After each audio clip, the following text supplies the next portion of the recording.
Book 2, Tale of Two Cities, by Charles Dickens. Book the Second, The Golden Thread. Chapter 1, 5 Years Later. Tellson's Bank by Temple Bar was an old-fashioned place, even in the year 1780. It was very small, very dark, very ugly, very incommodious. It was an old-fashioned place, moreover, in the moral attribute that the partners in the house were proud of its smallness, proud of its darkness, proud of its ugliness, proud of its incommodiousness. They were even boastful of its eminence in those particulars, and were fired by an express conviction that, if it were less objectionable, it would be less respectable. This was no passive belief, but an active weapon which they flashed at more convenient places of business. Tellson's, they said, wanted no elbow room. Tellson's wanted no light. Tellson's wanted no embellishment. Noakes and Company's might, or Snooks Brothers might, but Tellson's, thank heaven! Any one of these partners would have disinherited his son on the question of rebuilding Tellson's. In this respect the house was much on a par with the country, which did very often disinherit its sons for suggesting improvements in laws and customs that had long been highly objectionable, but were only the more respectable. Thus it had come to pass that Tellson's was the triumphant perfection of inconvenience. After bursting open a door of idiotic obstinacy, with a weak rattle in its throat, you fell into Tellson's down 2 steps, and came to your senses in a miserable little shop with 2 little counters, where the oldest of men made your cheque shake as if the wind rustled it, while they examined the signature by the dingiest of windows, which were always under a shower bath of mud from Fleet Street, and which were made the dingier by their own iron bars proper, and the heavy shadow of Temple Bar. If your business necessitated your seeing the house, you were put into a species of condemned hold at the back, where you meditated on a misspent life, until the house came with its hands in its pockets, and you could hardly blink at it in the dismal twilight. Your money came out of, or went into, wormy old wooden drawers, particles of which flew up your nose and down your throat when they were opened and shut. Your bank-notes had a musty odour, as if they were fast decomposing into rags again. Your plate was stowed away among the neighbouring cesspools, and evil communications corrupted its good polish in a day or two. Your deeds got into extemporised strong-rooms, made of kitchens and sculleries, and fretted all the fat out of their parchments into the banking-house air. Your lighter boxes of family papers went upstairs into a Barmecide room that always had a great dining table in it and never had a dinner, and where, even in the year 1780, the first letters written to you by your old love or by your little children were but newly released from the horror of being ogled through the windows by the heads exposed on Temple Bar with an insensate brutality and ferocity worthy of Abyssinia or Ashanti. But indeed, at that time putting to death was a recipe much in vogue with all trades and professions, and not least of all with Tellson's. Death is nature's remedy for all things, and why not legislation's? Accordingly, the forger was put to death, the utterer of a bad note was put to death, the unlawful opener of a letter was put to death, the purloiner of 40 shillings and sixpence was put to death, the holder of a horse at Tellson's door, who made off with it, was put to death, the coiner of a bad shilling was put to death, the sounders of 3/4 of the note in the whole gamut of crime were put to death. Not that it did the least good in the way of prevention. It might almost have been worth remarking that the fact was exactly the reverse. But it cleared off, as to this world, the trouble of each particular case, and left nothing else connected with it to be looked after. Thus Tellson's, in its day, like greater places of business, its contemporaries, had taken so many lives that, if the heads laid low before it had been ranged on Temple Bar instead of being privately disposed of, they would probably have excluded what little light the ground floor had, in a rather significant manner. Cramped in all kinds of dun cupboards and hutches at Tellson's, the oldest of men carried on the business gravely. When they took a young man into Tellson's London house, they hid him somewhere till he was old. They kept him in a dark place, like a cheese, until he had the full Tellson flavour and blue mould upon him. Then only was he permitted to be seen, spectacularly poring over large books, and casting his breeches and gaiters into the general weight of the establishment. Outside Tellson's, never by any means in it, unless called in, was an odd job man, an occasional porter and messenger, who served as the live sign of the house. He was never absent during business hours, unless upon an errand, and then he was represented by his son, a grisly urchin of 12, who was his express image.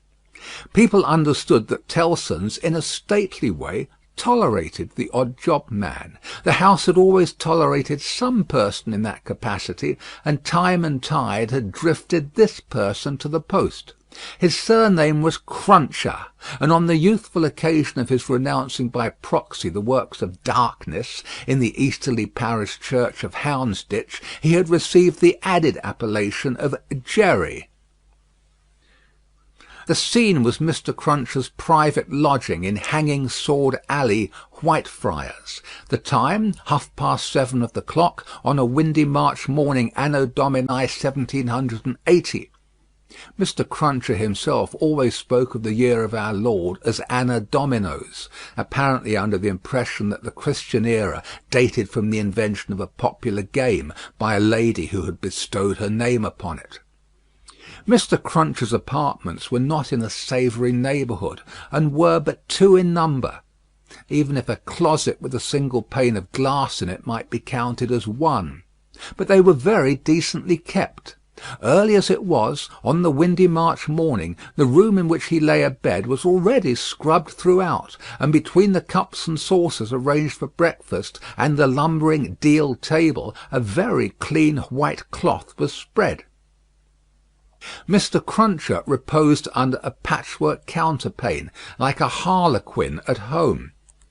At first he slept heavily, but by degrees began to roll and surge in bed until he rose above the surface, with his spiky hair looking as if it must tear the sheets to ribbons.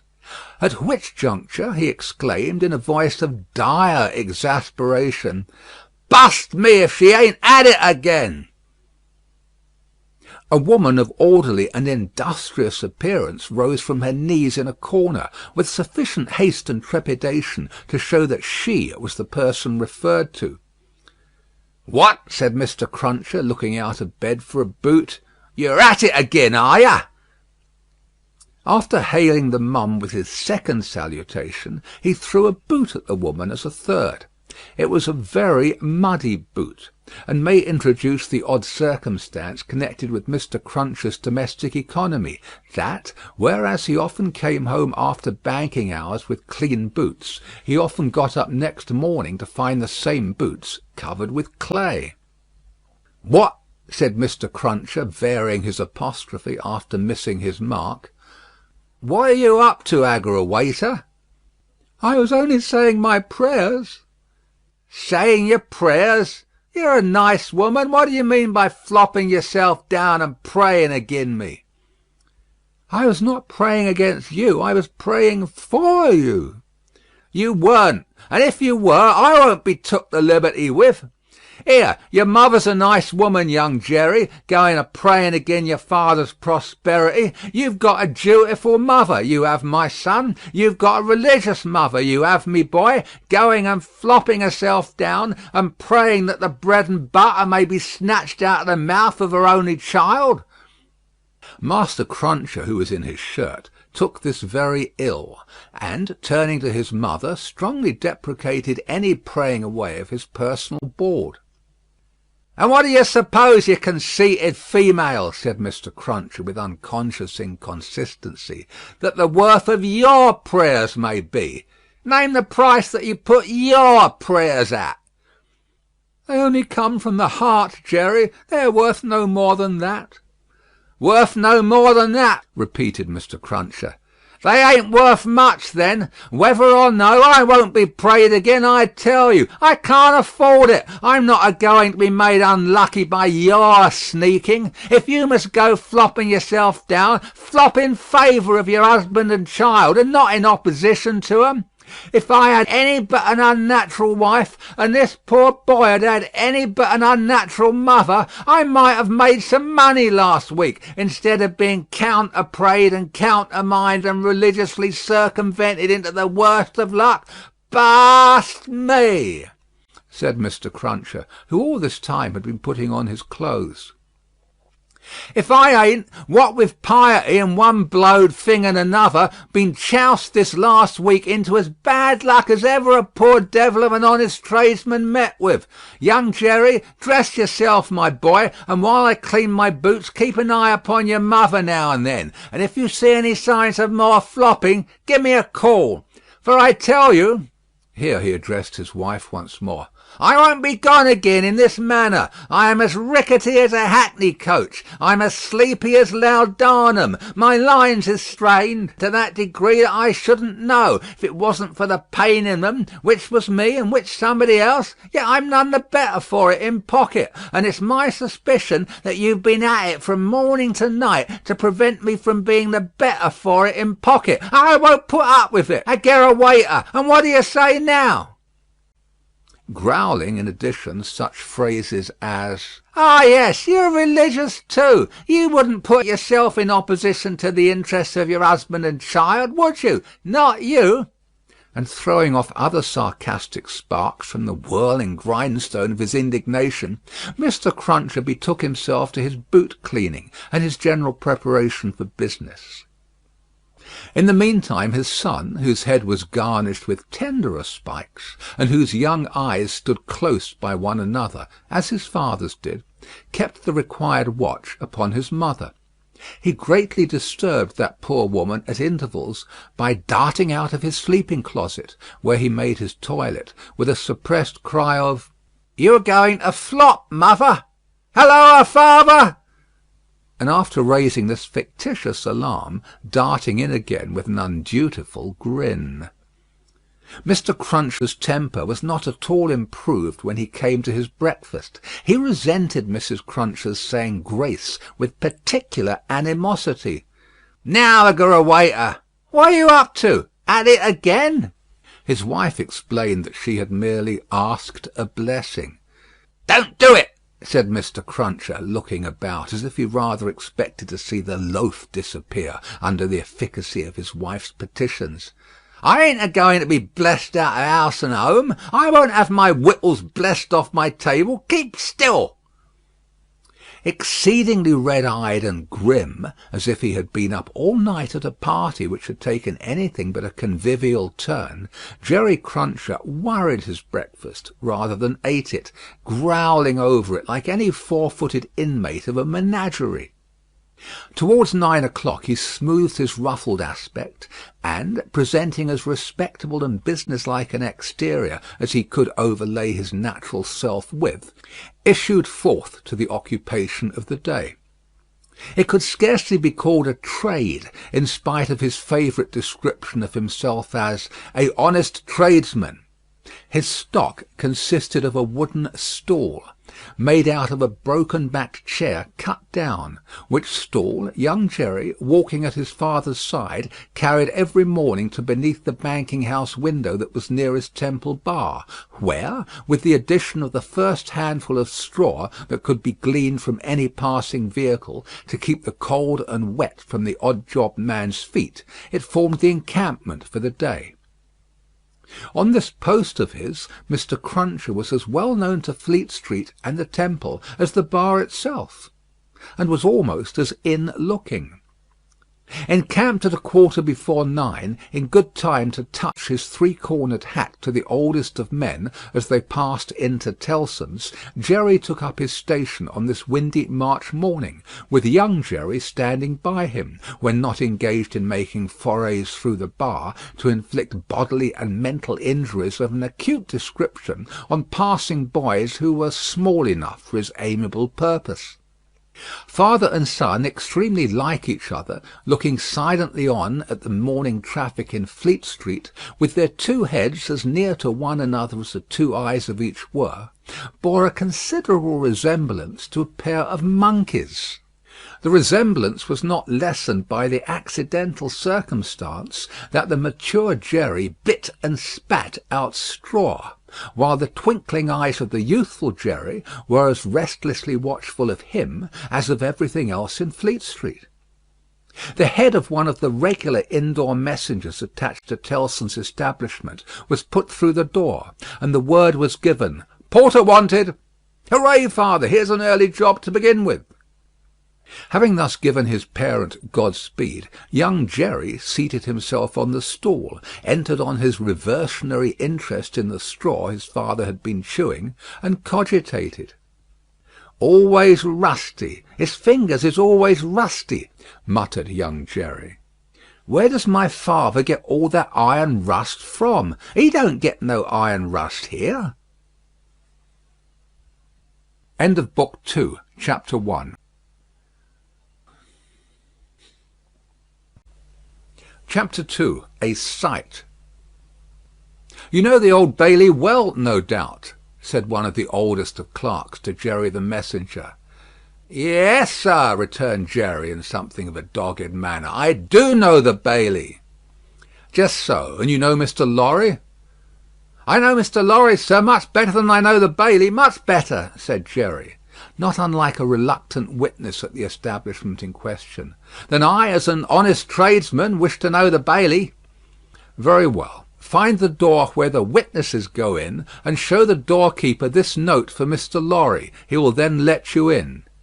"Into the court, sir?" "Into the court."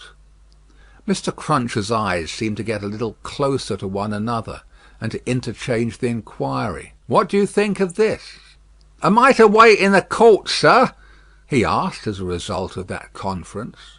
"I'm going to tell you. The doorkeeper will pass the note to Mr. Lorry, and do you make any gesture that will attract Mr. Lorry's attention, and show him where you stand.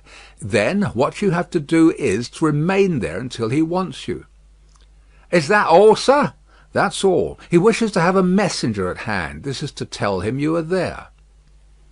As the ancient clerk deliberately folded and superscribed the note, Mr. Cruncher, after surveying him in silence until he came to the blotting paper stage, remarked, "I suppose they'll be trying forgeries this morning." "Treason." "That's quartering," said Jerry. "Barbarous." "It is the law," remarked the ancient clerk, turning his surprised spectacles upon him. "It is the law."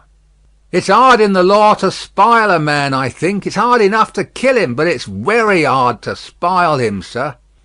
"Not at all," retained the ancient clerk. "Speak well of the law. Take care of your chest and voice, my good friend, and leave the law to take care of itself. I give you that advice." "It's the damp, sir, what settles on my chest and voice," said Jerry. "I leave you to judge what a damp way of earning a living mine is." "Well, well," said the old clerk, "we all have our various ways of gaining a livelihood. Some of us have damp ways, and some of us have dry ways. Here is the letter. Go along." Jerry took the letter, and remarking to himself with less internal deference than he made an outward show of, "You're a lean old one, too," made his bow, informed his son, in passing, of his destination, and went his way. They hanged at Tyburn in those days, so the street outside Newgate had not obtained one infamous notoriety that has since attached to it. But the jail was a vile place, in which most kinds of debauchery and villainy were practised, and where dire diseases were bred, that came into court with the prisoners, and sometimes rushed straight from the dock at my Lord Chief Justice himself, and pulled him off the bench. It had more than once happened that the judge in the black cap pronounced his own doom as certainly as the prisoners, and even died before him.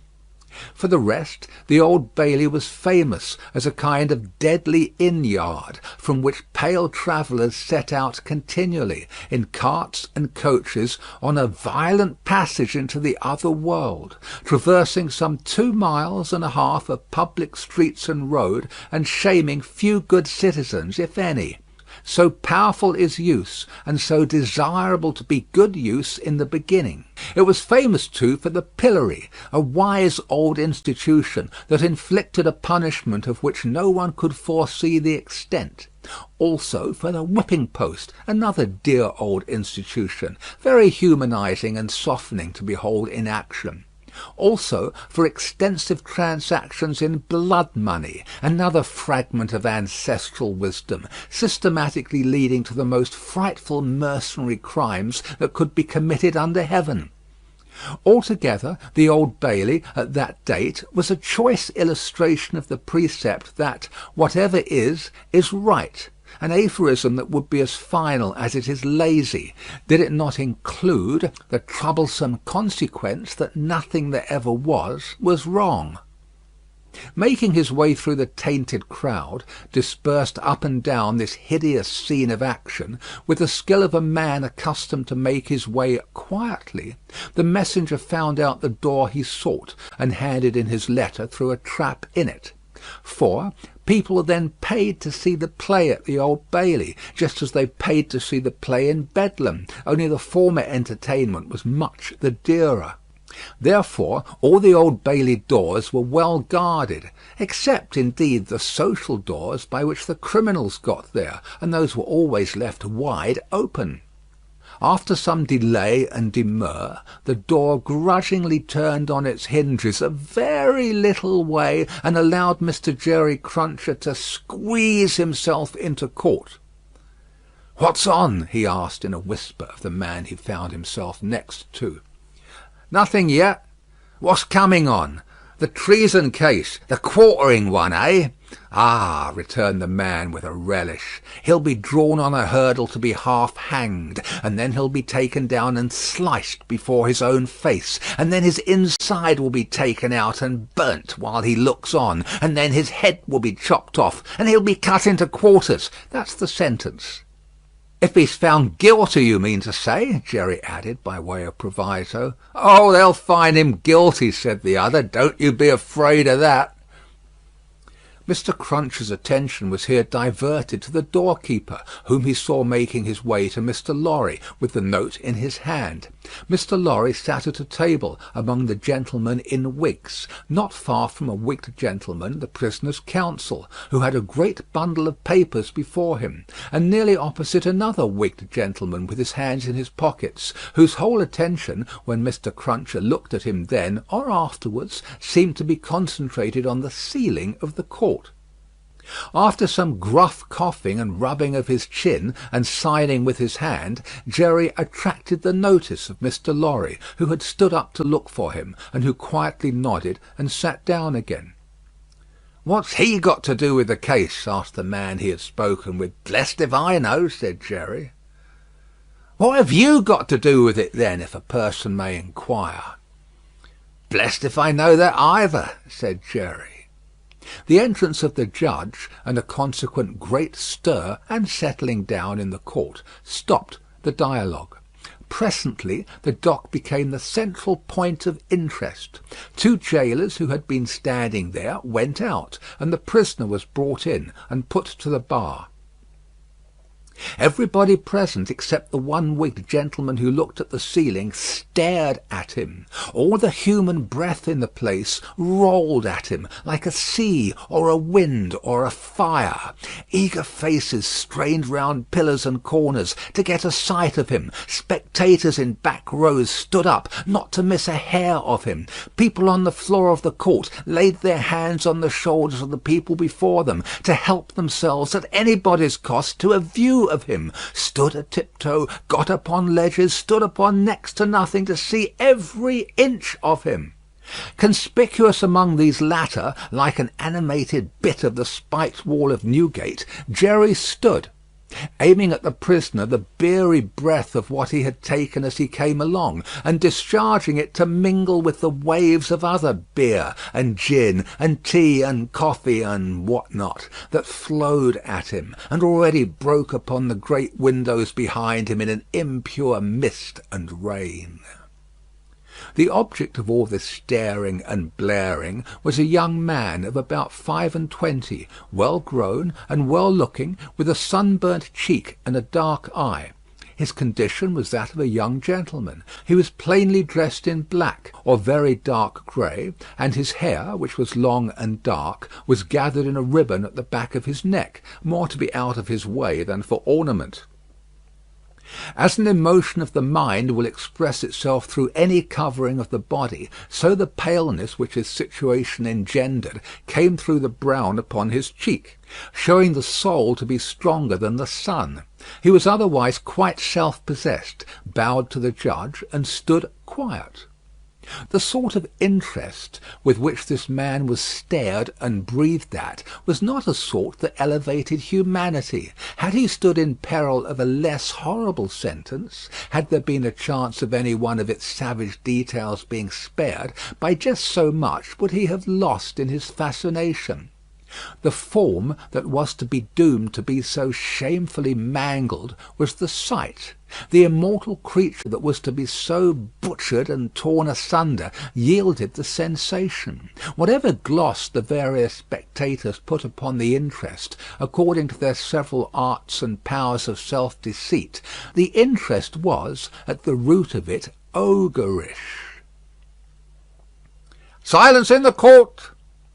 Charles Darnay had yesterday pleaded not guilty to an indictment denouncing him, with infinite jingle and jangle, for that he was a false traitor to our serene, illustrious, excellent, and so forth, Prince, our Lord the King, by reason of his having, on divers occasions and by divers means and ways, assisted Louis, the French King, in his wars against our said serene, illustrious, excellent, and so forth.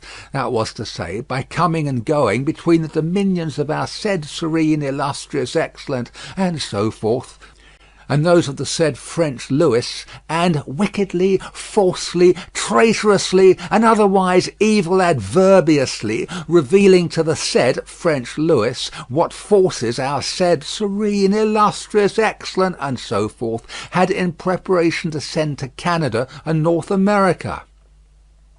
This much Jerry, with his head becoming more and more spiky, as the law terms bristled it, made out with huge satisfaction, and so arrived circuitously at the understanding that the aforesaid, and over again aforesaid, Charles Darnay, stood there before him upon his trial, that the jury was swearing in, and that Mr. Attorney General was making ready to speak. The accused, who was, and who knew he was, being mentally hanged, beheaded, and quartered by everybody there, neither flinched from the situation nor assumed any theatrical air in it. He was quiet and attentive, watched the opening proceedings with a grave interest, and stood with his hands resting on a slab of wood before him, so composedly that they had not displaced a leaf of the herbs with which it was strewn. The court was all bestrewn with herbs and sprinkled with vinegar, as a precaution against jail air and jail fever. Over the prisoner's head there was a mirror to throw the light down upon him. Crowds of the wicked and the wretched had been reflected in it, and had passed from its surface and this earth's together. haunted in a most ghastly manner that abominable place would have been if the glass could ever have rendered back its reflections, as the ocean is one day to give up its dead. Some passing thought of the infamy and disgrace for which it had been reserved may have struck the prisoner's mind. Be that as it may, a change in his position making him conscious of a bar of light across his face, he looked up, and when he saw the glass his face flushed, and his right hand pushed the herbs away. It happened that the action turned his face to that side of the court which was on his left. About on a level with his eyes, there sat, in that corner of the judge's bench, two persons upon whom his look immediately rested, so immediately and so much to the changing of his aspect, that all the eyes that were turned upon him turned to them. The spectators saw in the two figures a young lady of little more than 20, and a gentleman who was evidently her father, a man of a very remarkable appearance in respect of the absolute whiteness of his hair, and a certain indescribable intensity of face, not of an active kind, but pondering and self-communing. When this expression was upon him, he looked as if he were old, but when it was stirred and broken up, as it was now in a moment on his speaking to his daughter, he became a handsome man, not past the prime of life. His daughter had one of her hands drawn through his arm as she sat by him, and the other pressed upon it. She had drawn close to him in her dread of the scene, and in her pity for the prisoner. Her forehead had been strikingly expressive of an engrossing terror and compassion that saw nothing but the peril of the accused. This had been so very noticeable, so very powerfully and naturally shown, that starers who had had no pity for him were touched by her, and the whisper went about, "Who are they?" Jerry, the messenger, who had made his own observations in his own manner, and who had been sucking the rust off his fingers in his absorption, stretched his neck to hear who they were. The crowd about him had pressed and passed the inquiry on to the nearest attendant, and from him it had been more slowly pressed and passed back. At last it got to Jerry. "Witnesses." "For which side?" "Against." "Against what side?" "The prisoners." The judge, whose eyes had gone in the general direction, recalled them, leaned back in his seat, and looked steadily at a man whose life was in his hand. As Mr. Attorney General rose to spin the rope, grind the axe, and hammer the nails into the scaffold. End of Book 2, Chapter 2.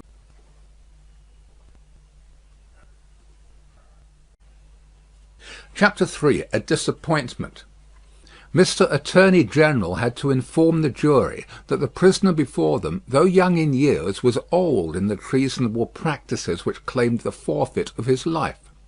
That this correspondence with the public enemy was not a correspondence of today, or of yesterday, or even of last year, or of the year before. That, it was certain, the prisoner had, for longer than that, been in the habit of passing and repassing between France and England on secret business of which he could give no honest account. That, if it were in the nature of traitorous ways to thrive, which happily it never was, the real wickedness and guilt of his business might have remained undiscovered. That Providence, however, had put it into the heart of a person who was beyond fear and beyond reproach to ferret out the nature of the prisoner's schemes, and, struck with horror, to disclose them to his Majesty's Chief Secretary of State and most honourable Privy Council. That this patriot would be produced before them. That his position and attitude were, on the whole, sublime. That he had been the prisoner's friend, but, at once in an auspicious and an evil hour, detecting his infamy, had resolved to immolate the traitor he could no longer cherish in his bosom on the sacred altar of his country. That, if statues were decreed in Britain, as in ancient Greece and Rome, to public benefactors, this shining citizen would assuredly have had one. That, as they were not so decreed, he probably would not have one. That virtue, as has been observed by the poets in many passages which he well knew the jury would have word for word at the tips of their tongues, whereat the jury's countenances displayed a guilty consciousness that they knew nothing about the passages, was in a manner contagious, more especially the bright virtue known as patriotism or love of country. That the lofty example of this immaculate and unimpeachable witness for the crown, to refer to whom, however unworthily, was an honour, had communicated itself to the prisoner's servant, and had engendered in him a holy determination to examine his master's table drawers and pockets, and secrete his papers. That he, Mr. Attorney General, was prepared to hear some disparagement attempted of this admirable servant, but that in a general way he preferred him to his, Mr. Attorney General's, brothers and sisters, and honoured him more than his, Mr. Attorney General's, father and mother. That he called with confidence on the jury to come and do likewise. That the evidence of these two witnesses, coupled with the documents of their discovering that would be produced, would show the prisoner to have been furnished with lists of his Majesty's forces, and of their disposition and preparation, both by sea and land, and would leave no doubt that he had habitually conveyed such information to a hostile power. That these lists could not be proved to be in the prisoner's handwriting, but that it was all the same. That, indeed, it was rather the better for the prosecution, as showing the prisoner to be artful in his precautions. That the proof would go back 5 years, and would show the prisoner already engaged in these pernicious missions within a few weeks before the date of the very first action fought between the British troops and the Americans. That for these reasons the jury, being a loyal jury, as he knew they were, and being a responsible jury, as they knew they were, must positively find the prisoner guilty, and make an end of him, whether they liked it or not. That they never could lay their heads upon their pillows. That they never could tolerate the idea of their wives laying their heads upon their pillows. That they never could endure the notion of their children laying their heads upon their pillows. In short, that there never more could be, for them or theirs, any laying of heads upon pillows at all, unless the prisoner's head was taken off. That head, Mr. Attorney General concluded by demanding of them, in the name of everything he could think of with a round turn in it, and on the faith of his solemn asseveration that he already considered the prisoner as good as dead and gone. When the Attorney General ceased, a buzz arose in the court, as if a cloud of great blue flies were swarming about the prisoner, in anticipation of what he was soon to become. When toned down again, the unimpeachable patriot appeared in the witness box. Mr. Solicitor General then, following his leader's lead, examined the patriot, John Barsad, gentleman by name. The story of his pure soul was exactly what Mr. Attorney General had described it to be, perhaps, if it had a fault, a little too exactly. Having released his noble bosom of its burden, he would have modestly withdrawn himself, but that the wigged gentleman with the papers before him, sitting not far from Mr. Lorry, begged to ask him a few questions. The wigged gentleman sitting opposite, still looking at the ceiling of the court. Had he ever been a spy himself? No, he scorned the base insinuation. What did he live upon? His property. Where was his property? He didn't precisely remember where it was. What was it? No business of anybody's. Had he inherited it? Yes, he had. From whom? Distant relation. Very distant? Rather. Ever been in prison? Certainly not. Never in a debtor's prison? Didn't see what that had to do with it. Never in a debtor's prison? Come, once again. Never? Yes. How many times? 2 or 3 times. Not 5 or 6? Perhaps. Of what profession? Gentleman. Ever been kicked? Might have been. Frequently? No. Ever kicked downstairs? Decidedly not. Once received a kick on the top of the staircase and fell downstairs of his own accord. Kicked on that occasion for cheating at dice? Something to that effect was said by the intoxicated liar who committed the assault, but it was not true. Swear it was not true? Positively. Ever lived by cheating at play? Never. Ever lived by play? Not more than other gentlemen do. Ever borrow money of the prisoner? Yes. Ever pay him? No. Was not this intimacy with the prisoner in reality a very slight one, forced upon the prisoner in coaches, inns, and packets? No. Sure he saw the prisoner with these lists? Certain. Knew no more about the lists? No. Had not procured them himself, for instance? No. Expect to get anything by this evidence? No. Not in regular government pay and employment to lay traps? Oh dear, no. Or to do anything? Oh dear, no. Swear that over and over again. No motives but motives of sheer patriotism? None whatsoever. The virtuous servant, Roger Cly, swore his way through the case at a great rate. He had taken service with the prisoner, in good faith and simplicity, 4 years ago. He had asked the prisoner, aboard the Calais packet, if he wanted a handy fellow, and the prisoner had engaged him. He had not asked the prisoner to take the handy fellow as an act of charity, never thought of such a thing. He began to have suspicions of the prisoner, and to keep an eye upon him soon afterwards in arranging his clothes. While travelling, he had seen similar lists to these in the prisoner's pockets over and over again. He had taken these lists from the drawer of the prisoner's desk. He had not put them there first. He had seen the prisoner show these identical lists to French gentlemen at Calais, and similar lists to French gentlemen both at Calais and Boulogne. He loved his country, and couldn't bear it, and had given information. He had never been suspected of stealing a silver teapot. He had been maligned respecting a mustard pot, but it turned out to be only a plated one. He had known the last witness 7 or 8 years. That was merely a coincidence. He didn't call it a particularly curious coincidence. Most coincidences were curious. Neither did he call it a curious coincidence that true patriotism was his only motive too. He was a true Briton, and hoped there were many like him. The blue flies buzzed again, and Mr. Attorney General called Mr. Jarvis Lorry. "Mr. Jarvis Lorry, are you a clerk in Tellson's Bank?" "I am." "On a certain Friday night in November 1775, did business occasion you to travel between London and Dover by the mail?" "It did."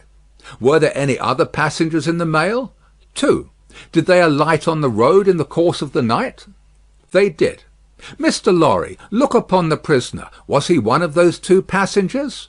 "I cannot undertake to say that he was." "Does he resemble either of these 2 passengers?" "Both were so wrapped up, and the night was so dark, and we were all so reserved, that I cannot undertake to say even that." "Mr. Lorry, look again upon the prisoner. Supposing him wrapped up as those 2 passengers were, is there anything in his bulk and stature to render it unlikely that he was one of them?" "No." "You will not swear, Mr. Lorry, that he was not one of them?" "No." "So at least you say he may have been one of them?" "Yes, except that I remember them both to have been, like myself, timorous of highwaymen, and the prisoner has not a timorous air." "Did you ever see a counterfeit of timidity, Mr. Lorry?" "I certainly have seen that." "Mr. Lorry, look once more upon the prisoner. Have you seen him, to your certain knowledge, before?" "I have." "When?"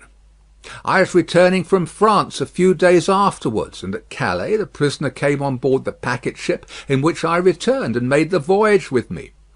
"At what hour did he come on board?" "At a little after midnight."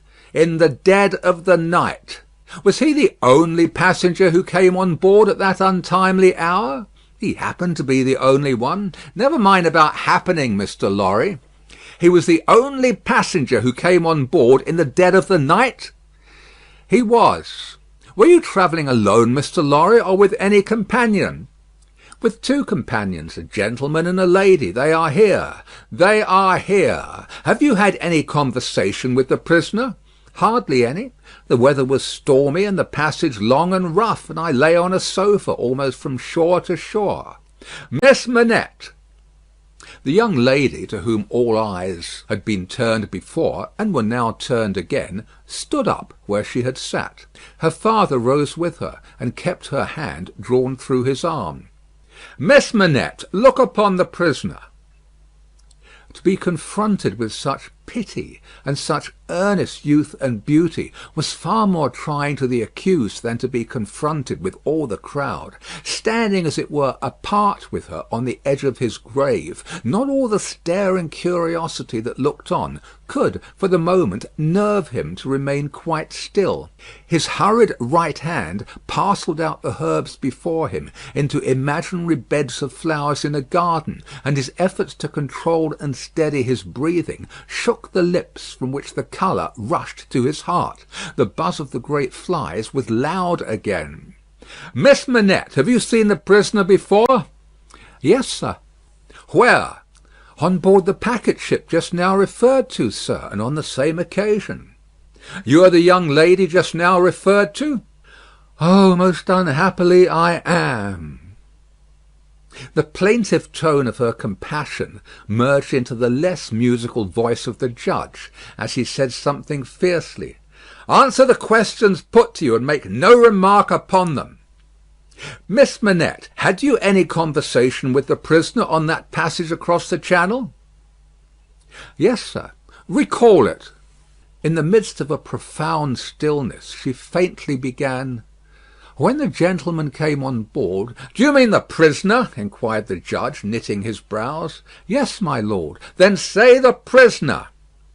"When the prisoner came on board, he noticed that my father," turning her eyes lovingly to him as he stood beside her, "was much fatigued and in a very weak state of health.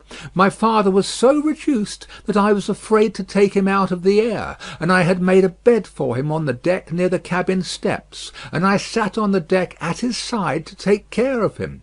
There were no other passengers that night but we four. The prisoner was so good as to beg permission to advise me how I could shelter my father from the wind and weather better than I had done. I had not known how to do it well, not understanding how the wind would set when we were out of the harbour. He did it for me. He expressed great gentleness and kindness for my father's state, and I am sure he felt it. That was the manner of our beginning to speak together." "Let me interrupt you for a moment. Had he come on board alone?" "No." "How many were with him?" "2 French gentlemen." "Had they conferred together?" "They had conferred together until the last moment, when it was necessary for the French gentlemen to be landed in their boat." "Had any papers been handed about among them, similar to these lists?"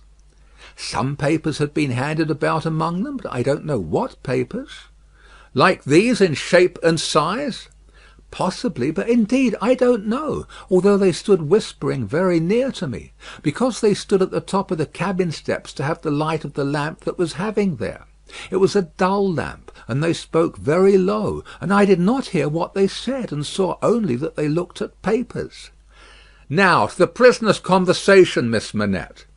"The prisoner was as open in his confidence with me, which arose out of my helpless situation, as he was kind and good and useful to my father. I hope," bursting into tears, "I may not repay him by doing him harm to-day." Buzzing from the blue flies. "Miss Manette, if the prisoner does not perfectly understand that you give the evidence which is your duty to give, which you must give, and which you cannot escape from giving, with great unwillingness, he is the only person present in that condition. Please to go on." "He told me that he was travelling on business of a delicate and difficult nature, which might get people into trouble, and that he was therefore travelling under an assumed name. He said that this business had, within a few days, taken him to France, and might, at intervals, take him backwards and forwards between France and England for a long time to come." "Did he say anything about America, Miss Manette? Be particular."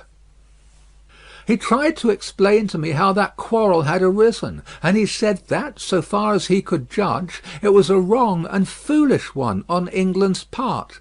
He added in a jesting way that perhaps George Washington might gain almost as great a name in history as George III. But there was no harm in his way of saying this. It was said laughingly and to beguile the time. Any strongly marked expression of face on the part of a chief actor in a scene of great interest, to whom many eyes are directed, will be unconsciously imitated by the spectators.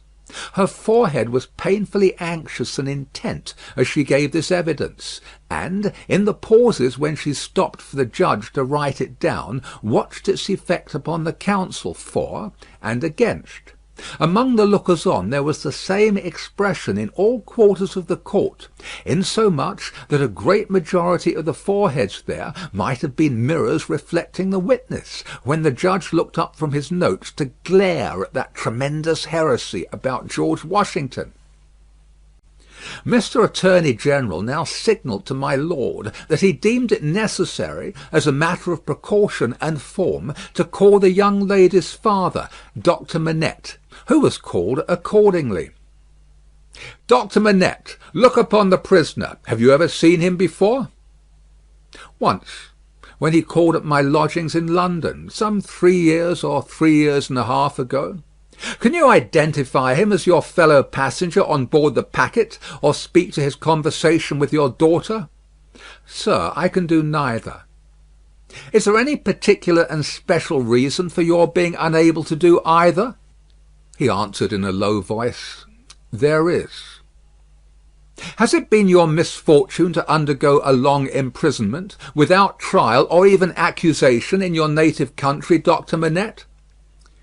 He answered in a tone that went to every heart, "A long imprisonment." "Were you newly released on the occasion in question?" "They tell me so." "Have you no remembrance of the occasion?" "None. My mind is a blank from some time, I cannot even say what time, when I employed myself in my captivity in making shoes, to the time when I found myself living in London with my dear daughter here. She had become familiar to me when a gracious God restored my faculties. But I am quite unable even to say how she has become familiar. I have no remembrance of the process." Mr. Attorney General sat down, and the father and daughter sat down together. A singular circumstance then arose in the case, the object in hand being to show that the prisoner went down with some fellow plotter untracked, in the Dover mail on that Friday night in November 5 years ago, and got out of the mail in the night, as a blind, at a place where he did not remain, but from which he travelled back some dozen miles or more to a garrison and dockyard, and there collected information. A witness was called to identify him as having been at the precise time required in the coffee room of an hotel in that garrison and dockyard town, waiting for another person. The prisoner's counsel was cross-examining this witness with no result, except that he had never seen the prisoner on any other occasion, when the wigged gentleman, who had all this time been looking at the ceiling of the court, wrote a word or two on a little piece of paper, screwed it up, and tossed it to him. Opening this piece of paper in the next pause, the counsel looked with great attention and curiosity at the prisoner. "You say again you are quite sure that it was the prisoner?" The witness was quite sure. "Did you ever see anybody very like the prisoner?"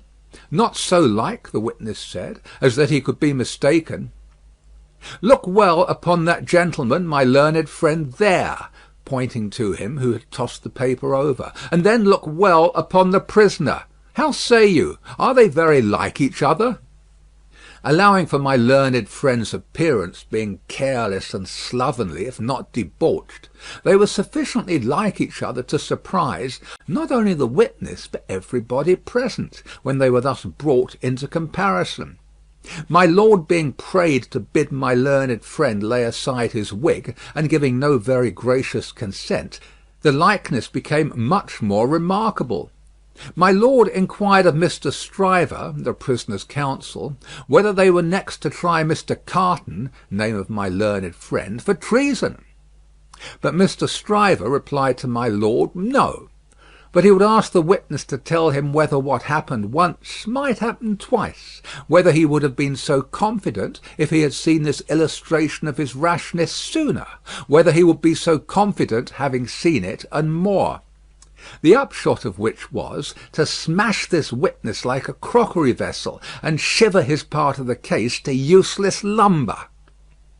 Mr. Cruncher had by this time taken quite a lunch of rust off his fingers in his following of the evidence. He had now to attend, while Mr. Stryver fitted the prisoner's case on the jury, like a compact suit of clothes, showing them how the patriot, Barsad, was a hired spy and traitor, an unblushing trafficker in blood, and one of the greatest scoundrels upon earth since accursed Judas, which he certainly did look rather like.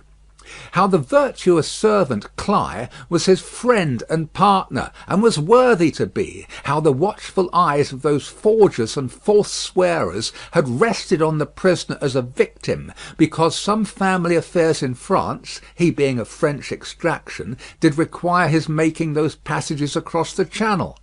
Though what those affairs were, a consideration for others who were near and dear to him, forbade him, even for his life, to disclose. How the evidence that had been warped and wrested from the young lady, whose anguish in giving it they had witnessed, came to nothing, involving the mere little innocent gallantries and politenesses likely to pass between any young gentleman and young lady so thrown together. With the exception of that reference to George Washington, which was altogether too extravagant and impossible to be regarded in any other light than as a monstrous joke. How it would be a weakness in the government to break down in this attempt to practise for popularity on the lowest national antipathies and fears, and therefore Mr. Attorney General had made the most of it.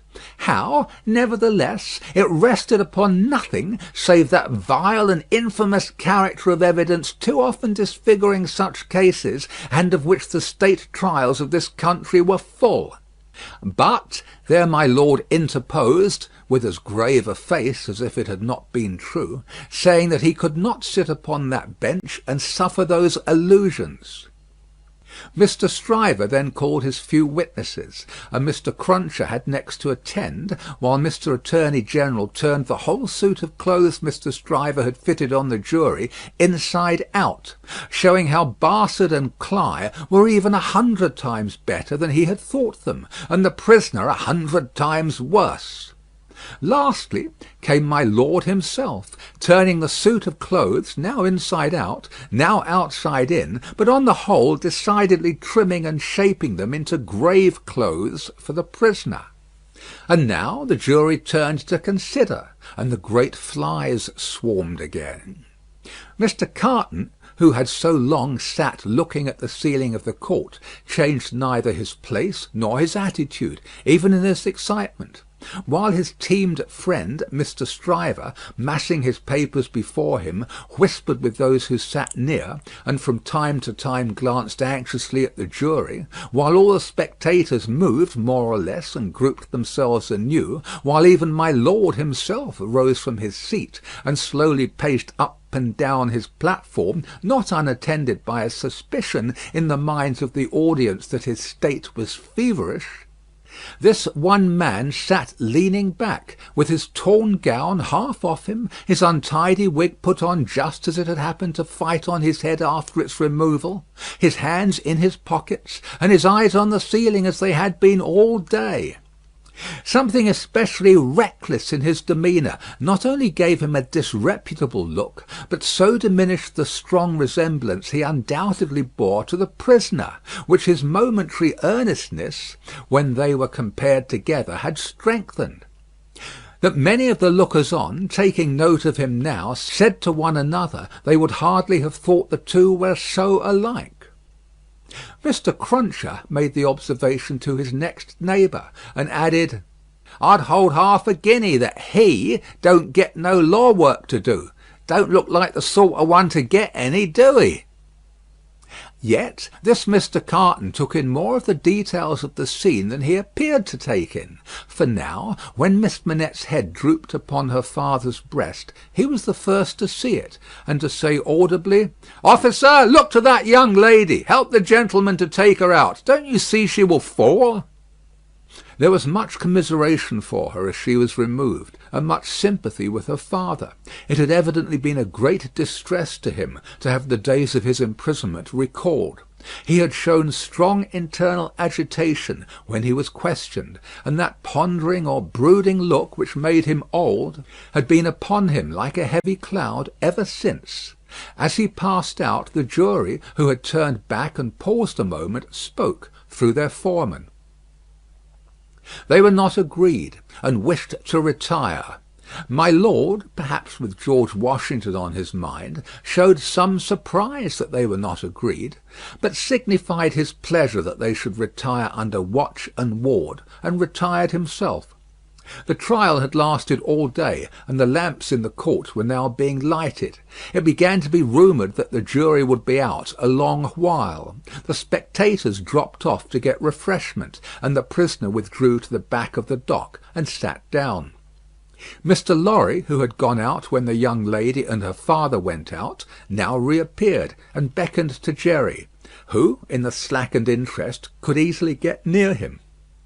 "Jerry, if you wish to take something to eat, you can, but keep in the way. You'll be sure to hear when the jury come in. Don't be a moment behind them, for I want you to take the verdict back to the bank. You are the quickest messenger I know, and will get to Temple Bar long before I can." Jerry had just enough forehead to knuckle, and he knuckled it in acknowledgment of this communication and a shilling. Mr. Carton came up at the moment and touched Mr. Lorry on the arm. "How is the young lady?" "She is greatly distressed, but her father is comforting her, and she feels the better for being out of court. I'll tell the prisoner so. It won't do for a respectable bank gentleman like you to be seen speaking to him publicly, you know." Mr. Lorry reddened, as if he were conscious of having debated the point in his mind, and Mr. Carton made his way to the outside of the bar. The way out of court lay in that direction, and Jerry followed him, all eyes, ears, and spikes. "Mr. Darnay," the prisoner came forth directly, "you will naturally be anxious to hear of the witness, Miss Manette. She will do very well. You have seen the worst of her agitation." "I am deeply sorry to have been the cause of it. Could you tell her so for me with my fervent acknowledgments?" "Yes, I could. I will if you ask it." Mr. Carton's manner was so careless as to be almost insolent. He stood, half turned from the prisoner, lounging with his elbow against the bar. "I do ask it. Accept my cordial thanks." "What," said Carton, still only half turned towards him, "do you expect, Mr. Darnay?" "The worst. It's the wisest thing to expect, and the likeliest, but I think their withdrawing is in your favour." Loitering on the way out of court not being allowed, Jerry heard no more, but left them, so like each other in feature, so unlike each other in manner, standing side by side, both reflected in the glass above them. An hour and a half limped heavily away in the thief and rascal crowded passages below, even though assisted off with mutton pies and ale. The horse messenger, uncomfortably seated on a form after taking that refection, had dropped into a doze, when a loud murmur and a rapid tide of people setting up the stairs that led to the court carried him along with them. "Jerry! Jerry!" Mr. Lorry was already calling at the door when he got there. "Yes, sir, it's a fight to get back again. Here I am, sir." Mr. Lorry handed him a paper through the throng. "Quick, have you got it?" "Yes, sir." Hastily written on the paper was the word "acquitted." "If you had sent the message 'recalled to life' again," muttered Jerry as he turned, "I should have known what you meant this time."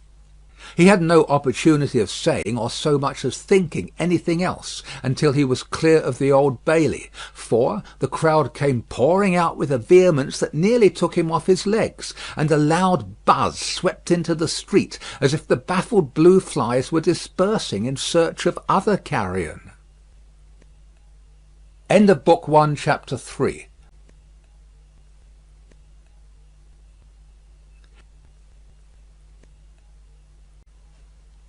Chapter 4.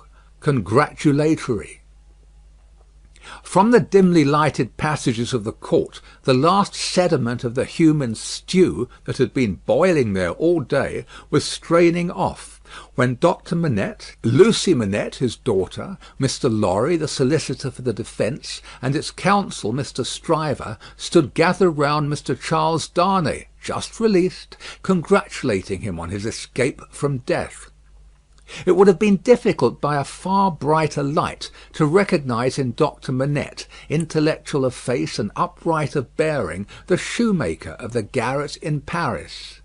Yet no one could have looked at him twice without looking again, even though the opportunity of observation had not extended to the mournful cadence of his low, grave voice, and to the abstraction that clouded him fitfully without any apparent reason.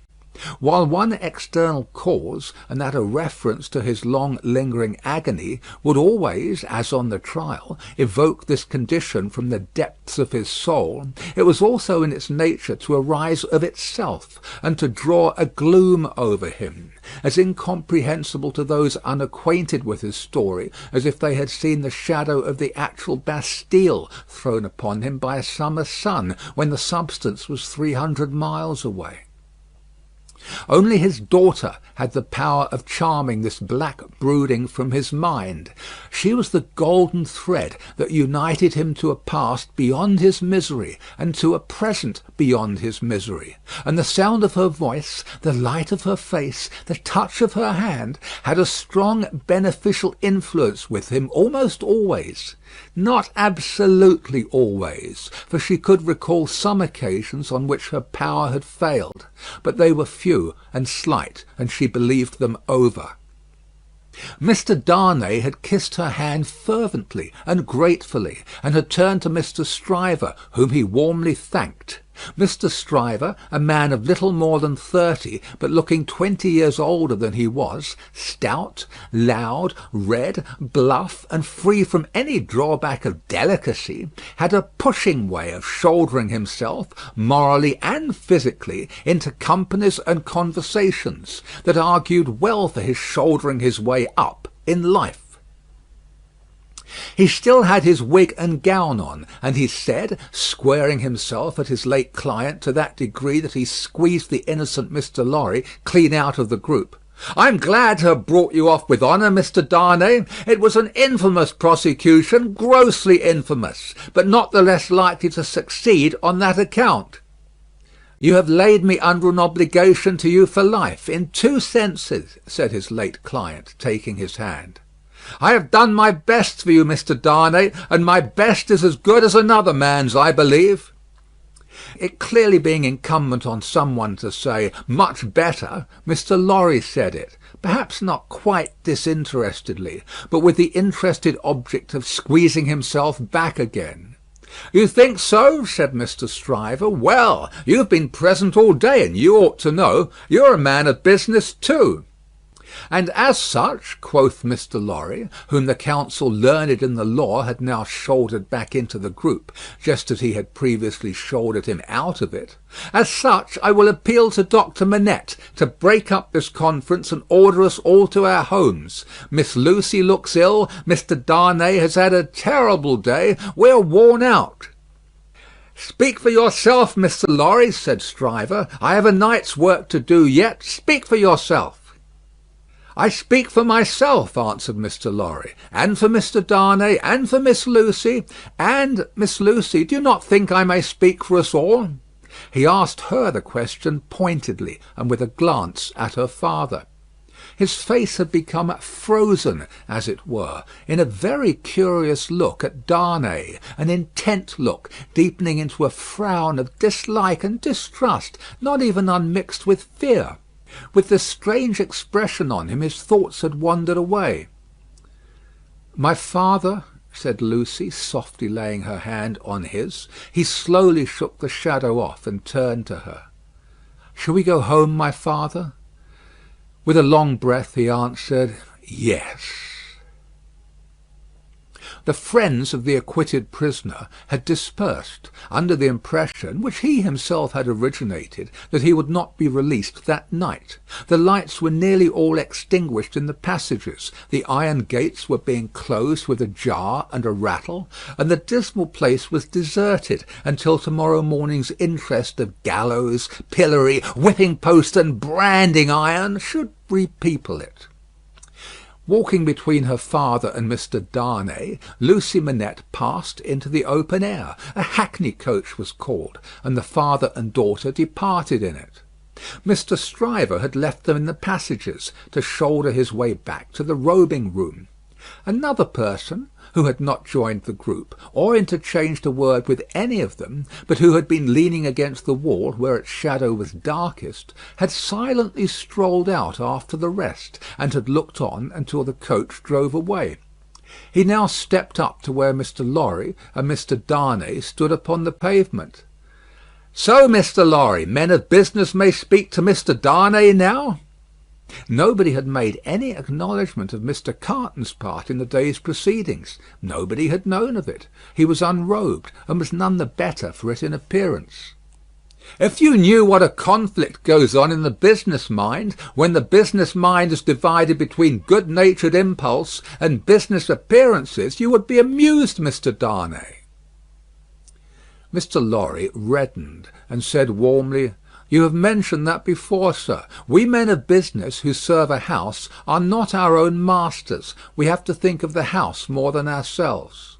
I know," rejoined Mr. Carton carelessly. "Don't be nettled, Mr. Lorry. You are as good as another, I have no doubt. Better, I dare say."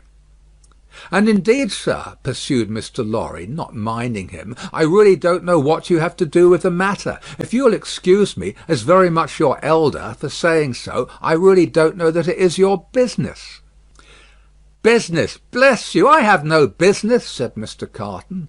"It is a pity you have not, sir. I think so too. If you had," pursued Mr. Lorry, "perhaps you would attend to it." "Lord love you, no, I shouldn't," said Mr. Carton. "Well, sir," cried Mr. Lorry, thoroughly heated by his indifference, "business is a very good thing, and a very respectable thing; and, sir, if business imposes its restraints and its silences and impediments, Mr. Darnay, as a young gentleman of generosity, knows how to make allowance for that circumstance. Mr. Darnay, good night. God bless you, sir. I hope you have been this day preserved for a prosperous and happy life. Chair there!" Perhaps a little angry with himself as well as with the barrister, Mr. Lorry bustled into the chair, and was carried off to Tellson's. Carton, who smelt of port wine, and did not appear to be quite sober, laughed then, and turned to Darnay.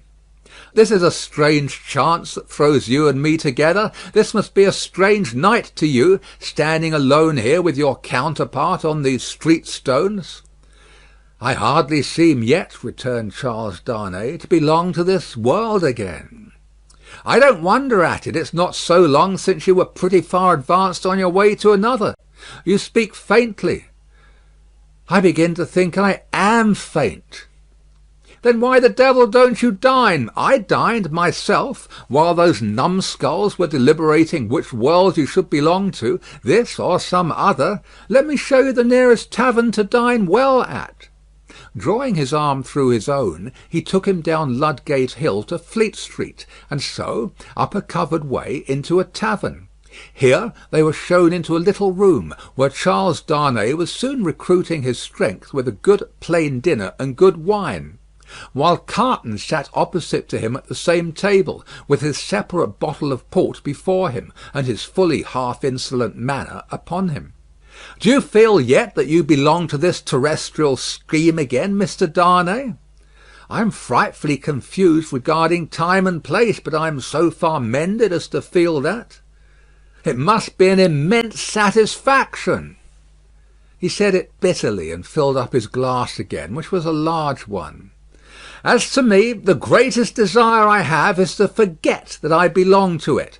It has no good in it for me, except wine like this, nor I for it. So we are not much alike in that particular. Indeed, I begin to think we're not much alike in any particular, you and I." Confused by the emotion of the day, and feeling his being there with this double of coarse deportment to be like a dream, Charles Darnay was at a loss how to answer. Finally answered not at all. "Now your dinner is done," Carton presently said, "why don't you call a health, Mr. Darnay? Why don't you give your toast?" "What health? What toast?" "Why, it's on the tip of your tongue. It ought to be. It must be. I swear it's there."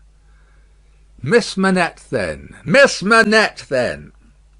Looking his companion full in the face while he drank the toast, Carton flung his glass over his shoulder against the wall, where it shivered to pieces, then rang the bell and ordered in another.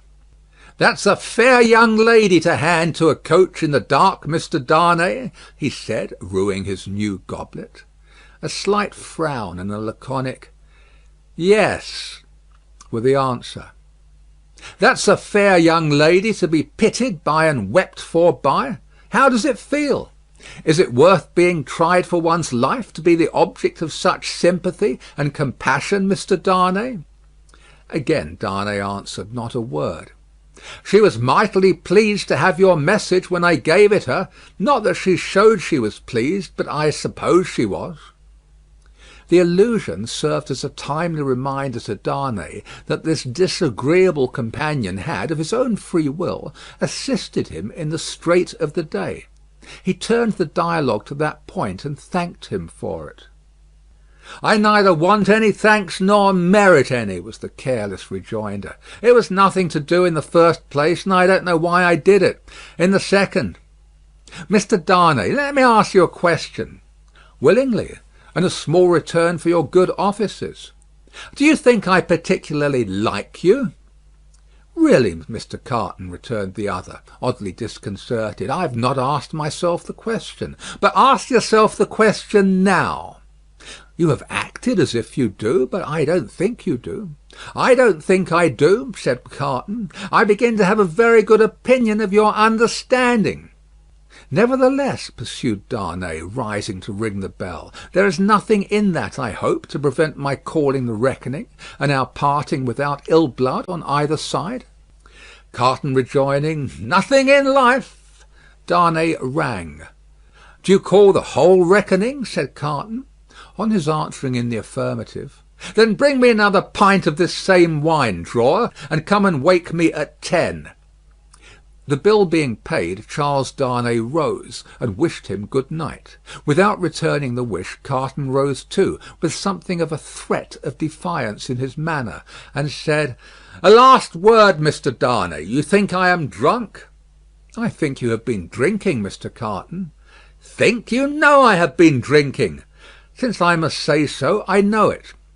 "Then you shall likewise know why. I am a disappointed drudge, sir. I care for no man on earth, and no man on earth cares for me." "Much to be regretted. You might have used your talents better." "Maybe so, Mr. Darnay, maybe not. Don't let your sober face elate you, however. You don't know what it may come to. Good night." When he was left alone, the strange being took up a candle, went to a glass that hung against the wall, and surveyed himself minutely in it.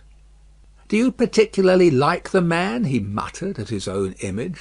"Why should you particularly like a man who resembles you? There is nothing in you to like, you know that.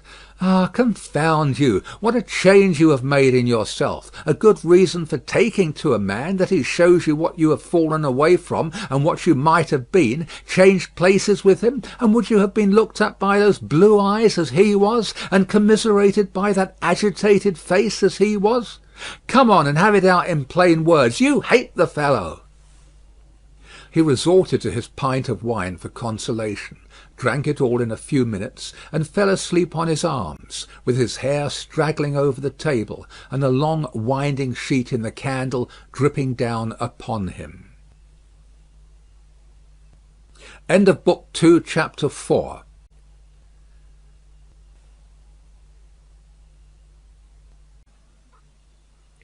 Chapter 5. The Jackal. Those were drinking days, and most men drank hard. So very great is the improvement time has brought about in such habits, that a moderate statement of the quantity of wine and punch which one man would swallow in the course of a night, without any detriment to his reputation as a perfect gentleman, would seem in these days a ridiculous exaggeration. The learned profession of the law was certainly not behind any other learned profession in its bacchanalian propensities, neither was Mr. Stryver, already fast shouldering his way to a large and lucrative practice, behind his compeers in this particular, any more than in the drier parts of the legal race. A favourite at the Old Bailey, and eke at the Sessions, Mr. Stryver had begun cautiously to hew away the lower staves of the ladder on which he mounted. Sessions and Old Bailey had now to summon their favourite, specially, to their longing arms, and shouldering itself towards the visage of the Lord Chief Justice in the Court of King's Bench, the florid countenance of Mr. Stryver might be daily seen, bursting out of the bed of wigs like a great sunflower pushing its way at the sun from among a rank gardenful of flaring companions. It had once been noted at the bar that while Mr. Stryver was a glib man, and an unscrupulous, and a ready, and a bold, he had not that faculty of extracting the essence from a heap of statements which is among the most striking and necessary of the advocate's accomplishments.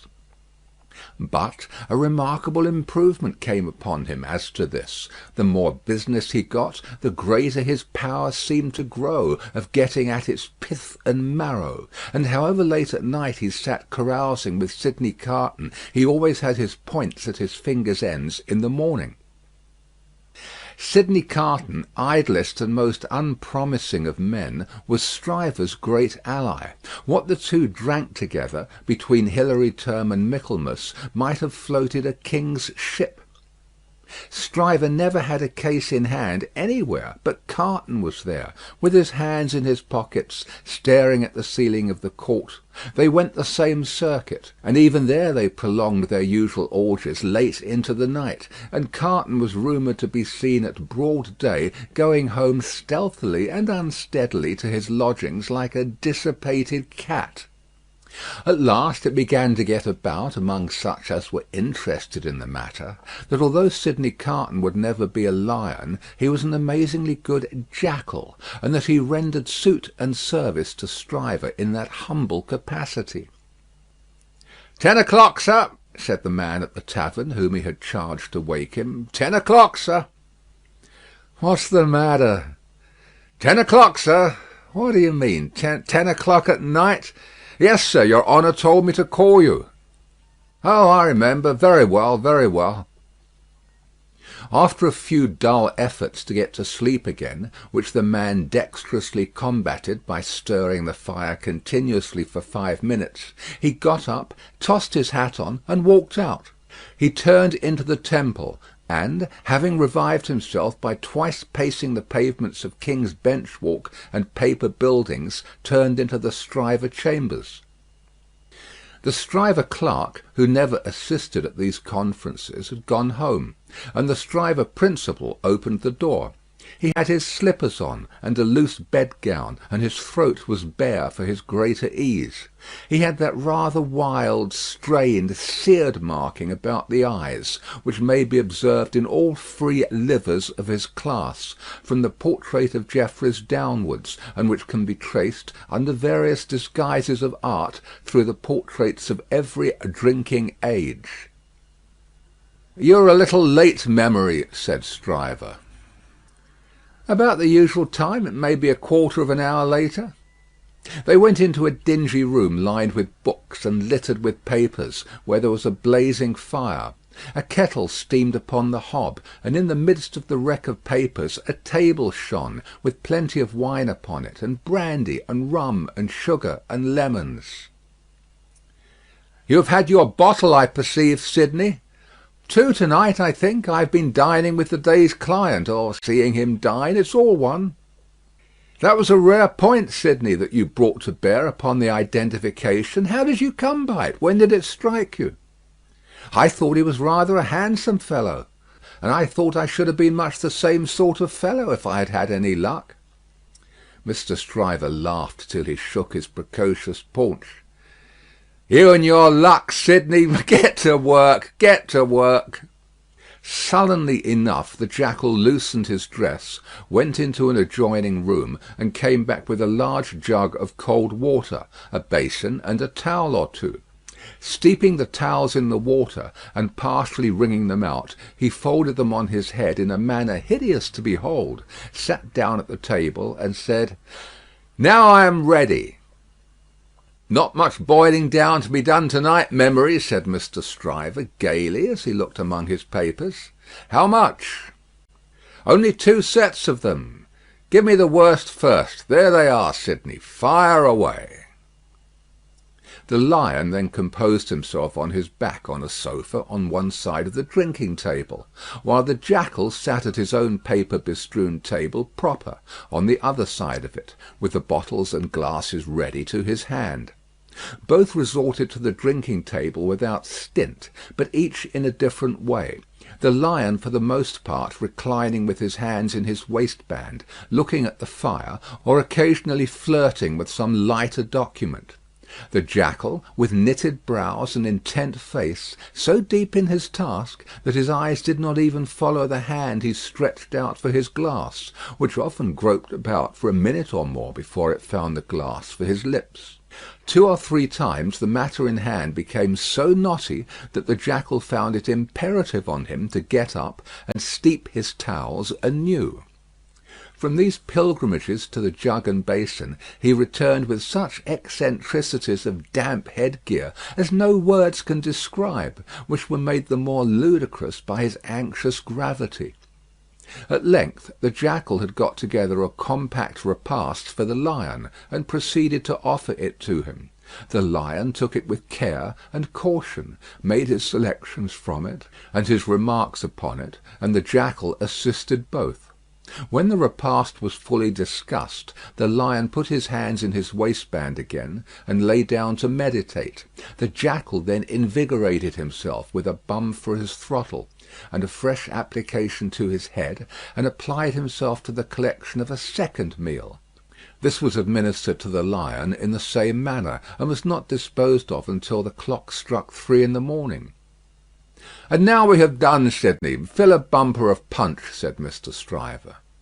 The Jackal removed the towels from his head, which had been steaming again, shook himself, yawned, shivered, and complied.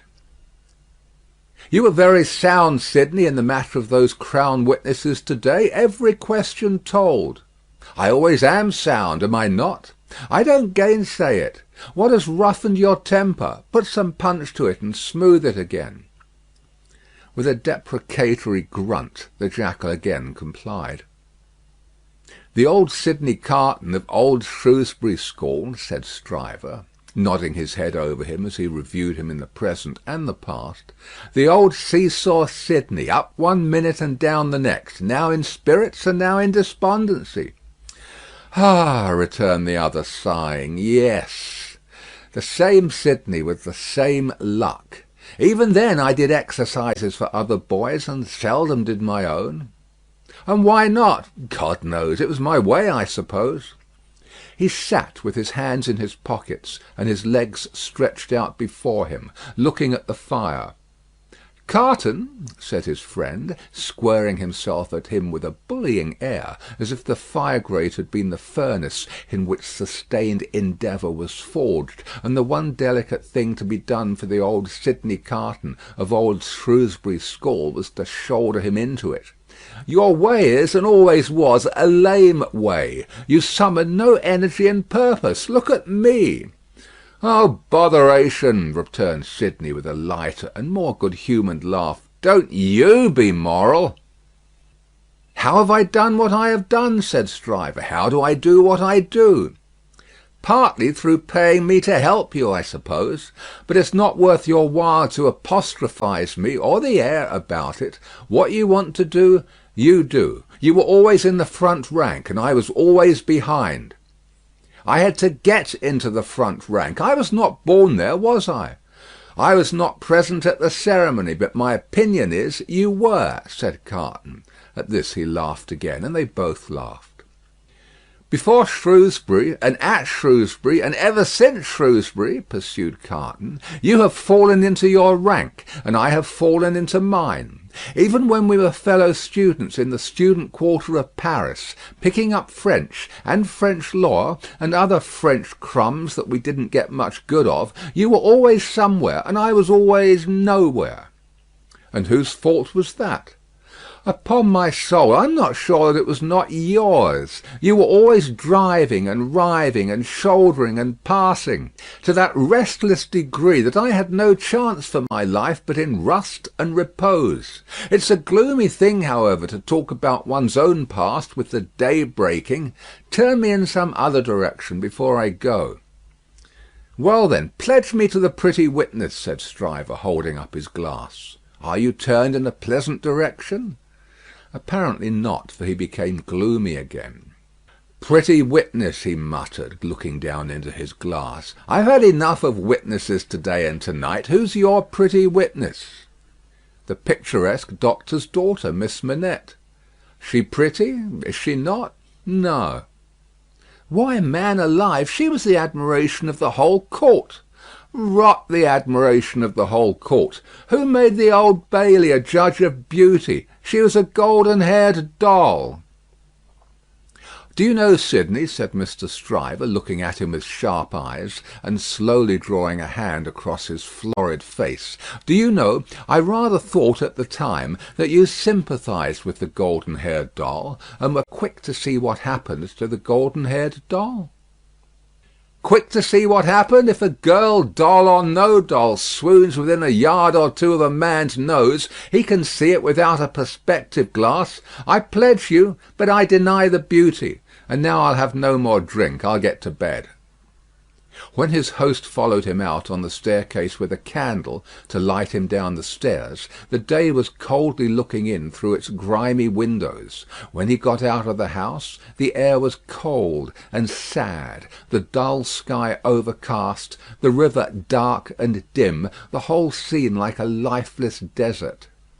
And wreaths of dust were spinning round and round before the morning blast, as if the desert sand had risen far away, and the first spray of it in its advance had begun to overwhelm the city. Waste forces within him and a desert all around, this man stood still on his way across a silent terrace, and saw for a moment, lying in the wilderness before him, a mirage of honourable ambition, self-denial, and perseverance. In the fair city of this vision there were airy galleries from which the loves and graces looked upon him, gardens in which the fruits of life hung ripening, waters of hope that sparkled in his sight. A moment, and it was gone. Climbing to a high chamber in a well of houses, he threw himself down in his clothes on a neglected bed, and its pillow was wet with wasted tears. Sadly, sadly the sun rose. It rose upon no sadder sight than the man of good abilities and good emotions, incapable of their directed exercise, incapable of his own help and his own happiness, sensible of the blight on him, and resigning himself to let it eat him away. End of Book 2, Chapter 5.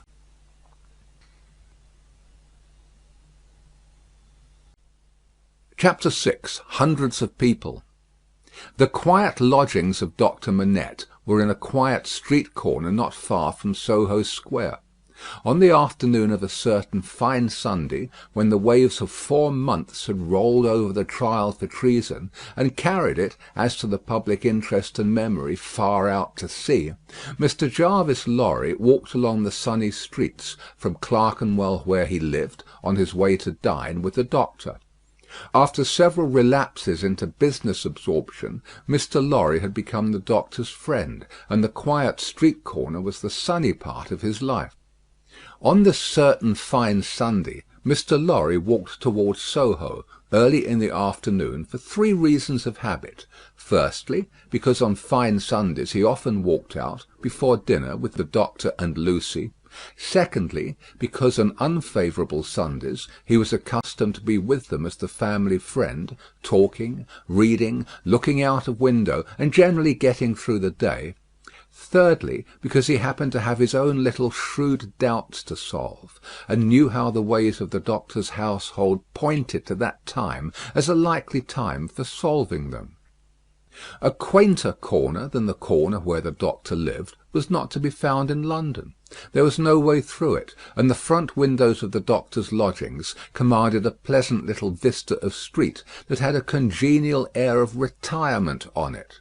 There were few buildings then, north of the Oxford Road, and forest trees flourished, and wild flowers grew, and the hawthorn blossomed in the now vanished fields.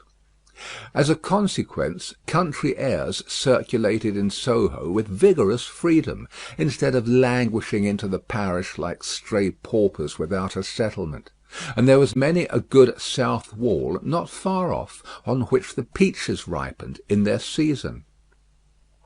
The summer light struck into the corner brilliantly in the early part of the day; but when the streets grew hot, the corner was in shadow, though not in shadow so remote but that you could see beyond it into a glare of brightness.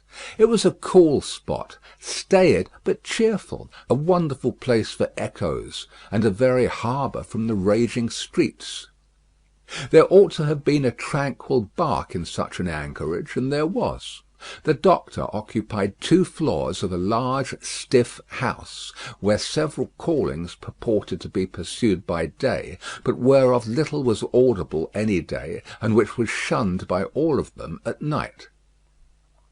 In a building at the back, attainable by a courtyard, where a plane tree rustled its green leaves, church organs claimed to be made, and silver to be chased, and likewise gold to be beaten by some mysterious giant who had a golden arm starting out of the wall of the front hall, as if he had beaten himself precious, and menaced a similar conversion of all visitors. A very little of these trades, or of a lonely lodger rumoured to live upstairs, or of a dim coach trimming maker asserted to have a counting house below, was ever heard or seen. Occasionally a stray workman putting his coat on traversed the hall, or a stranger peered about there, or a distant clink was heard across the courtyard, or a thump from the golden giant. These, however, were only the exceptions required to prove the rule, that the sparrows in the plane tree behind the house, and the echoes in the corner before it, had their own way from Sunday morning unto Saturday night. Doctor Manette received such patience here as his old reputation, and its revival in the floating whispers of his story, brought him. His scientific knowledge, and his vigilance and skill in conducting ingenious experiments, brought him otherwise into moderate request, and he earned as much as he wanted. These things were within Mr. Jarvis Lorry's knowledge, thoughts, and notice, when he rang the door-bell of the tranquil house in the corner on the fine Sunday afternoon. Doctor Manette at home? Expected home. Miss Lucie at home? Expected home. Miss Pross at home? Possibly at home, but of a certainty impossible for handmaid to anticipate intentions of Miss Pross as to admission or denial of the fact. "As I am at home myself," said Miss Lorry, "I'll go upstairs." Although the doctor's daughter had known nothing of the country of her birth, she appeared to have innately derived from it that ability to make much of little means, which is one of its most useful and most agreeable characteristics. Simple as the furniture was, it was set off by so many little adornments, of no value but for their taste and fancy, that its effect was delightful. The disposition of everything in the rooms, from the largest object to the least, the arrangement of colours, the elegant variety and contrast obtained by thrift in trifles, by delicate hands, clear eyes, and good sense, were at once so pleasant in themselves and so expressive of their originator, that, as Mr. Lorry stood looking about him, the very chairs and tables seemed to ask him, with something of that peculiar expression which he knew so well by this time, whether he approved. There were 3 rooms on a floor, and the doors by which they communicated being put open, that the air might pass freely through them all, Mr. Lorry, smilingly observant of that fanciful resemblance which he detected all around him, walked from one to another. The first was the best room, and in it were Lucie's birds, and flowers, and books, and desk, and work-table, and box of water-colours. The second was the doctor's consulting room, used also as the dining room. The third, changingly speckled by the rustle of the plane tree in the yard, was the doctor's bedroom, and there, in a corner, stood the disused shoemaker's bench and tray of tools, much as it had stood on the 5th floor of the dismal house by the wine-shop in the suburb of Saint Antoine in Paris. "I wonder," said Mr. Lorry, pausing in his looking about, "that he keeps that reminder of his sufferings about him." "And why wonder at that?" was the abrupt inquiry that made him start. It proceeded from Miss Pross, the wild red woman, strong of hand, whose acquaintance he had first made at the Royal George Hotel at Dover, and had since improved. "I should have thought," Mr. Lorry began. "Pooh! You would have thought," said Miss Pross. Mr. Lorry left off. "How do you do?" inquired that lady then, sharply, and yet as if to express that she bore him no malice. "I am pretty well, I thank you," answered Mr. Lorry, with meekness. "How are you?" "Nothing to boast of," said Miss Pross. "Indeed?" "Ah, indeed," said Miss Pross. "I am very much put out about my ladybird." "Indeed?" "For gracious sake, say something else besides 'indeed,' or you'll fidget me to death," said Miss Pross, whose character, dissociated from stature, was shortness. "Really, then," said Mr. Lorry, as an amendment. "Really is bad enough," returned Miss Pross, "but better. Yes, I'm very much put out." "May I ask the cause?" "I don't want dozens of people who are not at all worthy of Ladybird to come here looking after her," said Miss Pross. "Do dozens come here for that purpose?" "Hundreds," said Miss Pross. It was characteristic of this lady, as of some other people before her time and since, that whenever her original proposition was questioned, she exaggerated it.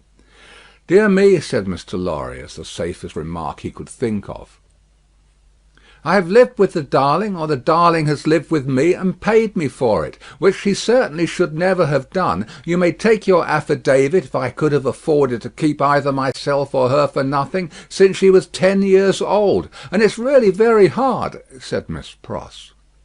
Not seeing with precision what was very hard, Mr. Lorry shook his head, using that important part of himself as a sort of fairy cloak that would fit anything. "All sorts of people who are not in the least degree worthy of the pet are always turning up," said Miss Pross. "When you began it—" "I began it, Miss Pross." "Didn't you, who brought her father to life?" "Oh, if that was the beginning of it," said Mr. Lorry. "It wasn't ending it, I suppose. I say, when you begin it, it was hard enough. Not that I have any fault to find with Doctor Manette, except that he is not worthy of such a daughter, which is no imputation on him, for it was not to be expected that anybody should be under any circumstances. But it really is doubly and trebly hard to have crowds and multitudes of people turning up after him, if I could have forgiven him, to take Ladybird's affections away from me." Mr. Lorry knew Miss Pross to be very jealous, but he also knew her by this time to be, beneath the surface of her eccentricity, one of those unselfish creatures, found only among women, who will, for pure love and admiration, bind themselves, willing slaves, to youth when they have lost it, to beauty that they never had, to accomplishments that they were never fortunate enough to gain, to bright hopes that never shone upon their own sombre lives. He knew enough of the world to know that there is nothing in it better than the faithful service of the heart, so rendered and so free from any mercenary taint. He had such an exalted respect for it, that in the retributive arrangements made by his own mind (we all make such arrangements, more or less), he stationed Miss Pross much nearer to the lower angels than many ladies immeasurably better got up, both by nature and art, who had balances at Tellson's. "There never was nor will be but one man worthy of Ladybird," said Miss Pross, "and that was my brother Solomon, if he hadn't made a mistake in life." Here again Mr. Lorry's enquiries into Miss Pross's personal history had established the fact that her brother Solomon was a heartless scoundrel who had stripped her of everything she possessed as a stake to speculate with, and had abandoned her in her poverty for evermore, with no touch of compunction. Miss Pross's fidelity of belief in Solomon, deducting a mere trifle for this slight mistake, was quite a serious matter with Mr. Lorry, and had its weight in his good opinion of her. "As we happen to be alone for the moment, and are both people of business," he said, when they had got back to the drawing-room, and had sat down there in friendly relations, "let me ask you, does the doctor, in talking with Lucie, never refer to the shoemaking time yet?" "Never." "And yet keeps that bench and those tools beside him?" "Ah," returned Miss Pross, shaking her head, "but I don't say he don't refer to it within himself." "Do you believe that he thinks of it much?" "I do," said Miss Pross. "Do you imagine—" Mr. Lorry had begun, when Miss Pross took him up short, with "Never imagine anything. Have no imagination at all."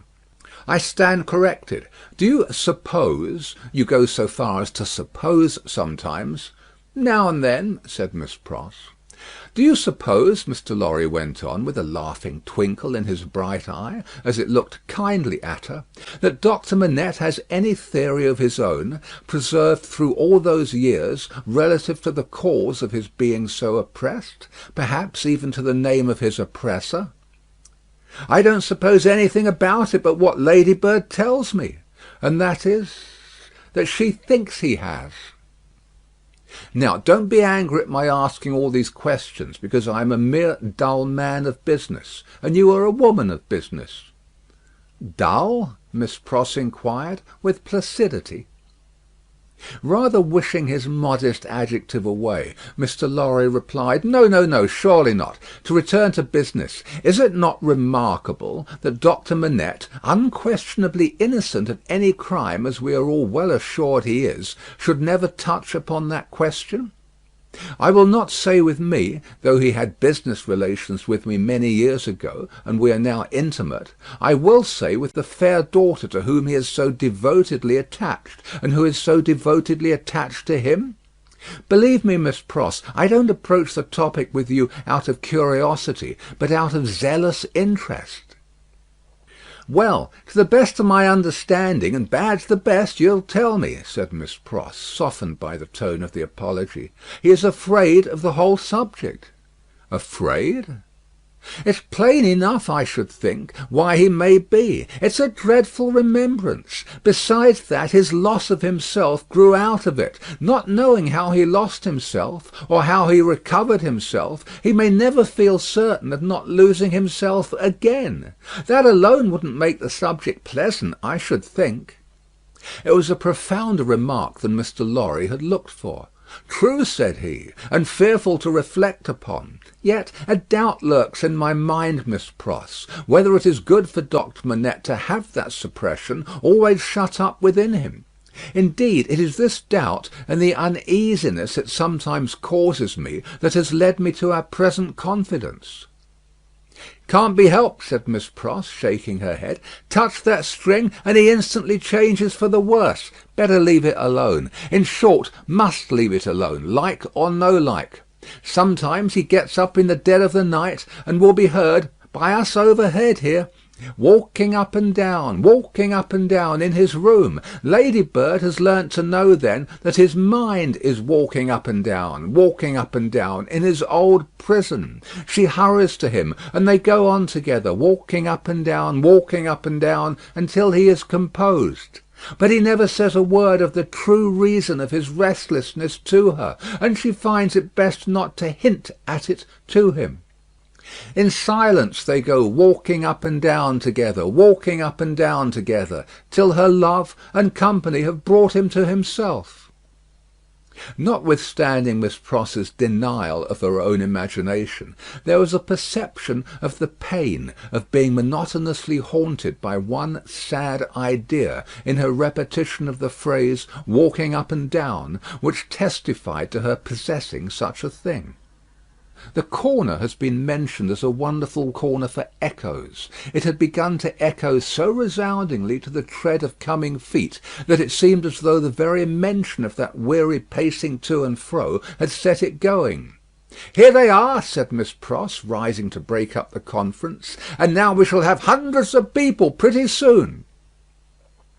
It was such a curious corner in its acoustical properties, such a peculiar ear of a place, that as Mr. Lorry stood at the open window, looking for the father and daughter whose steps he heard, he fancied they would never approach. Not only would the echoes die away as though the steps had gone, but echoes of other steps that never came would be heard in their stead, and would die away for good when they seemed close at hand. However, father and daughter did at last appear, and Miss Pross was ready at the street door to receive them.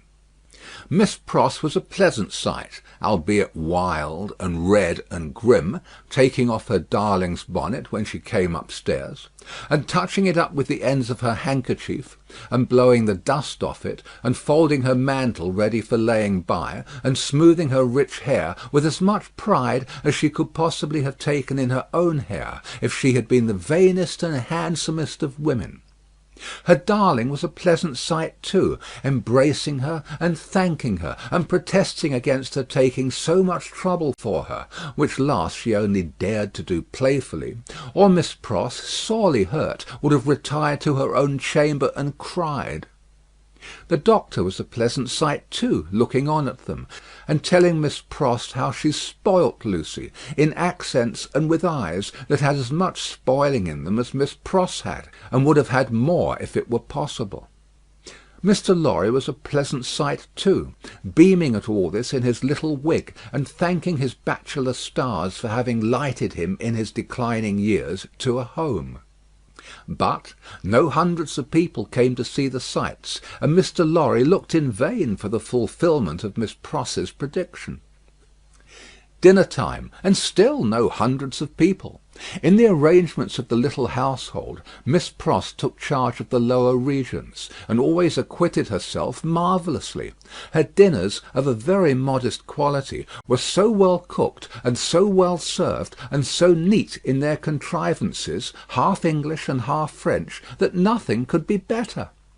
Miss Pross's friendship being of the thoroughly practical kind, she had ravaged Soho and the adjacent provinces in search of impoverished French who, tempted by shillings and half-crowns, would impart culinary mysteries to her.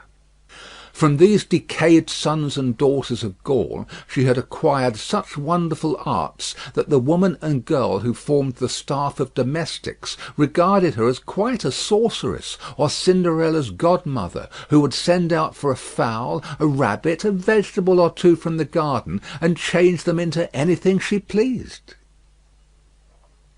On Sundays Miss Pross dined at the doctor's table, but on other days persisted in taking her meals at unknown periods, either in the lower regions or in her own room on the second floor, a blue chamber to which no one but her ladybird ever gained admittance. On this occasion Miss Pross, responding to Ladybird's pleasant face and pleasant efforts to please her, unbent exceedingly, so the dinner was very pleasant too. It was an oppressive day, and, after dinner, Lucie proposed that the wine should be carried out under the plane tree, and they should sit there in the air. As everything turned upon her and revolved about her, they went out under the plane tree, and she carried the wine down for the special benefit of Mr. Lorry. She had installed herself some time before as Mr. Lorry's cup-bearer, and while they sat under the plane tree talking, she kept his glass replenished. Mysterious backs and ends of houses peeped at them as they talked, and the plane tree whispered to them in its own way above their heads. Still, the hundreds of people did not present themselves. Mr. Darnay presented himself while they were sitting under the plane tree, but he was only one. Doctor Manette received him kindly, and so did Lucie. But Miss Pross suddenly became affected with a twitching in the head and body, and retired into the house. She was not unfrequently the victim of this disorder, and she called it, in familiar conversation, a fit of the jerks. The doctor was in his best condition, and looked specially young. The resemblance between him and Lucie was very strong at such times, and as they sat side by side, she leaning on his shoulder, and he resting his arm on the back of her chair, it was very agreeable to trace the likeness. He had been talking all day on many subjects, and with unusual vivacity. "Pray, Doctor Manette," said Mr. Darnay, as they sat under the plane tree, and he said it in the natural pursuit of the topic in hand, which happened to be the old buildings of London, "have you seen much of the Tower?" "Lucie and I have been there, but only casually. We have seen enough of it to know that it teems with interest, little more." "I have been there, as you remember," said Darnay with a smile, though reddening a little angrily, "in another character, and not in a character that gives facilities for seeing much of it. They told me a curious thing when I was there." "What was that?" Lucie asked. "In making some alterations, the workmen came upon an old dungeon, which had been for many years built up and forgotten. Every stone of its inner wall was covered by inscriptions, which had been carved by prisoners, dates, names, complaints, and prayers. Upon a cornerstone in an angle of the wall, one prisoner, who seemed to have gone to execution, had cut as his last work 3 letters. They were done with some very poor instrument, and hurriedly with an unsteady hand. At first they were read as D-I-C, but on being more carefully examined, the last letter was found to be G. There was no record or legend of any prisoner with those initials, and many fruitless guesses were made what the name could have been. At length it was suggested that the letters were not initials, but the complete word dig. The floor was examined very carefully under the inscription, and in the earth beneath a stone, or tile, or some fragment of paving, were found the ashes of a paper, mingled with the ashes of a small leathern case or bag. What the unknown prisoner had written will never be read, but he had written something, and hidden it away to keep it from the jailer. "My father!" exclaimed Lucie, "you are ill!" He had suddenly started up, with his hand to his head. His manner and his look quite terrified them all. "No, my dear, not ill. There are large drops of rain falling, and they made me start. We had better go in." He recovered himself almost instantly. Rain was really falling in large drops, and he showed the back of his hand with raindrops on it.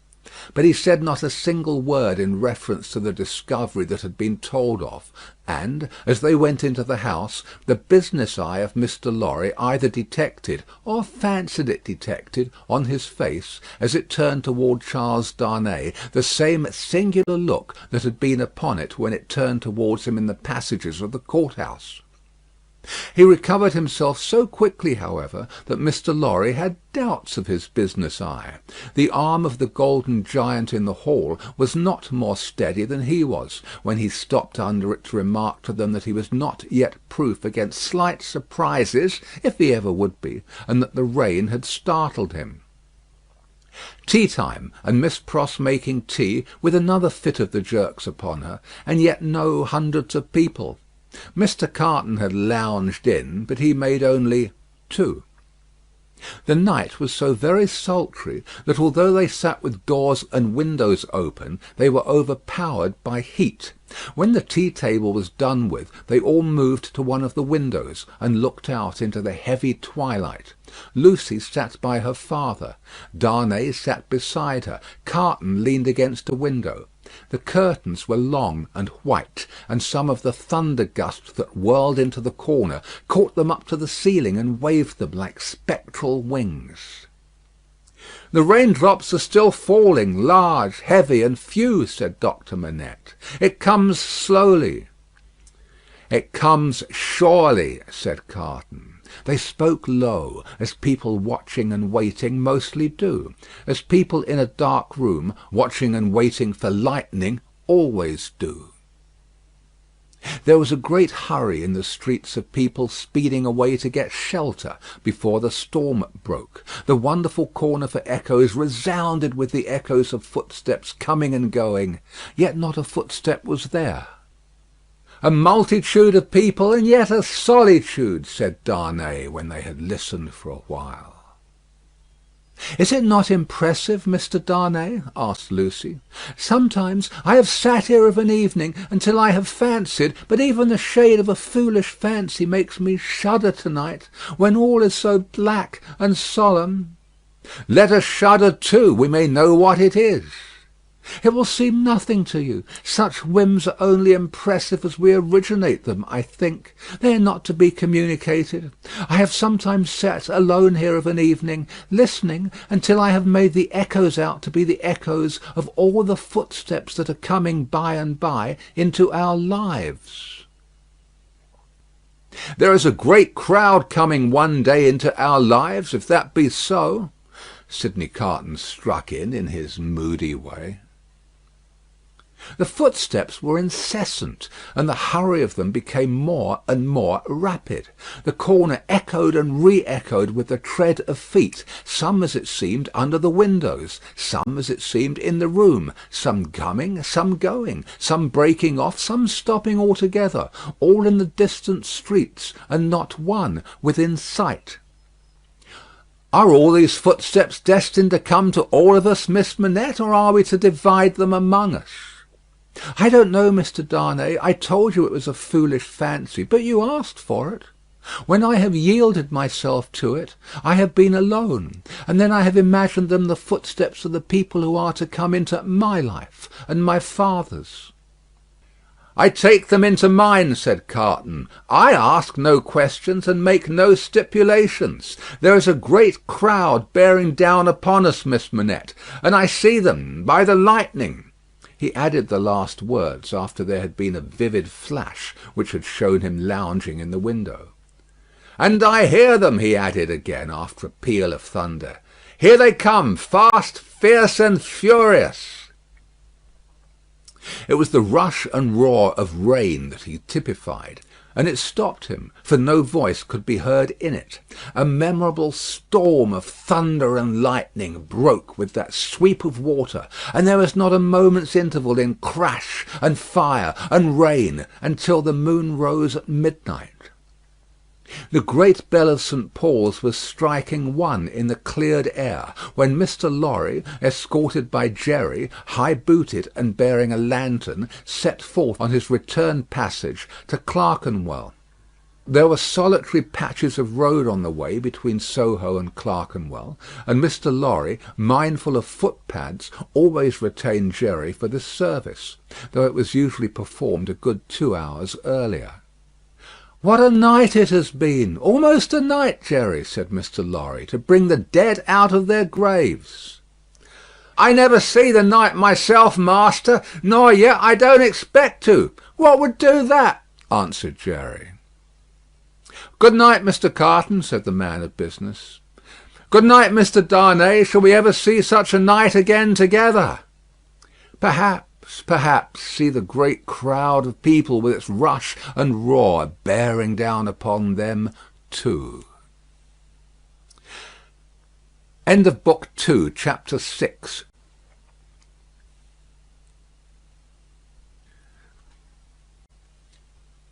Chapter 7. Monseigneur in town. Monseigneur, one of the great lords in power at the court, held his fortnightly reception in his grand hotel in Paris. Monseigneur was in his inner room, his sanctuary of sanctuaries, the holiest of holiestes to the crowd of worshippers in the suite of rooms without. Monseigneur was about to take his chocolate. Monseigneur could swallow a great many things with ease, and was by some few sullen minds supposed to be rather rapidly swallowing France. But his morning's chocolate could not so much as get into the throat of Monseigneur without the aid of 4 strong men besides the cook. Yes, it took 4 men, all 4 ablaze with gorgeous decoration, and the chief of them unable to exist with fewer than 2 gold watches in his pocket, emulative of the noble and chaste fashion set by Monseigneur, to conduct the happy chocolate to Monseigneur's lips. One lackey carried the chocolate pot into the sacred presence, a second milled and frothed the chocolate with the little instrument he bore for that function, a third presented the favoured napkin, a fourth, he of the 2 gold watches, poured the chocolate out. It was impossible for Monseigneur to dispense with one of these attendants on the chocolate and hold his high place under the admiring heavens. Deep would have been the blot upon his escutcheon if his chocolate had been ignobly waited on by only 3 men. He must have died of 2. Monseigneur had been out at a little supper last night, where the comedy and the grand opera were charmingly represented. Monseigneur was out at a little supper most nights, with fascinating company. So polite and so impressible was Monseigneur, that the comedy and the grand opera had far more influence with him in the tiresome articles of state affairs and state secrets than the needs of all France. A happy circumstance for France, as the like always is for all countries similarly favoured, always was for England, by way of example, in the regretted days of the merry Stuart, who sold it. Monseigneur had one truly noble idea of general public business, which was to let everything go on in its own way. Of particular public business, Monseigneur had the other truly noble idea, that it must all go his way, tend to his own power and pocket. Of his pleasures, general and particular, Monseigneur had the other truly noble idea, that the world was made for them. The text of his order, altered from the original by only a pronoun, which is not much, ran: "The earth and the fulness thereof are mine, saith Monseigneur." Yet Monseigneur had slowly found that vulgar embarrassments crept into his affairs, both private and public, and he had, as to both classes of affairs, allied himself perforce with a farmer general.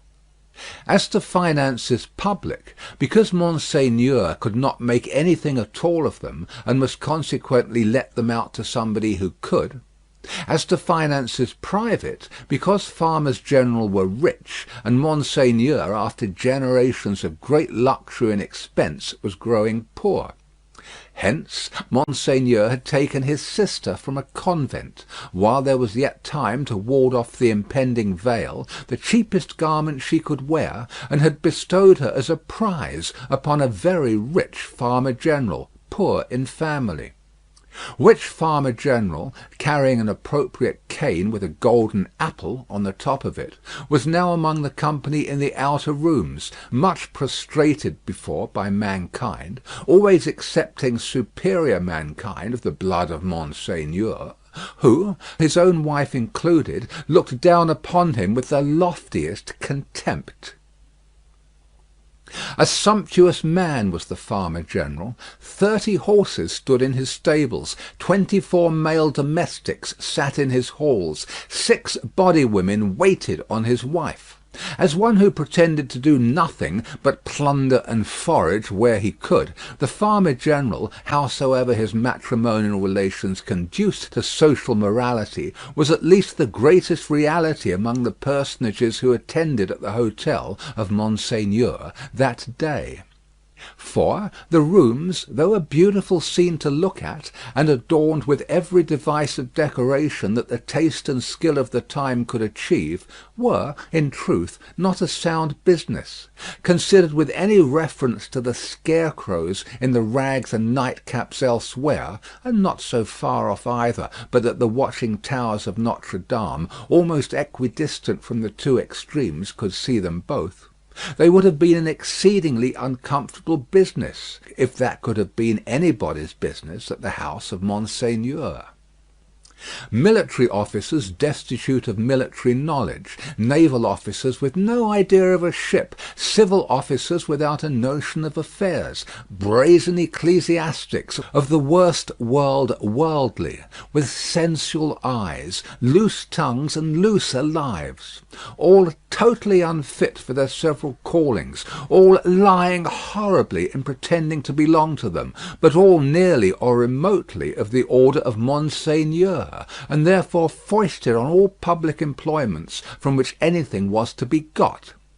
These were to be told off by the score and the score.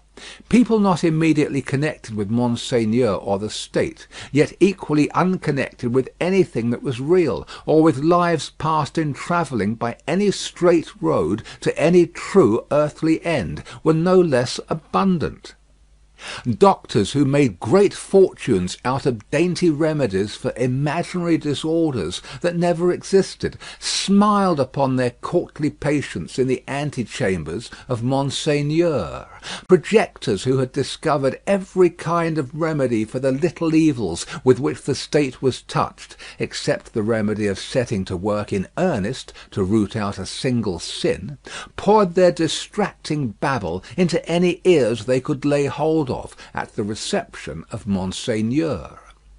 Unbelieving philosophers who were remodelling the world with words, and making card towers of Babel to scale the skies with, talked with unbelieving chemists who had an eye on the transmutation of metals at this wonderful gathering accumulated by Monseigneur.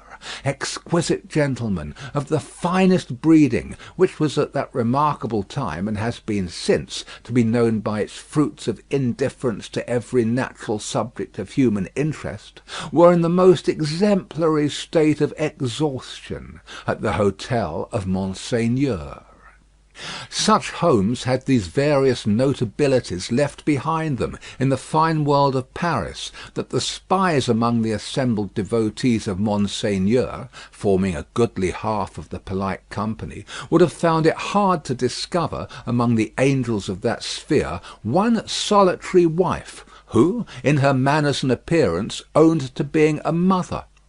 Indeed, except for the mere act of bringing a troublesome creature into the world, which does not go far towards the realization of the name of mother, there was no such thing known to the fashion.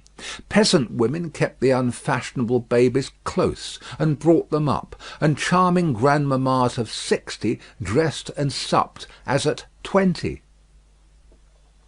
The leprosy of unreality disfigured every human creature in attendance upon Monseigneur. In the outermost room were half a dozen exceptional people who had had for a few years some vague misgivings in them that things in general were going rather wrong.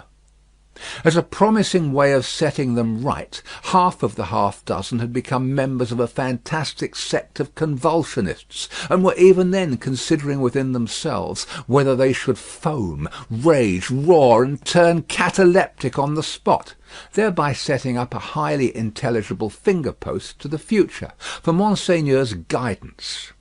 Besides these dervishes were other three, who had rushed into another sect, which mended matters with a jargon about the centre of truth, holding that man had got out of the centre of truth, which did not need much demonstration, but had not got out of the circumference, and that he was to be kept from flying out of the circumference, and was even to be shoved back into the centre by fasting and seeing of spirits.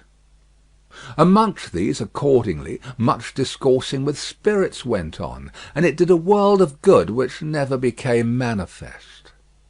But the comfort was that all the company at the Grand Hotel of Monseigneur were perfectly dressed. If the day of judgment had only been ascertained to be a dress day, everybody there would have been eternally correct. Such frizzling and powdering and sticking up of hair, such delicate complexions artificially preserved and mended, such gallant swords to look at, and such delicate honour to the sense of smell, would surely keep anything going for ever and ever. The exquisite gentlemen of the finest breeding wore little pendant trinkets that chinked as they languidly moved. These golden fetters rang like precious little bells, and what with that ringing, and with the rustle of silk and brocade and fine linen, there was a flutter in the air that fanned Saint Antoine and his devouring hunger far away. Dress was the one unfailing talisman and charm used for keeping all things in their places. Everybody was dressed for a fancy ball that was never to leave off. From the palace of the Tuileries, through Monseigneur and the whole court, through the chambers, the tribunals of justice, and all society except the scarecrows, the fancy ball descended to the common executioner, who, in pursuance of the charm, was required to officiate frizzled, powdered, in a gold-laced coat, pumps, and white silk stockings. At the gallows and the wheel the axe was a rarity. Monsieur Paris, as it was the episcopal mode among his brothers professors of the provinces, Monsieur Orléans and the rest, to call him, presided in this dainty dress. And who among the company at Monseigneur's reception in that 1780th year of our Lord could possibly doubt that a system rooted in a frizzled hangman, powdered, gold-laced, pumped, and white silk stockinged, would see the very stars out? Monseigneur, having eased his 4 men of their burdens and taken his chocolate, caused the doors of the holiest of holiest to be thrown open and issued forth. Then what submission, what cringing and fawning, what servility, what abject humiliation! As to bowing down in body and spirit, nothing in that way was left for heaven, which may have been among other reasons why the worshippers of Monseigneur never troubled it. Bestowing a word of promise here, and a smile there, a whisper on one happy slave, and a wave of the hand on another, Monseigneur affably passed through his rooms to the remote region of the circumference of truth. There Monseigneur turned and came back again, and so in due course of time got himself shut up in his sanctuary by the chocolate sprites, and was seen no more. The show being over, the flutter in the air became quite a little storm, and the precious little bells went ringing downstairs. There was soon but one person left of all the crowd, and he, with his hat under his arm and his snuff-box in his hand, slowly passed among the mirrors on his way out. "I devote you," said this person, stopping at the last door on his way, and turning in the direction of the sanctuary, "to the devil." With that he shook the snuff from his fingers as if he had shaken the dust from his feet, and quietly walked downstairs. He was a man of about 60, handsomely dressed, haughty in manner, and with a face like a fine mask, a face of a transparent paleness, every feature in it clearly defined, one set expression on it. The nose, beautifully formed otherwise, was very slightly pinched at the top of each nostril.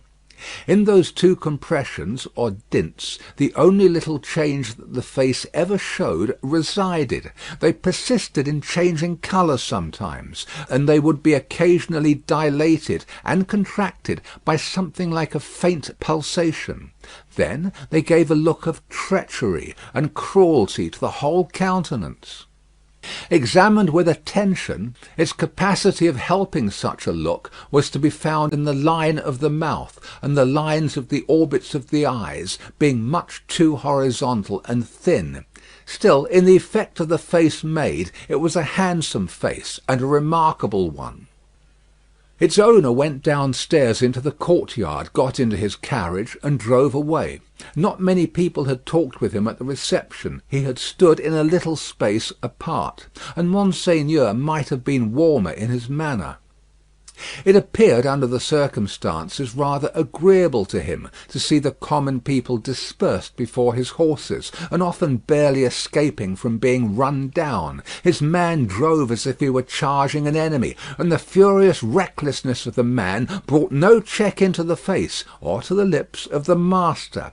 The complaint had sometimes made itself audible, even in that deaf city and dumb age, that, in the narrow streets without footways, the fierce patrician custom of hard driving endangered and maimed the mere vulgar in a barbarous manner.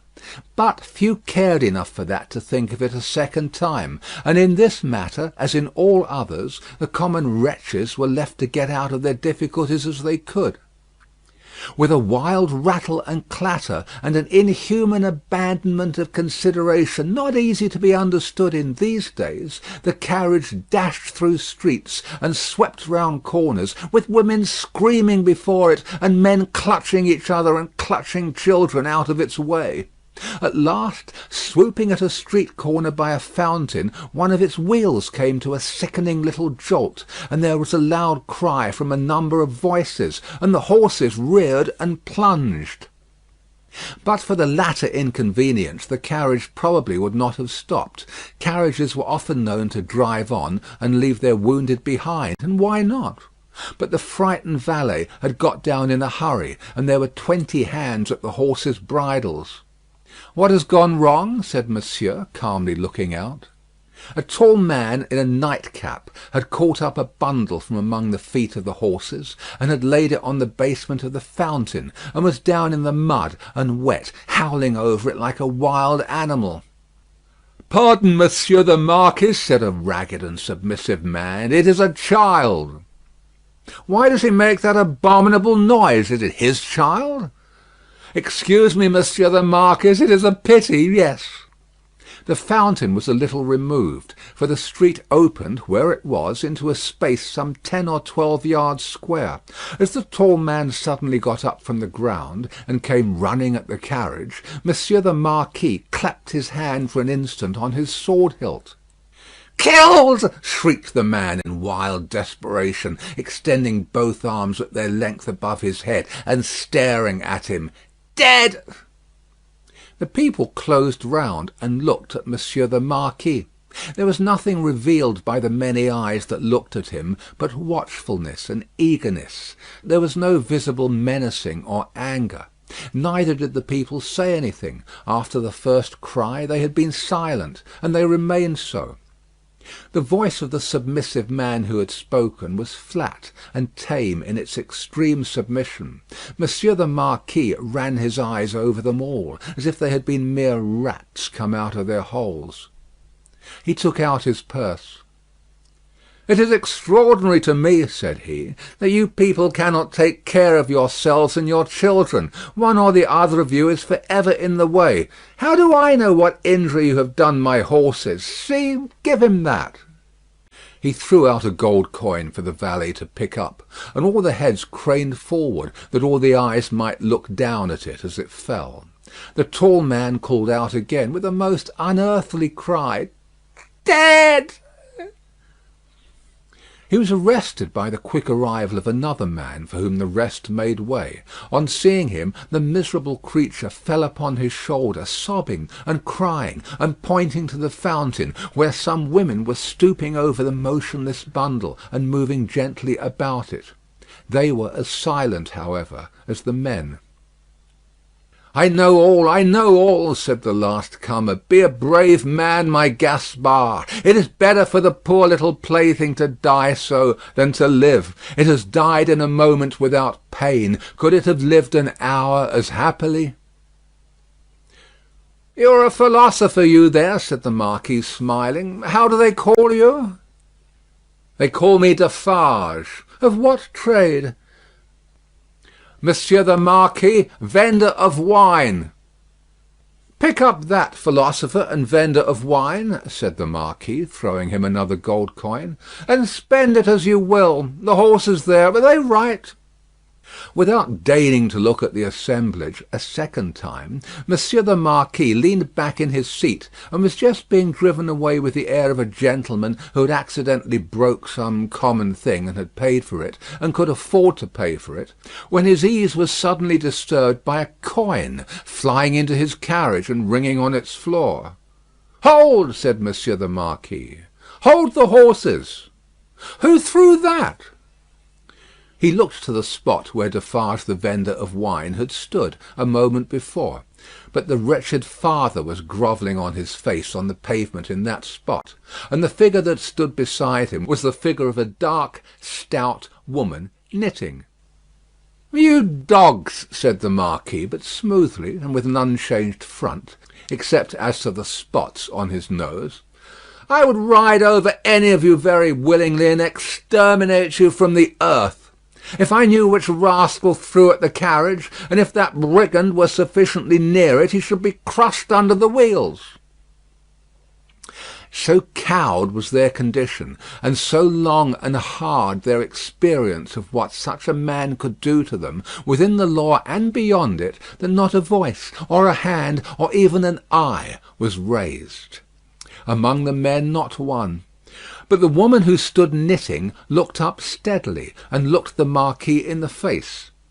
It was not for his dignity to notice it. His contemptuous eyes passed over her, and over all the other rats, and he leaned back in his seat again and gave the word, "Go on." He was driven on, and other carriages came whirling by in quick succession. The minister, the state projector, the farmer general, the doctor, the lawyer, the ecclesiastic, the grand opera, the comedy, the whole fancy ball in a bright continuous flow, came whirling by.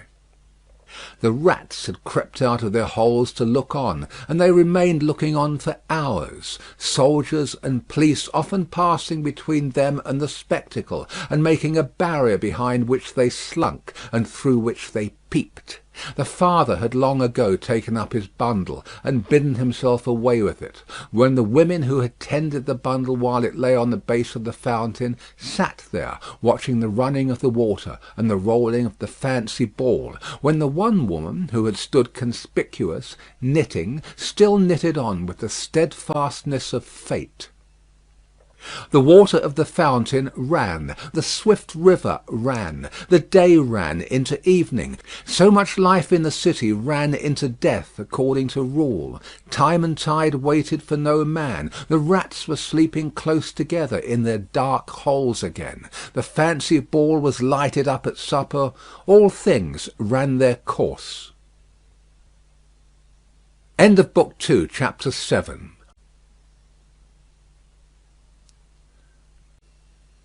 Chapter 8. Monseigneur in the country. A beautiful landscape, with the corn bright in it, but not abundant.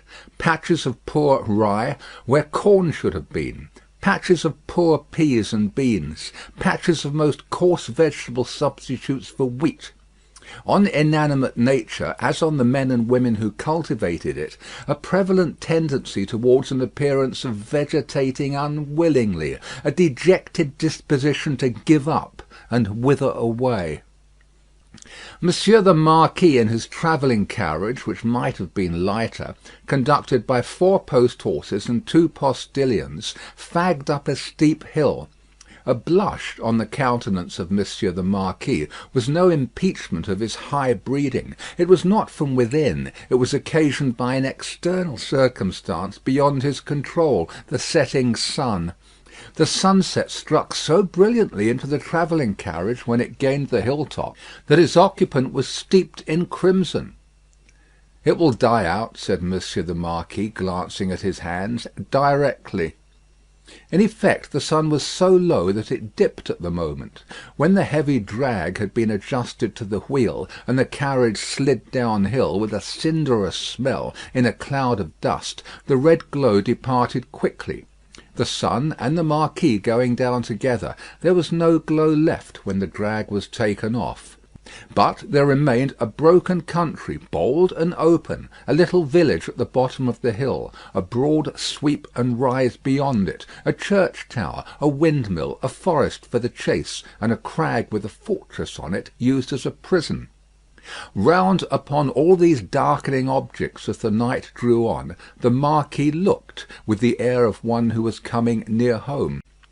The village had its one poor street, with its poor brewery, poor tannery, poor tavern, poor stable-yard for relays of post-horses, poor fountains, all usual poor appointments. It had its poor people too. All its people were poor, and many of them were sitting at their doors, shredding spare onions and the like for supper, while many were at the fountain washing leaves and grasses and any such small yieldings of the earth that could be eaten.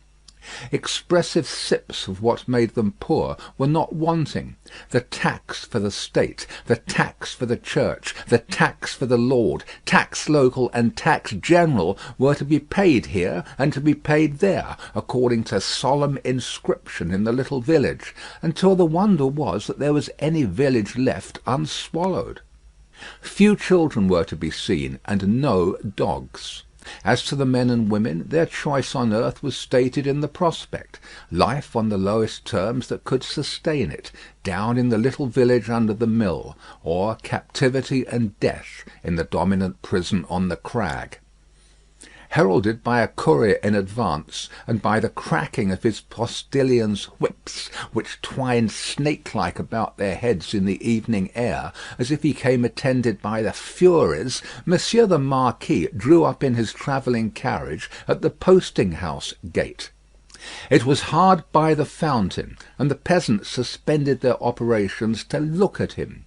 He looked at them, and saw in them, without knowing it, the slow sure filing down of misery-worn face and figure that was to make the meagreness of Frenchmen an English superstition which should survive the truth through the best part of 100 years. Monsieur the Marquis cast his eyes over the submissive faces that drooped before him, as the like of himself had drooped before Monseigneur of the court, only the difference was that these faces drooped merely to suffer and not to propitiate, when a grizzled mender of the roads joined the group. "Bring me hither that fellow," said the Marquis to the courier.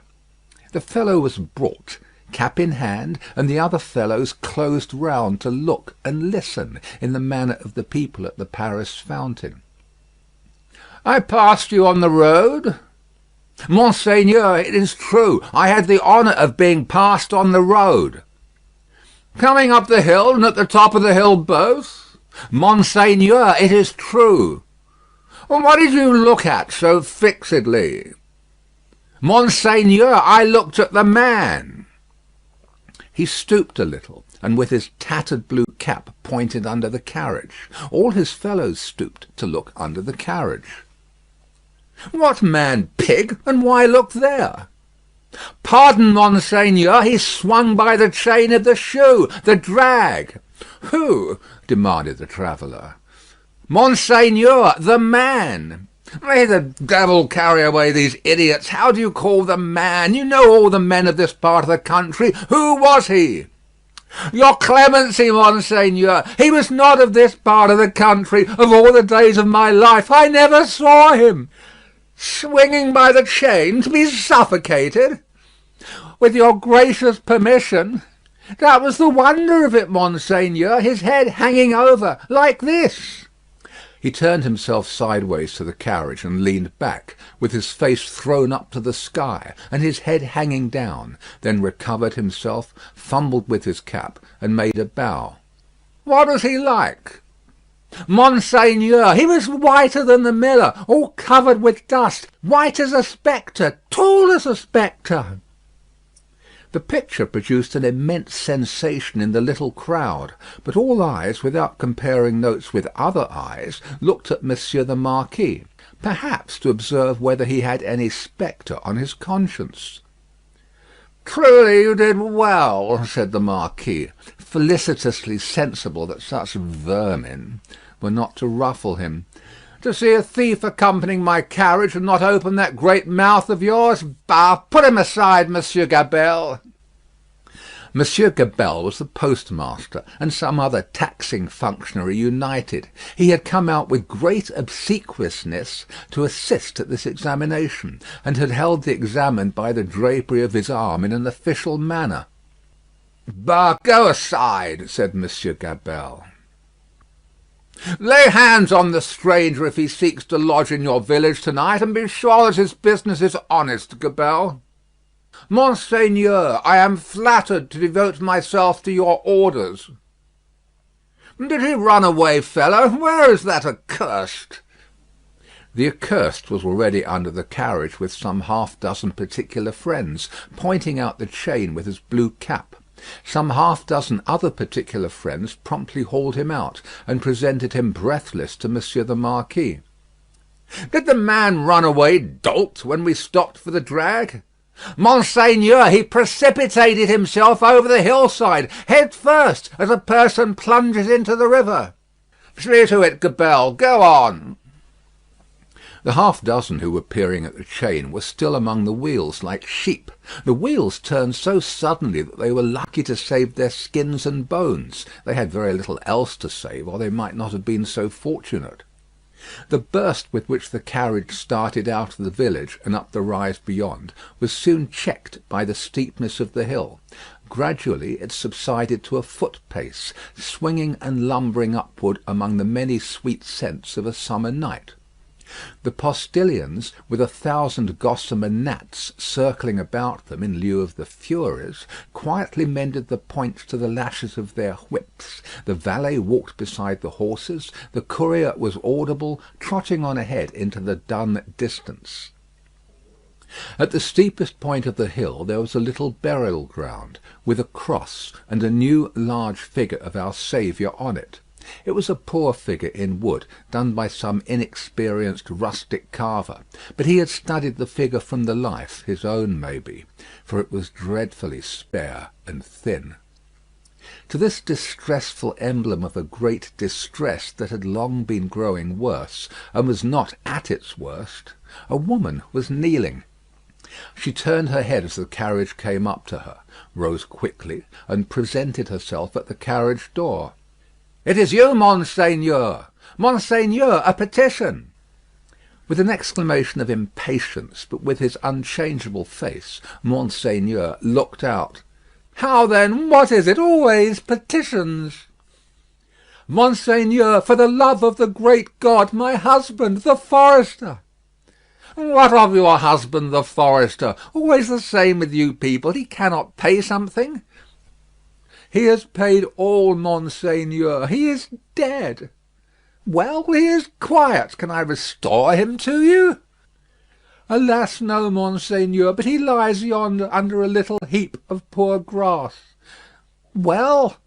"Monseigneur, there are so many little heaps of poor grass." "Again, well?" She looked an old woman, but was young. Her manner was one of passionate grief. By turns she clasped her veinous and knotted hands together with wild energy, and laid one of them on the carriage door, tenderly, caressingly, as if it had been a human breast and could be expected to feel the appealing touch. "Monseigneur, hear me, Monseigneur, hear my petition. My husband died of want. So many die of want. So many more will die of want." "Again, well, can I feed them?" "Monseigneur, the good God knows, but I don't ask it.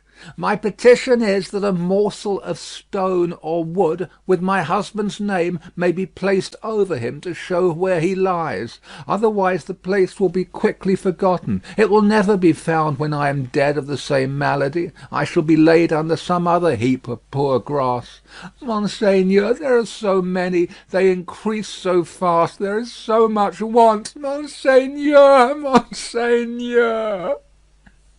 The valet had put her away from the door. The carriage had broken into a brisk trot. The postilions had quickened the pace. She was left far behind, and Monseigneur, again escorted by the Furies, was rapidly diminishing the league or two of distance that remained between him and his château. The sweet scents of the summer night rose all around them, and rose, as the rain falls, impartially, on the dusty, ragged, and toil-worn group at the fountain not far away, to whom the mender of roads, with the aid of the blue cap without which he was nothing, still enlarged upon his man like a spectre, as long as they could bear it.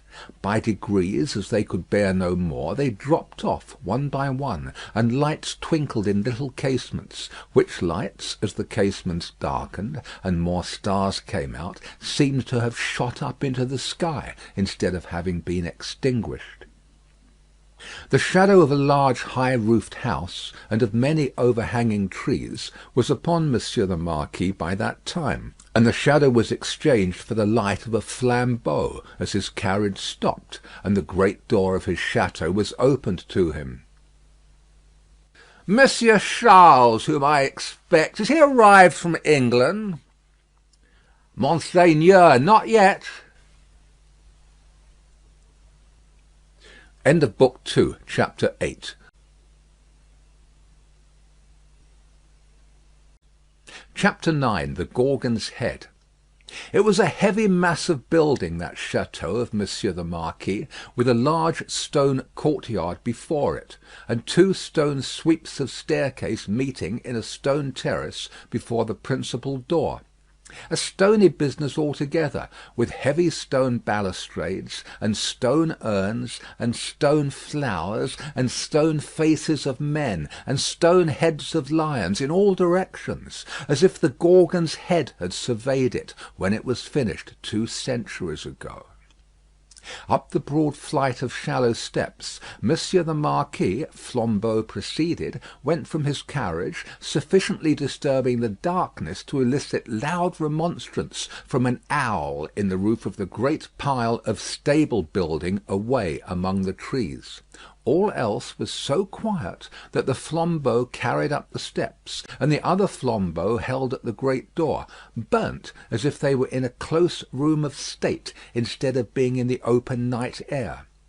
Other sound than the owl's voice there was none, save the falling of a fountain into its stone basin, for it was one of those dark nights that hold their breath by the hour together, and then heave a long low sigh, and hold their breath again. The great door clanged behind him, and Monsieur the Marquis crossed a hall, grim with certain old boar spears, swords, and knives of the chase, grimmer with certain heavy riding rods and riding whips, of which many a peasant, gone to his benefactor death, had felt the weight when his lord was angry. Avoiding the larger rooms, which were dark and made fast for the night, Monsieur the Marquis, with his flambeau bearer going on before, went up the staircase to a door in a corridor. This thrown open admitted him to his own private apartment of 3 rooms, his bedchamber, and 2 others. High vaulted rooms with cool uncarpeted floors, great dogs upon the hearths for the burning of wood in winter time, and all luxuries befitting the state of a marquis in a luxurious age and country. The fashion of the last Louis but one, of the line that was never to break, the 14th Louis, was conspicuous in their rich furniture, but it was diversified by many objects that were illustrations of old pages in the history of France. A supper table was laid for 2 in the third of the rooms, a round room in one of the château's 4 extinguisher-topped towers, a small lofty room with its window wide open, and the wooden jalousie blinds closed, so that the dark night only showed in slight horizontal lines of black, alternating with their broad lines of stone colour. "My nephew," said the Marquis, glancing at the supper preparation. "They said he was not arrived." Nor was he, but he had been expected with Monseigneur. "Ah, It is not probable he will arrive tonight. Nevertheless, leave the table as it is. I shall be ready in a quarter of an hour." In a quarter of an hour Monseigneur was ready, and sat down alone to his sumptuous and choice supper. His chair was opposite to the window, and he had taken his soup, and was raising his glass of Bordeaux to his lips, when he put it down. "What is that?" he calmly asked, looking with attention at the horizontal lines of black and stone colour. "Monseigneur, that? Outside the blinds. Open the blinds." It was done. "Well?"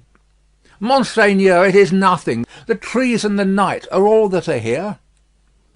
The servant who spoke had thrown the blinds wide, had looked out into the vacant darkness, and stood with that blank behind him, looking round for instructions. "Good," said the imperturbable master. "Close them again." That was done too, and the Marquis went on with his supper. He was half-way through it when he again stopped with his glass in his hand, hearing the sound of wheels. It came on briskly, and came up to the front of the château. "Ask who has arrived." It was the nephew of Monseigneur. He had been some few leagues behind Monseigneur early in the afternoon. He had diminished the distance rapidly, but not so rapidly as to come up with Monseigneur on the road. He had heard of Monseigneur at the posting houses as being before him. He was to be told, said Monseigneur, that supper awaited him then and there, and that he was prayed to come to it. In a little while he came. He had been known in England as Charles Darnay. Monseigneur received him in a courtly manner, but they did not shake hands. "You left Paris yesterday, sir?" he said to Monseigneur as he took his seat at table. "Yesterday. And you?" "I come direct." "From London?" "Yes." "You have been a long time coming," said the Marquis with a smile. "On the contrary, I come direct." "Pardon me, I mean not a long time on the journey, a long time intending the journey." "I have been detained by—" The nephew stopped a moment in his answer. "Various business." "Without doubt," said the polished uncle.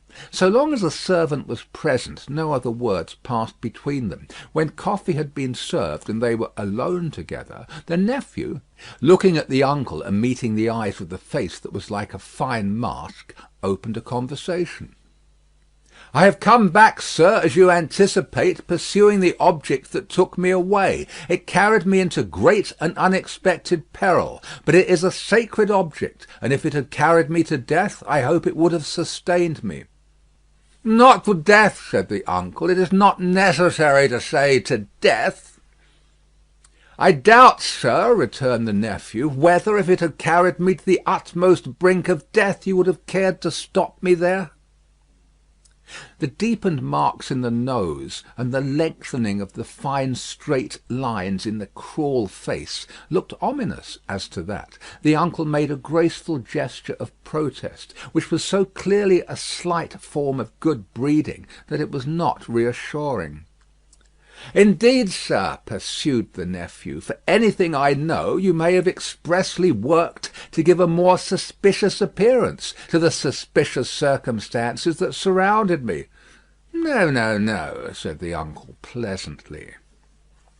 "But, however that may be," resumed the nephew, glancing at him with deep distrust, "I know that your diplomacy would stop me by any means, and would know no scruple as to means." "My friend, I told you so," said the uncle, with a fine pulsation in the two marks. "Do me the favour to recall that I told you so long ago." "I recall it." "Thank you," said the Marquis, very sweetly indeed. His tone lingered in the air, almost like the tone of a musical instrument. "In effect, sir," pursued the nephew, "I believe it to be at once your bad fortune and my good fortune that has kept me out of a prison in France here." "I do not quite understand," returned the uncle, sipping his coffee. "Dare I ask you to explain?" "I believe that if you were not in disgrace with the court, and had not been overshadowed by that cloud for years past, a lettre de cachet would have sent me to some fortress indefinitely." "It is possible," said the uncle, with great calmness. "For the honour of the family, I could even resolve to incommode you to that extent. Pray excuse me." "I perceive that, happily for me, the reception of the day before yesterday was, as usual, a cold one," observed the nephew. "I would not say happily, my friend," returned the uncle, with refined politeness. "I would not be sure of that. A good opportunity for consideration, surrounded by the advantages of solitude, might influence your destiny to far greater advantage than you influence it for yourself. But it is useless to discuss the question. I am, as you say, at a disadvantage. These little instruments of correction, these gentle aids to the power and honour of families, these slight favours that might so incommode you, are only to be obtained now by interest and importunity. They are sought by so many, and they are granted comparatively to so few. It used not to be so, but France in all such things is changed for the worse. Our not remote ancestors held the right of life and death over the surrounding vulgar. From this room many such dogs have been taken out to be hanged. In the next room, my bedroom, one fellow, to our knowledge, was poniarded on the spot for professing some insolent delicacy respecting his daughter. His daughter! We have lost many privileges. A new philosophy has become the mode, and the assertion of our station in these days might, I do not go so far as to say would, but might cause us real inconvenience. All very bad, very bad." The Marquis took a gentle little pinch of snuff, and shook his head, as elegantly despondent as he could becomingly be of a country still containing himself, that great means of regeneration. "We have so asserted our station, both in the old time and in the modern time also," said the nephew gloomily, "that I believe our name to be more detested than any name in France." "Let us hope so," said the uncle. "Detestation of the high is the involuntary homage of the low." "There is not," pursued the nephew in his former tone, "a face I can look at in all this country round about us, which looks at me with any deference on it but the dark deference of fear and slavery." "A compliment," said the Marquis, "to the grandeur of the family, merited by the manner in which the family has sustained its grandeur. Ah!" And he took another gentle little pinch of snuff, and lightly crossed his legs. But when the nephew, leaning an elbow on the table, covered his eyes thoughtfully and dejectedly with his hand, the fine mask looked at him sideways with a stronger concentration of keenness, closeness, and dislike than was comportable with its wearer's assumption of indifference.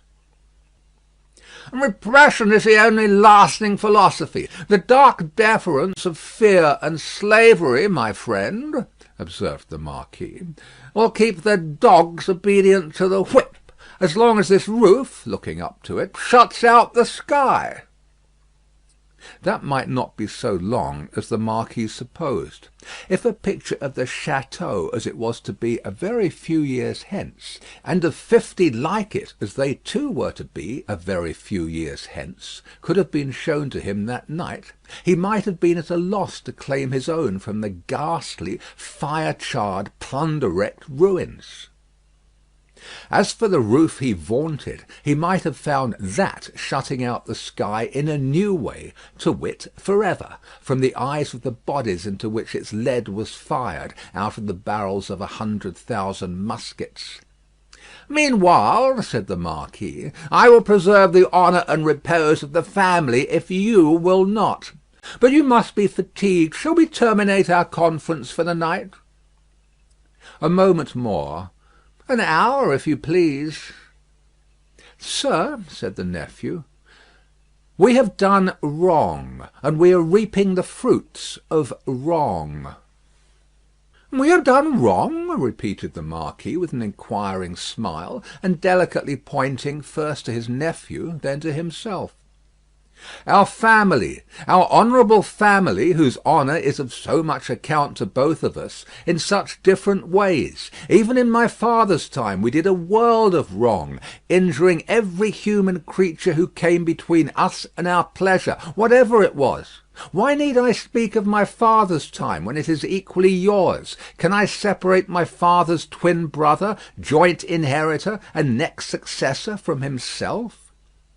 Death has done that, said the Marquis. And has left me, answered the nephew, bound to a system that is frightful to me, responsible for it, but powerless in it, seeking to execute the last request of my dear mother's lips, and obey the last look of my dear mother's eyes, which implored me to have mercy and to redress, and tortured by seeking assistance and power in vain. Seeking them from me, my nephew, said the Marquis, touching him on the breast with his forefinger. They were now standing by the hearth. You will for ever seek them in vain, be assured. Every fine straight line in the clear whiteness of his face was cruelly, craftily, and closely compressed, while he stood looking quietly at his nephew, with his snuff-box in his hand. Once again he touched him on the breast, as though his finger were the fine point of a small sword, with which, in delicate finesse, he ran him through the body, and said, My friend, I will die, perpetuating the system under which I have lived. When he had said it, he took a culminating pinch of snuff, and put his box in his pocket. Better to be a rational creature, he added then, after ringing a small bell on the table, and accept your natural destiny. But you are lost, Monsieur Charles, I see. This property and France are lost to me, said the nephew sadly. I renounce them.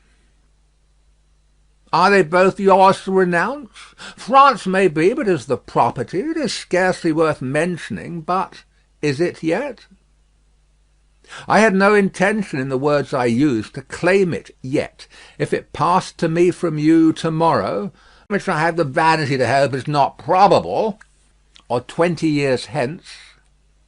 You do me too much honour, said the Marquis. Still, I prefer that supposition. I would abandon it, and live otherwise and elsewhere. It is little to relinquish. What is it but a wilderness of misery and ruin? Ha! said the Marquis, glancing round the luxurious room. To the eye it is fair enough here, but seen in its integrity, under the sky and by the daylight, it is a crumbling tower of waste, mismanagement, extortion, debt, mortgage, oppression, hunger, nakedness, and suffering. Ha! said the Marquis again, in a well-satisfied manner. If it ever becomes mine, it shall be put into some hands better qualified to free it slowly, if such a thing is possible, from the weight that drags it down, so that the miserable people who cannot leave it, and who have been long wrung to the last point of endurance, may, in another generation, suffer less. But it is not for me. There is a curse on it, and on all this land. And you, said the uncle, forgive my curiosity, do you, under your new philosophy, graciously intend to live? I must do to live what others of my countrymen, even with nobility at their backs, may have to do some day. Work. In England, for example? Yes, the family honour, sir, is safe from me in this country. The family name can suffer from me in no other, for I bear it in no other. The ringing of the bell had called to the adjoining bedchamber to be lighted.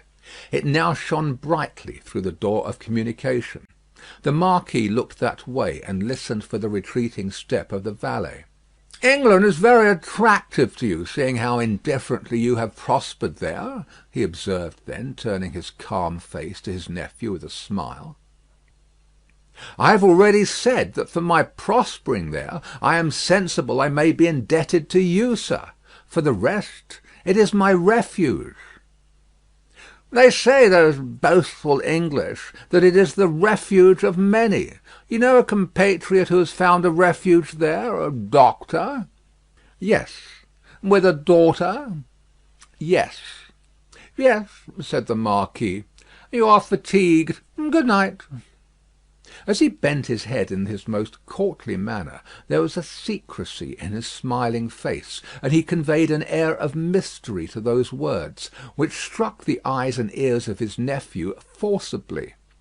At the same time, the thin straight lines of the setting of the eyes, and the thin straight lips, and the markings in the nose, curved with a sarcasm that looked handsomely diabolic. "Yes," repeated the Marquis, "a doctor with a daughter. Yes, so commences the new philosophy. You're fatigued. Good night." It would have been of as much avail to interrogate any stone face outside the château as to interrogate that face of his. The nephew looked at him in vain in passing on to the door. "Good night," said the uncle.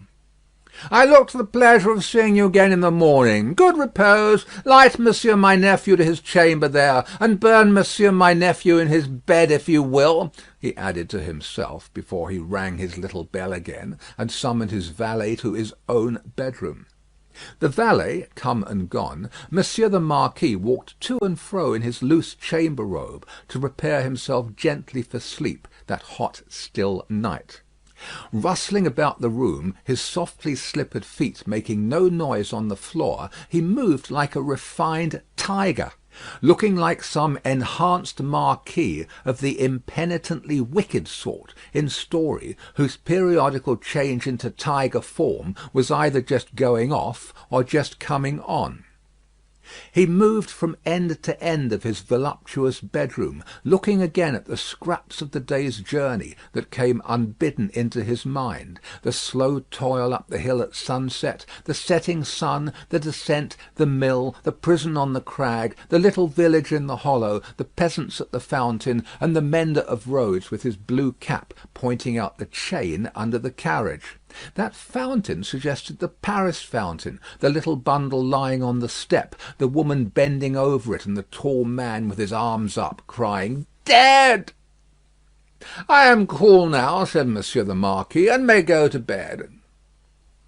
So, leaving only one light burning on the large hearth, he let his thin gauze curtains fall around him, and heard the night break its silence with a long sigh as he composed himself to sleep. The stone faces on the outer walls stared blindly at the black night for 3 heavy hours. For 3 heavy hours the horses in the stables rattled at their racks, the dogs barked, and the owl made a noise with very little resemblance in it to the noise conventionally assigned to the owl by men poets. But it is the obstinate custom of such creatures hardly ever to say what is set down for them. For 3 heavy hours the stone faces of the château, lion and human, stared blindly at the night. Dead darkness lay on all the landscape. Dead darkness added its own hush to the hushing dust on all the roads. The burial place had got to the pass that its little heaps of poor grass were undistinguishable from one another. The figure on the cross might have come down, for anything that could be seen of it. In the village, taxers and taxed were fast asleep, dreaming perhaps of banquets as the starved usually do, and of ease and rest as the driven slave and the yoked ox may. Its lean inhabitants slept soundly and were fed and freed. The fountain in the village flowed unseen and unheard, and the fountain at the château dropped unseen and unheard, both melting away like the minutes that were falling from the spring of time through 3 dark hours. Then the grey water of both began to be ghostly in the light, and the eyes of the stone faces of the château were opened. lighter and lighter, until at last the sun touched the tops of the still trees and poured its radiance over the hill. In the glow the water of the château fountain seemed to turn to blood, and the stone faces crimsoned. The carol of the birds was loud and high, and on the weather-beaten sill of the great window of the bedchamber of Monsieur the Marquis, one little bird sang its sweetest song with all its might. At this, the nearest stone face seemed to stare amazed, and, with open mouth and dropped under jaw, looked awe-stricken.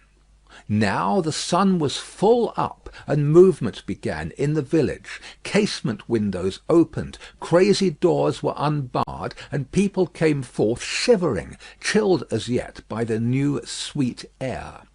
Then began the rarely lightened toil of the day among the village population. Some to the fountain, some to the fields. Men and women here to dig and delve, men and women there to see to the poor livestock, and lead the bony cows out to such pasture as could be found by the roadside. In the church and at the cross a kneeling figure or two. Attendant on the latter prayers, the led cow trying for a breakfast among the weeds at its foot. The château awoke later, as became its quality, but awoke gradually and surely. First, the lonely boar spears and knives of the chase had been reddened as of old; then had gleamed trenchant in the morning sunshine. Now doors and windows were thrown open; horses in their stables looked round over their shoulders at the light and freshness pouring in at doorways; leaves sparkled and rustled at iron-grated windows; dogs pulled hard at their chains, and reared impatient to be loosed. All these trivial incidents belonged to the routine of life and the return of morning. Surely not so the ringing of the great bell of the château, nor the running up and down the stairs, nor the hurried figures on the terrace, nor the booting and tramping here and there and everywhere, nor the quick saddling of horses and riding away. What winds conveyed this hurry to the grizzled mender of roads, already at work on the hilltop beyond the village, with his day's dinner, not much to carry, lying in a bundle that it was worth no crow's while to peck at, on a heap of stones?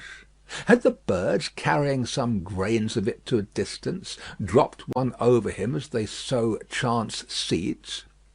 Whether or no, the mender of roads ran on the sultry morning as if for his life, down the hill, knee-high in dust, and never stopped till he got to the fountain. All the people of the village were at the fountain, standing about in their depressed manner and whispering low, but showing no other emotions than grim curiosity and surprise. The led cows, hastily brought in and tethered to anything that would hold them, were looking stupidly on, or lying down chewing the cud of nothing particularly repaying their trouble, which they had picked up in their interrupted saunter. Some of the people of the château, and some of those of the posting-house, and all of the taxing authorities were armed more or less, and were crowded on the other side of the little street in a purposeless way that was highly fraught with nothing. Already the mender of roads had penetrated into the midst of a group of 50 particular friends, and was smiting himself in the breast with his blue cap. What did all this portend? And what portended the swift hoisting up of Monsieur Gabelle behind a servant on horseback, and the conveying away of the said Gabelle, double laden though the horse was, at a gallop, like a new version of the German ballad of Leonora? It portended that there was one stone face too many up at the château. The Gorgon had surveyed the building again in the night, and had added the one stone face wanting, the stone face for which it had waited through about 200 years. It lay back on the pillow of Monsieur the Marquis. It was like a fine mask, suddenly startled, made angry, and petrified. Driven home into the heart of the stone figure attached to it was a knife. Round its hilt was a frill of paper, on which was scrawled, "Drive him fast to his tomb. This from Jacques." End of Book 2, Chapter 9.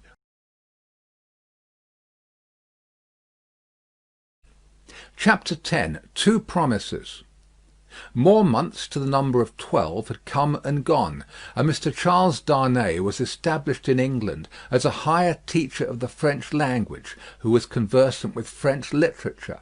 In this age he would have been a professor; in that age he was a tutor. He read with young men who could find any leisure and interest for the study of a living tongue spoken all over the world, and he cultivated a taste for its stores of knowledge and fancy.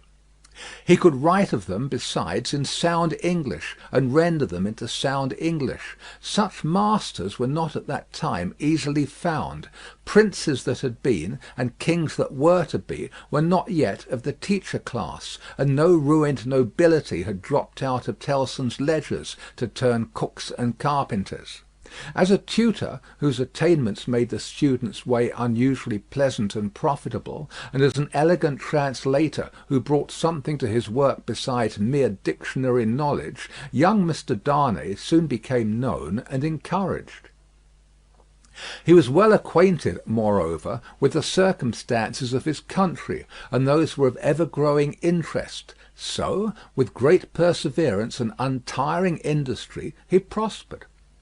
In London he had expected neither to walk on pavements of gold nor to lie on beds of roses. If he had had any such exalted expectation, he would not have prospered. He had expected labour, and he found it, and he did it, and made the best of it. In this his prosperity consisted. A certain portion of his time was passed at Cambridge, where he read with undergraduates as a sort of tolerated smuggler who drove a contraband trade in European languages, instead of conveying Greek and Latin through the custom house. The rest of his time he passed in London. Now, from the days when it was always summer in Eden to these days when it is mostly winter in fallen latitudes, the world of a man has invariably gone one way, Charles Darnay's way, the way of the love of a woman. He had loved Lucie Manette from the hour of his danger. He had never heard a sound so sweet and dear as the sound of her compassionate voice. He had never seen a face so tenderly beautiful as hers when it was confronted with his own on the edge of the grave that had been dug for him.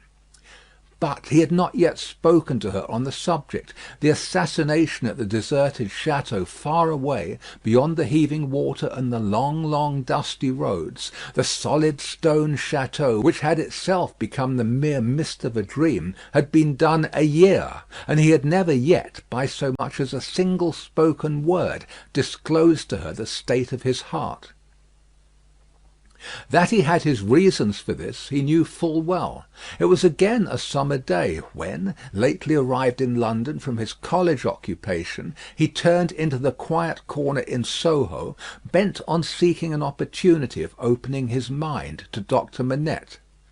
It was the close of the summer day, and he knew Lucie to be out with Miss Pross.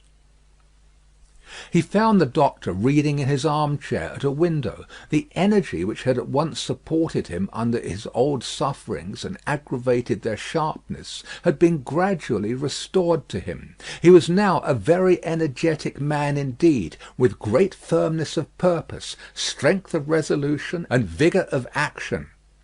In his recovered energy he was sometimes a little fitful and sudden, as he had at first been in the exercise of his other recovered faculties, but this had never been frequently observable, and had grown more and more rare. He studied much, slept little, sustained a great deal of fatigue with ease, and was equably cheerful. To him now entered Charles Darnay, at sight of whom he laid aside his book and held out his hand.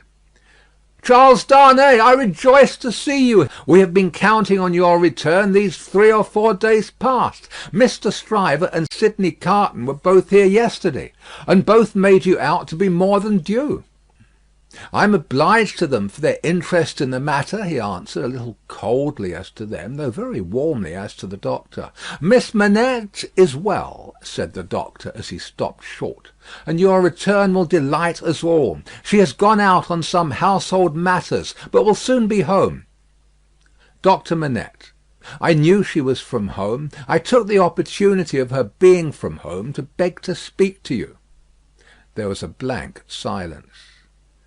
"Yes," said the doctor, with evident constraint. "Bring your chair here, and speak on." He complied as to the chair, but appeared to find the speaking on less easy. "I have had the happiness, Doctor Manette, of being so intimate here," he at length began, "for some year and a half, that I hope the topic on which I am about to touch may not—" He was stayed by the doctor's putting out his hand to stop him. When he had kept it so a little while, he said, drawing it back, "Is Lucie the topic? She is.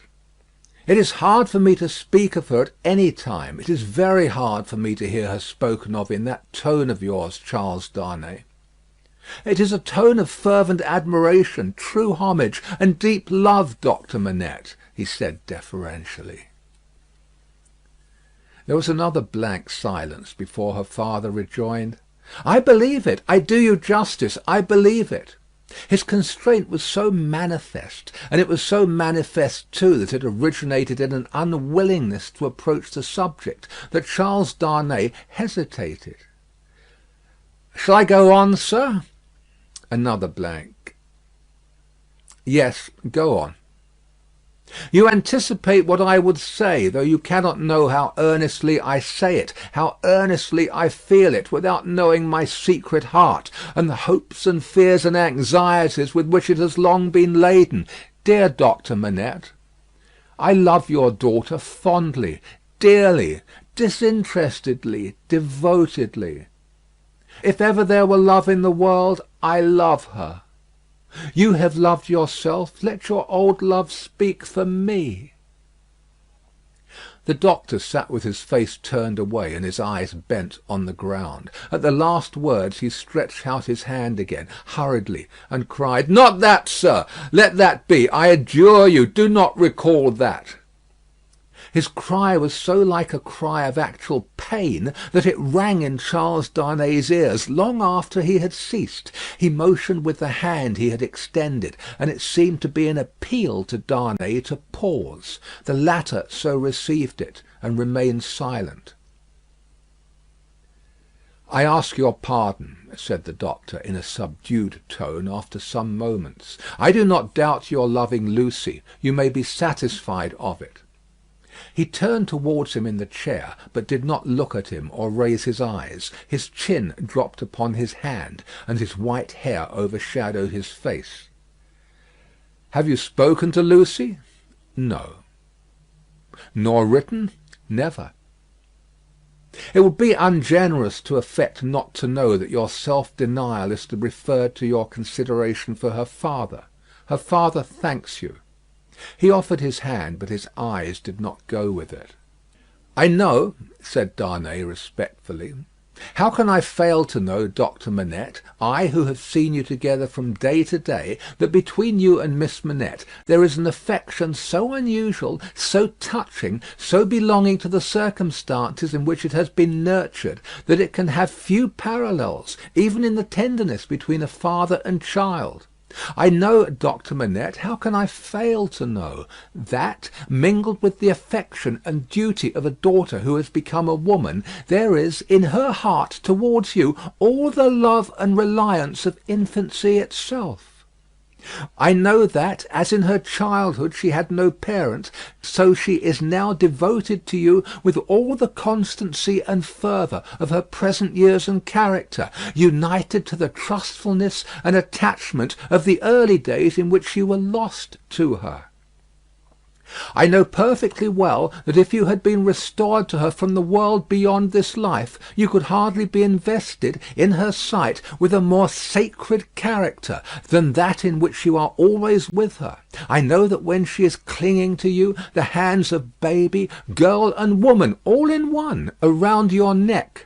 I know that in loving you, she sees and loves her mother at her own age, sees and loves you at my age, loves her mother broken-hearted, loves you through your dreadful trial and in your blessed restoration. I have known this night and day since I have known you in your home. Her father sat silent with his face bent down. His breathing was a little quickened, but he repressed all other signs of agitation. Dear Doctor Manette, always knowing this, always seeing her and you with this hallowed light about you, I have forborne, as long as it was in the nature of man to do it. I have felt, and do even now feel, that to bring my love, even mine, between you, is to touch your history with something not quite so good as itself. But I love her. Heaven is my witness that I love her. I believe it, answered her father, mournfully. I have thought so before now. I believe it. But do not believe, said Darnay, upon whose ear the mournful voice struck with a reproachful sound, that if my fortune was so cast as that, being one day so happy as to make her my wife, I must at any time put any separation between her and you, I could or would breathe a word of what I now say. Besides that I should know it to be hopeless, I should know it to be a baseness.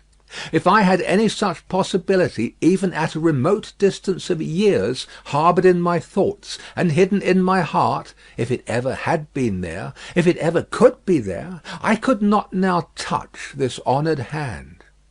He laid his own upon it as he spoke. No, dear Doctor Manette. Like you, a voluntary exile from France. Like you, driven from it by its distractions, oppressions, and miseries. Like you, striving to live away from it by my own exertions, and trusting in a happier future. I look only to sharing your fortunes, sharing your life and home, and being faithful to you to the death. Not to divide with Lucie her privilege as your child, companion, and friend, but to come in aid of it, and bind her closer to you, if such a thing can be. His touch still lingered on her father's hand. Answering the touch for a moment, but not coldly, her father rested his hands upon the arms of his chair, and looked up for the first time since the beginning of the conference. A struggle was evidently in his face, a struggle with that occasional look which had a tendency in it to dark doubt and a dread. You speak so feelingly and so manfully, Charles Darnay, that I thank you with all my heart, and will open all my heart, or nearly so. Have you any reason to believe that Lucie loves you? None, as yet none.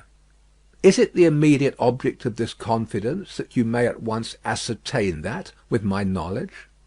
Not even so. I might not have the hopefulness to do it for weeks. I might, mistaken or not mistaken, have that hopefulness tomorrow.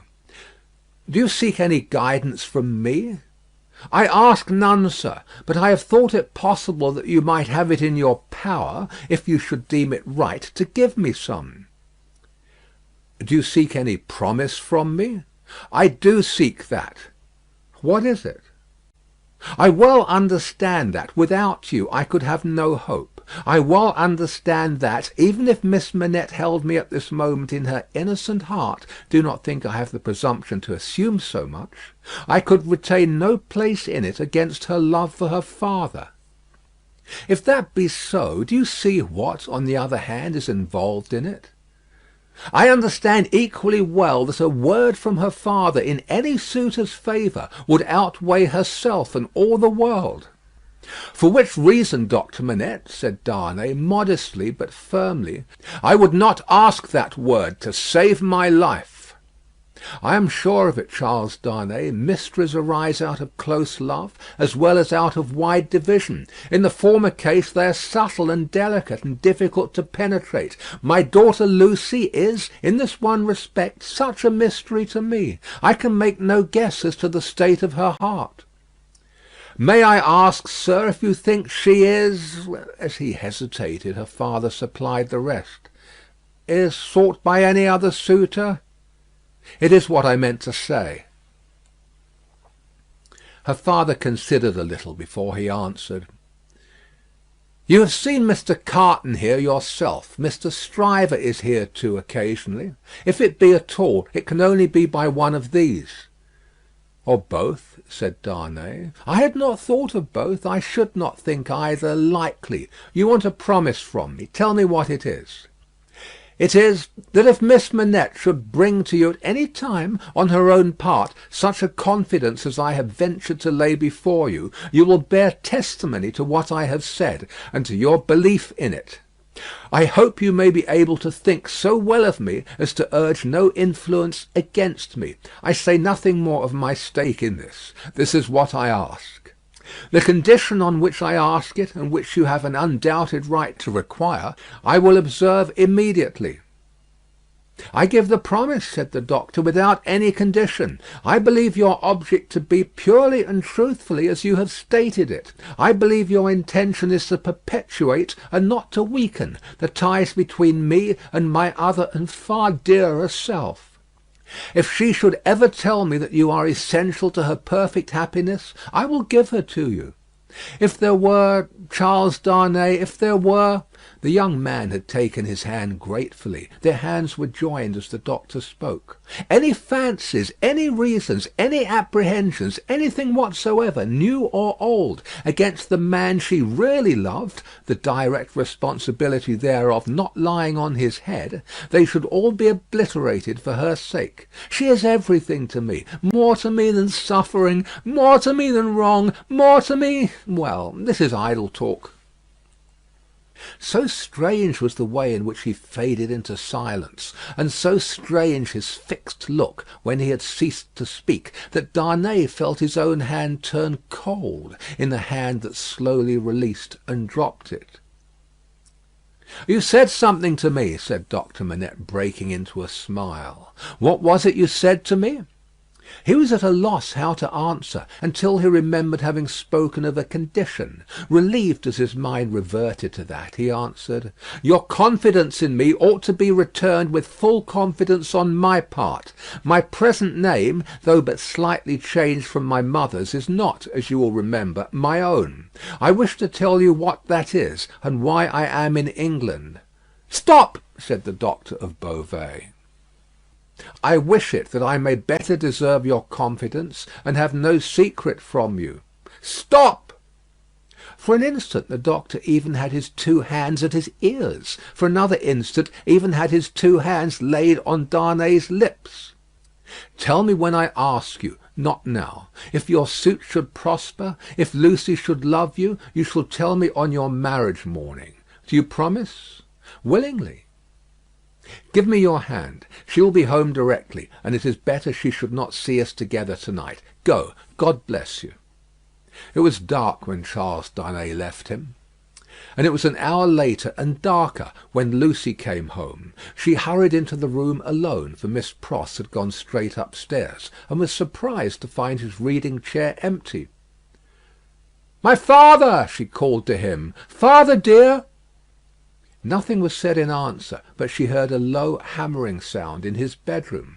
Passing lightly across the intermediate room, she looked in at his door, and came running back frightened, crying to herself, with her blood all chilled, "What shall I do? What shall I do?" Her uncertainty lasted but a moment. She hurried back and tapped at his door, and softly called to him. The noise ceased at the sound of her voice, and he presently came out to her, and they walked up and down together for a long time. She came down from her bed to look at him in his sleep that night. He slept heavily, and his tray of shoemaking tools and his old unfinished work were all as usual. End of Book 2, Chapter 10.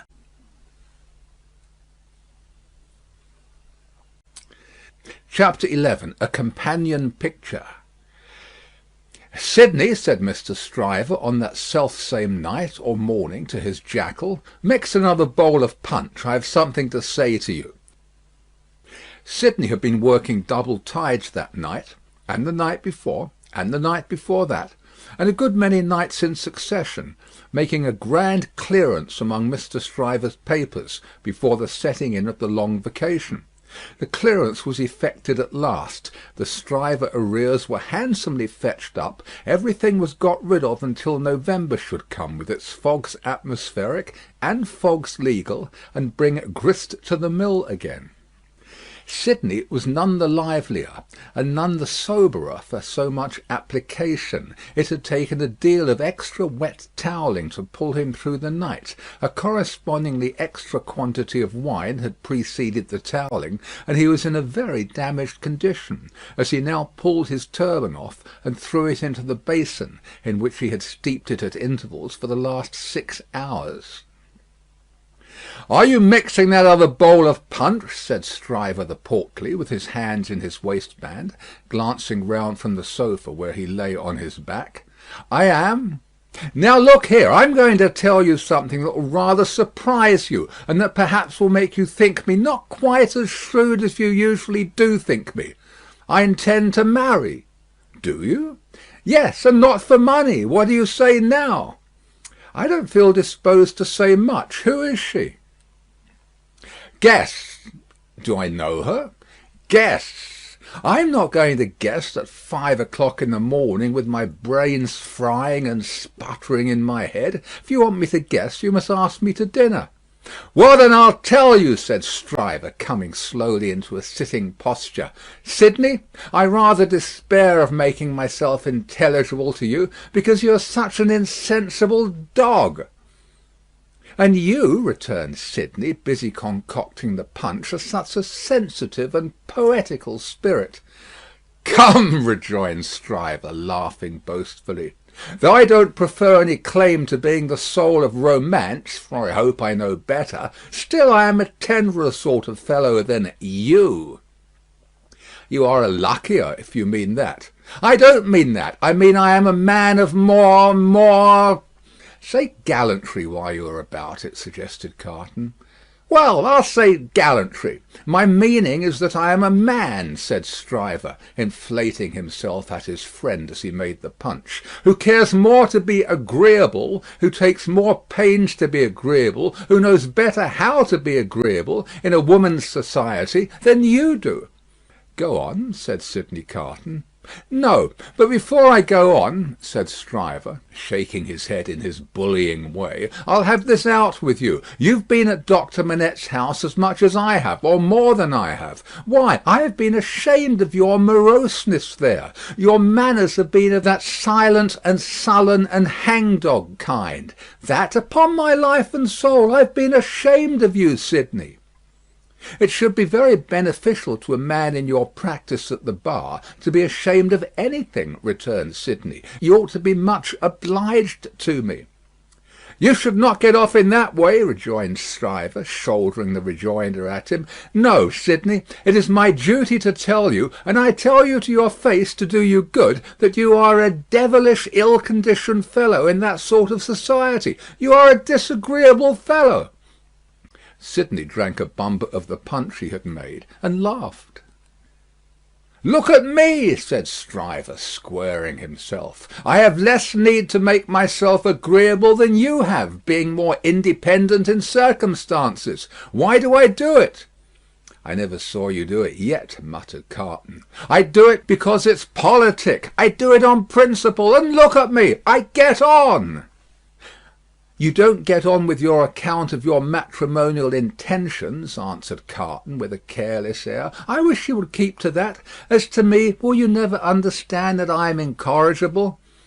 He asked the question with some appearance of scorn. "You have no business to be incorrigible," was his friend's answer, delivered in no very soothing tone. "I have no business to be at all, that I know of," said Sidney Carton. "Who is the lady?"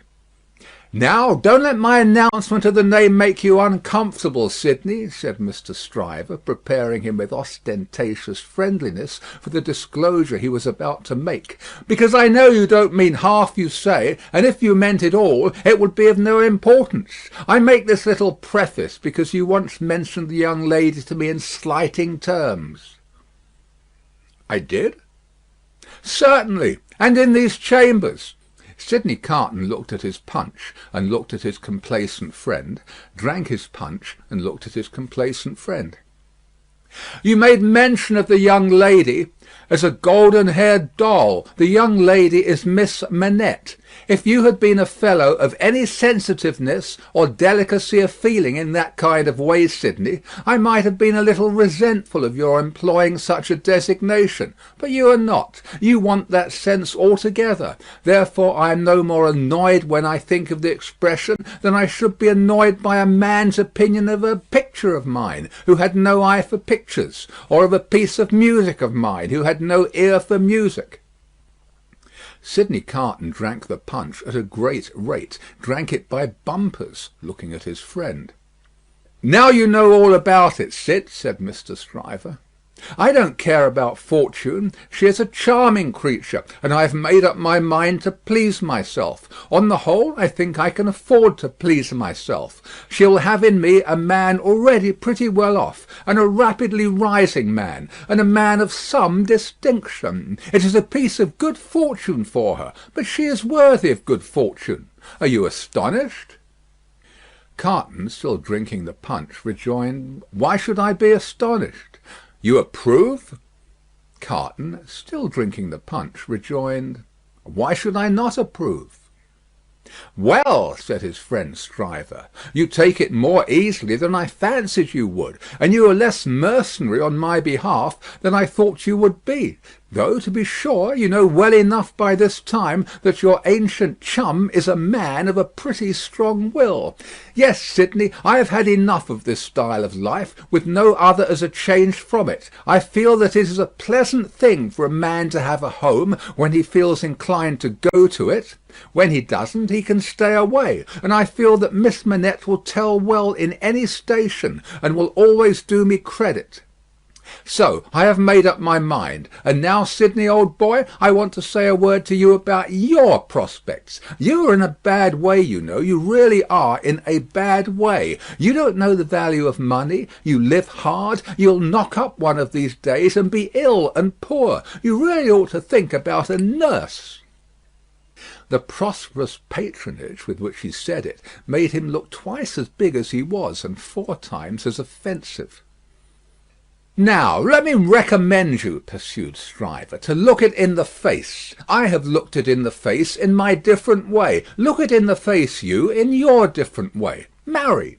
Provide somebody to take care of you. Never mind your having no enjoyment of women's society, nor understanding of it, nor tact for it. Find out somebody. Find out some respectable woman with a little property, somebody in the landlady way or lodging-letting way, and marry her against a rainy day. That's the kind of thing for you. Now think of it, Sidney." "I'll think of it," said Sidney. End of Book 2, Chapter 11. Chapter 12. The Fellow of Delicacy. Mr. Stryver, having made up his mind to that magnanimous bestowal of good fortune on the doctor's daughter, resolved to make her happiness known to her before he left town for the long vacation. After some mental debating of the point, he came to the conclusion that it would be as well to get all the preliminaries done with, and they could then arrange at their leisure whether he should give her his hand a week or 2 before Michaelmas term, or in the little Christmas vacation between it and Hilary. As to the strength of his case, he had not a doubt about it, but clearly saw his way to the verdict. Argued with the jury on substantial worldly grounds, the only grounds ever worth taking into account, it was a plain case, and had not a weak spot in it. He called himself for the plaintiff. There was no getting over his evidence. The counsel for the defendant threw up his brief, and the jury did not even turn to consider. After trying it, Stryver, C.J., was satisfied that no plainer case could be. Accordingly, Mr. Stryver inaugurated the long vacation with a formal proposal to take Miss Manette to Vauxhall Gardens, that failing, to Ranelagh, that unaccountably failing too, it behoved him to present himself in Soho, and there declare his noble mind. Towards Soho, therefore, Mr. Stryver shouldered his way from the Temple, while the bloom of the long vacation's infancy was still upon it. Anybody who had seen him projecting himself into Soho while he was yet on St. Dunstan's side of Temple Bar, bursting in his full-blown way along the pavement, to the jostlement of all weaker people, might have seen how safe and strong he was. His way taking him past Tellson's, and he both banking at Tellson's and knowing Mr. Lorry as the intimate friend of the Manettes, it entered Mr. Stryver's mind to enter the bank and reveal to Mr. Lorry the brightness of the Soho horizon. So he pushed open the door with the weak rattle in its throat, stumbled down the 2 steps, got past the 2 ancient cashiers, and shouldered himself into the musty back closet where Mr. Lorry sat at great books ruled for figures, with perpendicular iron bars to his window, as if that were ruled for figures too, and everything under the clouds were a sum. "Halloa!" said Mr. Stryver. "How do you do? I hope you are well." It was Stryver's grand peculiarity that he always seemed too big for any place or space. He was so much too big for Tellson's that old clerks in distant corners looked up with looks of remonstrance, as though he squeezed them against the wall. The house itself, magnificently reading the paper quite in the far-off perspective, lowered displeased, as if the Stryver head had been butted into its responsible waistcoat. The discreet Mr. Lorry said, in a sample tone of the voice he would recommend under the circumstances, "How do you do, Mr. Stryver?" "How do you do, sir?" and shook hands. There was a peculiarity in his manner of shaking hands, always to be seen in any clerk at Tellson's who shook hands with a customer when the house pervaded the air. He shook in a self-abnegating way, as one who shook for Tellson and Company. "Can I do anything for you, Mr. Stryver?" asked Mr. Lorry in his business character. "Why, no, thank you. This is a private visit to yourself, Mr. Lorry. I have come for a private word." "Oh, indeed," said Mr. Lorry, bending down his ear while his eye strayed to the house afar off. "I am going," said Mr. Stryver, leaning his arms confidentially on the desk; whereupon, although it was a large double one, there appeared to be not half desk enough for him. "I am going to make an offer of myself in marriage to your agreeable little friend, Miss Manette, Mr. Lorry."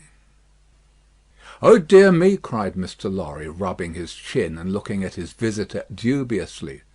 "Oh, dear me, sir," repeated Stryver, drawing back. "Oh, dear you, sir. What may your meaning be, Mr. Lorry?" "My meaning," answered the man of business, "is of course friendly and appreciative, and that it does you the greatest credit, and, in short, my meaning is everything you could desire. But really, you know, Mr. Stryver—" Mr. Lorry paused and shook his head at him in the oddest manner, as if he were compelled against his will to add internally, "You know, there really is so much, too much of you." "Well," said Stryver, slapping the desk with his contentious hand, opening his eyes wider and taking a long breath, "if I understand you, Mr. Lorry, I'll be hanged." Mr. Lorry adjusted his little wig at both ears as a means towards that end, and bit the feather of a pen. "Damn it all, sir," said Stryver, staring at him, "am I not eligible?" "Oh dear, yes, yes. Oh yes, you're eligible," said Mr. Lorry. "If you say eligible, you are eligible." "Am I not prosperous?" asked Stryver. "Oh, if you come to prosperous, you are prosperous," said Mr. Lorry. "And advancing?" "If you come to advancing, you know," said Mr. Lorry, delighted to be able to make another admission, "nobody can doubt that." "Then what on earth is your meaning, Mr. Lorry?" demanded Stryver, perceptibly crestfallen.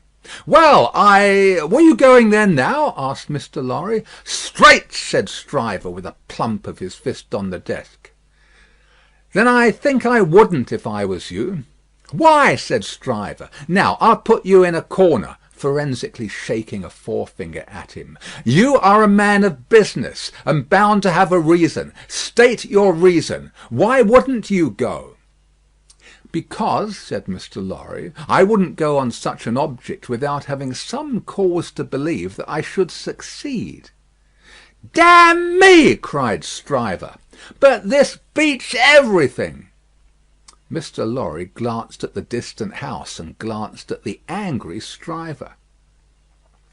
"Here's a man of business, a man of years, a man of experience, in a bank," said Stryver, "and having summed up 3 leading reasons for complete success, he says there's no reason at all. Says it with his head on." Mr. Stryver remarked upon the peculiarity, as if it would have been infinitely less remarkable if he had said it with his head off. When I speak of success, I speak of success with the young lady; and when I speak of causes and reasons to make success probable, I speak of causes and reasons that will tell as such with the young lady. The young lady, my good sir, said Mr. Lorry, mildly tapping the Stryver arm. The young lady goes before all. "Then you mean to tell me, Mr. Lorry," said Stryver, squaring his elbows, "that it is your deliberate opinion that the young lady at present in question is a mincing fool?" "Not exactly so. I mean to tell you, Mr. Stryver," said Mr. Lorry, reddening, "that I will hear no disrespectful word of that young lady from any lips, and that if I knew any man, which I hope I do not, whose taste was so coarse and whose temper was so overbearing that he could not restraining himself from speaking disrespectfully of that young lady at this desk, not even Tellson should prevent my giving him a piece of my mind." The necessity of being angry in a suppressed tone had put Mr. Stryver's blood vessels into a dangerous state when it was his turn to be angry. Mr. Lorry's veins, methodical as their courses could usually be, were in no better state now it was his turn. "That is what I mean to tell you, sir," said Mr. Lorry. "Pray let there be no mistake about it." Mr. Stryver sucked the end of a ruler for a little while, and then stood hitting a tune out of his teeth with it, which probably gave him the toothache. He broke the awkward silence by saying, "This is something new to me, Mr. Lorry. You deliberately advise me not to go up to Soho and offer myself, Stryver of the King's Bench Bar?" "Do you ask me for my advice, Mr. Stryver?" "Yes, I do." "Very good. Then I give it, and you have repeated it correctly." "And all I can say of it is," laughed Stryver with a vexed laugh, "that this beats everything, past, present, and to come." "Now understand me," pursued Mr. Lorry. "As a man of business, I am not justified in saying anything about this matter, for, as a man of business, I know nothing of it. But as an old fellow who has carried Miss Manette in his arms, who is the trusted friend of Miss Manette, and of her father too, and who has a great affection for them both, I have spoken. The confidence is not of my seeking, recollect. Now, you think I may not be right?" "Not I," said Stryver, whistling. "I can't undertake to find third parties in common sense. I can only find it for myself. I suppose sense in certain quarters. You suppose mincing, bread and butter nonsense. It's new to me, but you are right, I dare say." "What I suppose, Mr. Stryver, I claim to characterise for myself. And understand me, sir," said Mr. Lorry, quickly flushing again. "I will not even at Tellson's, have it characterised for me by any gentleman breathing." "There, I beg your pardon," said Stryver. "Granted. Thank you. Well, Mr. Stryver, I was about to say, it might be painful to you to find yourself mistaken. It might be painful to Doctor Manette to have the task of being explicit with you. It might be very painful to Miss Manette to have the task of being explicit with you. You know the terms upon which I have the honour and happiness to stand with the family. If you please, committing you in no way, representing you in no way, I will undertake to correct my advice by the exercise of a little new observation and judgment, expressly brought to bear upon it. If you should then be dissatisfied with it, you can but test its soundness for yourself. If, on the other hand, you should be satisfied with it, and it should be what it now is, it may spare all sides what is best spared. What do you say?" "How long would you keep me in town?" "Oh, it's only a question of a few hours. I could go to Soho in the evening and come to your chambers afterwards." "Then I say yes," said Stryver. "I won't go up there now. I'm not so hot upon it as that comes to. I say yes, and I shall expect you to look in to-night. Good morning." Then Mr. Stryver turned and burst out of the bank, causing such a concussion of air on his passage through, that to stand up against it bowing behind the two counters required the utmost remaining strength of the two ancient clerks. Those venerable and feeble persons were always seen by the public in the act of bowing, and were popularly believed, when they had bowed a customer out, still to keep on bowing in the empty office until they bowed another customer in. The barrister was keen enough to divine that the banker would not have gone so far in his expression of opinion on any less solid ground than moral certainty. Unprepared as he was for the large pill he had to swallow, he got it down. "And now," said Mr. Stryver, shaking his forensic forefinger at the Temple in general, when it was down, "my way out of this is to put you all in the wrong."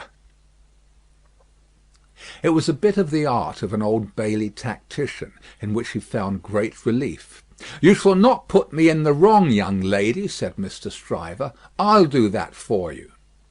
Accordingly, when Mr. Lorry called that night as late as 10 o'clock, Mr. Stryver, among a quantity of books and papers littered out for the purpose, seemed to have nothing less on his mind than the subject of the morning. He even showed surprise when he saw Mr. Lorry, and was altogether in an absent and preoccupied state. "Well," said that good-natured emissary, after a full half hour of bootless attempts to bring him round to the question, "I've been to Soho." "To Soho?" repeated Mr. Stryver coldly. "Oh, to be sure. What am I thinking of?" "And I have no doubt," said Mr. Lorry, "that I was right in the conversation we had. My opinion is confirmed, and I reiterate my advice." "I assure you," returned Mr. Stryver in the friendliest way, "that I am sorry for it on your account, and sorry for it on the poor father's account. I know this must always be a sore subject with the family. Let us say no more about it." "I don't understand you," said Mr. Lorry. "I dare say not," rejoined Stryver, nodding his head in a smoothing and final way. "No matter, no matter." "But it does matter," Mr. Lorry urged. "No, it doesn't. I assure you it doesn't. Having supposed that there was sense where there is no sense, and a laudable ambition where there is not a laudable ambition, I am well out of my mistake, and no harm is done. Young women have committed similar foibles often before, and have repented them in poverty and obscurity often before. In an unselfish aspect, I am sorry that the thing is dropped, because it would have been a bad thing for me in a worldly point of view. In a selfish aspect, I am glad that the thing is dropped, because it would have been a bad thing for me in a worldly point of view. It is hardly necessary to say I could have gained nothing by it.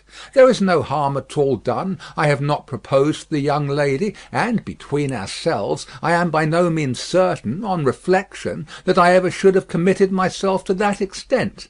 Mr. Lorry, you cannot control the mincing vanities and giddiness of empty-headed girls. You must not expect to do it, or you will always be disappointed. Now, pray say no more about it. I tell you, I regret it on account of others, but I am satisfied on my own account. And I am really very much obliged to you for allowing me to sound you, and for giving me your advice. You know the young lady better than I do. You were right. It never would have done." Mr. Lorry was so taken aback that he looked quite stupidly at Mr. Stryver shouldering him towards the door, with an appearance of showering generosity, forbearance, and goodwill on his erring head. "Make the best of it, my dear sir," said Stryver. "Say no more about it. Thank you again for allowing me to sound you. Good night." Mr. Lorry was out in the night before he knew where he was. Mr. Stryver was lying back on his sofa, winking at his ceiling. End of Book 2, Chapter 12. Chapter 13. The Fellow of No Delicacy. If Sidney Carton ever shone anywhere, he certainly never shone in the house of Doctor Manette. He had been there often, during a whole year, and had always been the same moody and morose lounger there. When he cared to talk, he talked well, but the cloud of caring for nothing, which overshadowed him with such a fatal darkness, was very rarely pierced by the light within him. And yet he did care something for the streets that environed that house, and for the senseless stones that made their pavements. Many a night he vaguely and unhappily wandered there, when wine had brought no transitory gladness to him. Many a dreary daybreak revealed his solitary figure lingering there, and still lingering there, when the first beams of the sun, brought into strong relief, removed beauties of architecture in spires of churches and lofty buildings, as perhaps the quiet time brought some sense of better things, else forgotten and unattainable, into his mind. Of late, the neglected bed in the Temple Court had known him more scantily than ever, and often, when he had thrown himself upon it no longer than a few minutes, he had got up again and haunted that neighbourhood. On a day in August, when Mr. Stryver, after notifying to his jackal that he had thought better of that marrying matter, had carried his delicacy into Devonshire, and when the sight and scent of flowers in the city streets had some waifs of goodness in them for the worst, of health for the sickliest, and of youth for the oldest, Sidney's feet still trod those stones. From being irresolute and purposeless, his feet became animated by an intention, and in the working out of that intention they took him to the doctor's door. He was shown upstairs and found Lucie at her work, alone. She had never been quite at her ease with him, and received him with some little embarrassment as he seated himself near her table. But, looking up at his face in the interchange of the first few commonplaces, she observed a change in it. "I fear you are not well, Mr. Carton." "No. But the life I lead, Miss Manette, is not conducive to health. What is to be expected of, or by, such profligates?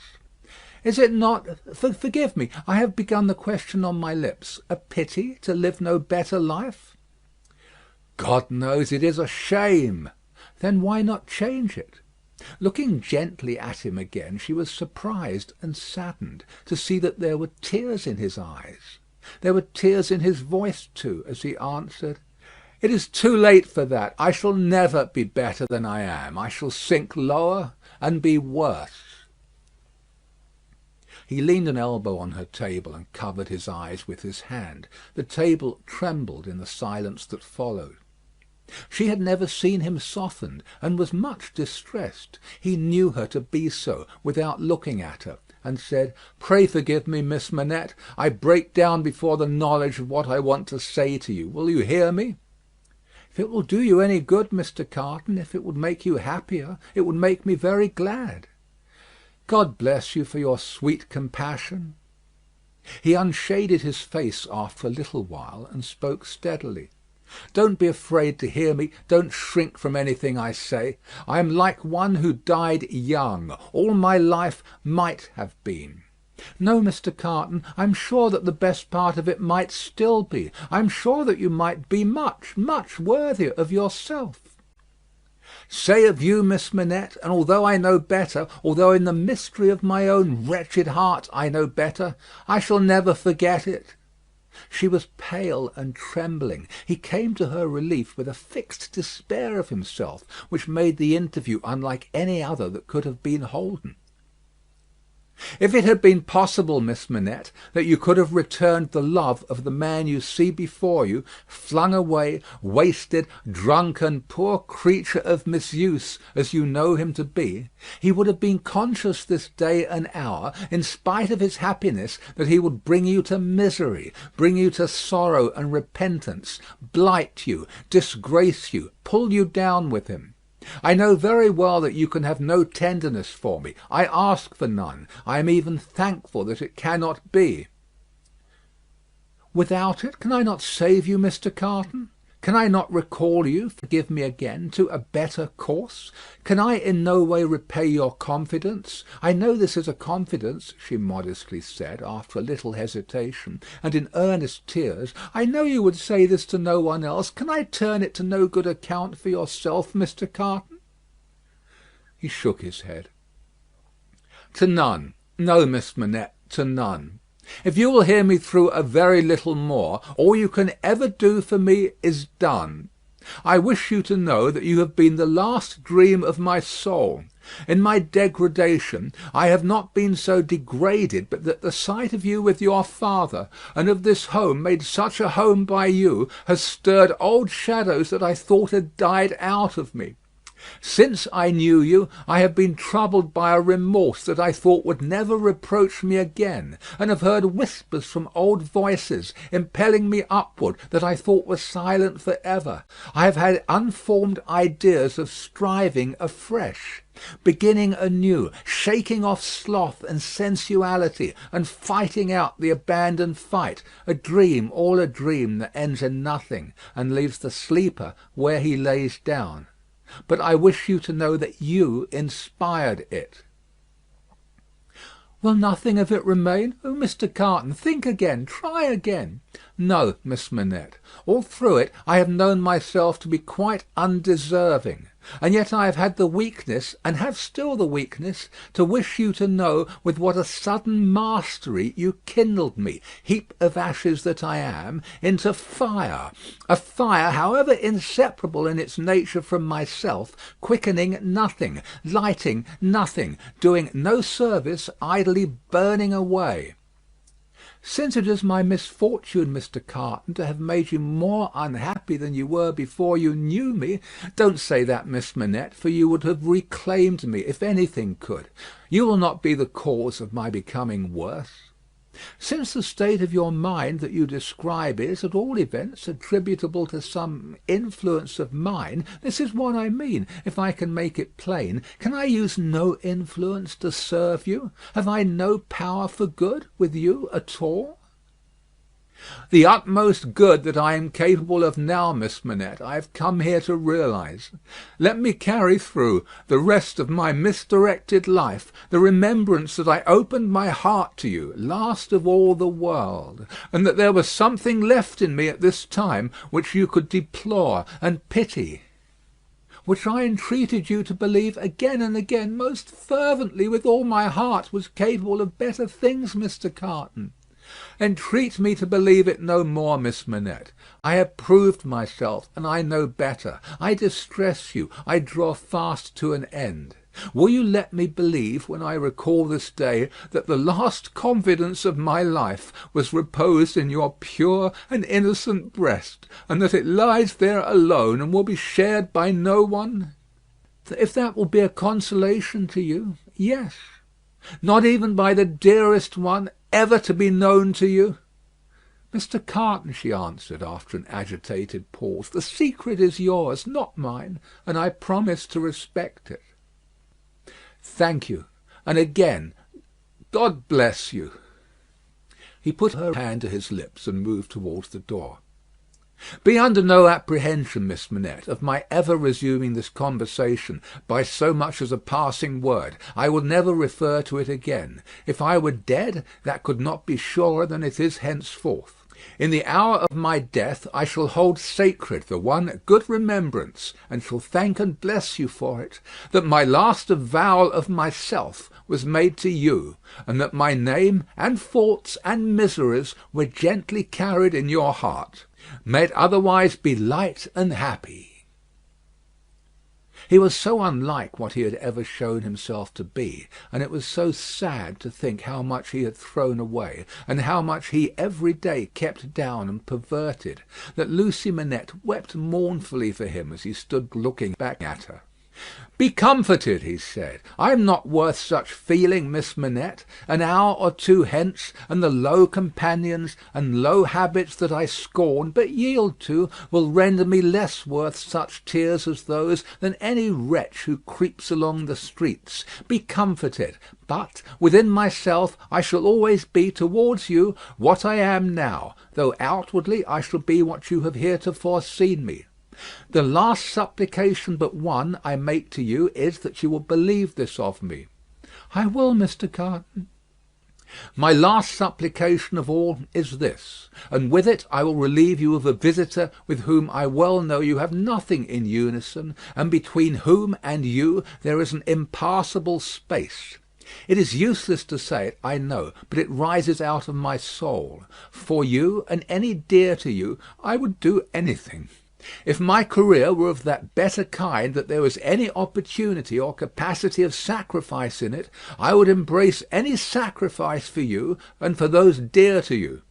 Try to hold me in your mind some quiet times as ardent and sincere in this one thing. The time will come, the time will not be long in coming, when new ties will be formed about you, ties that will bind you yet more tenderly and strongly to the home you so adorn, the dearest ties that will ever grace and gladden you.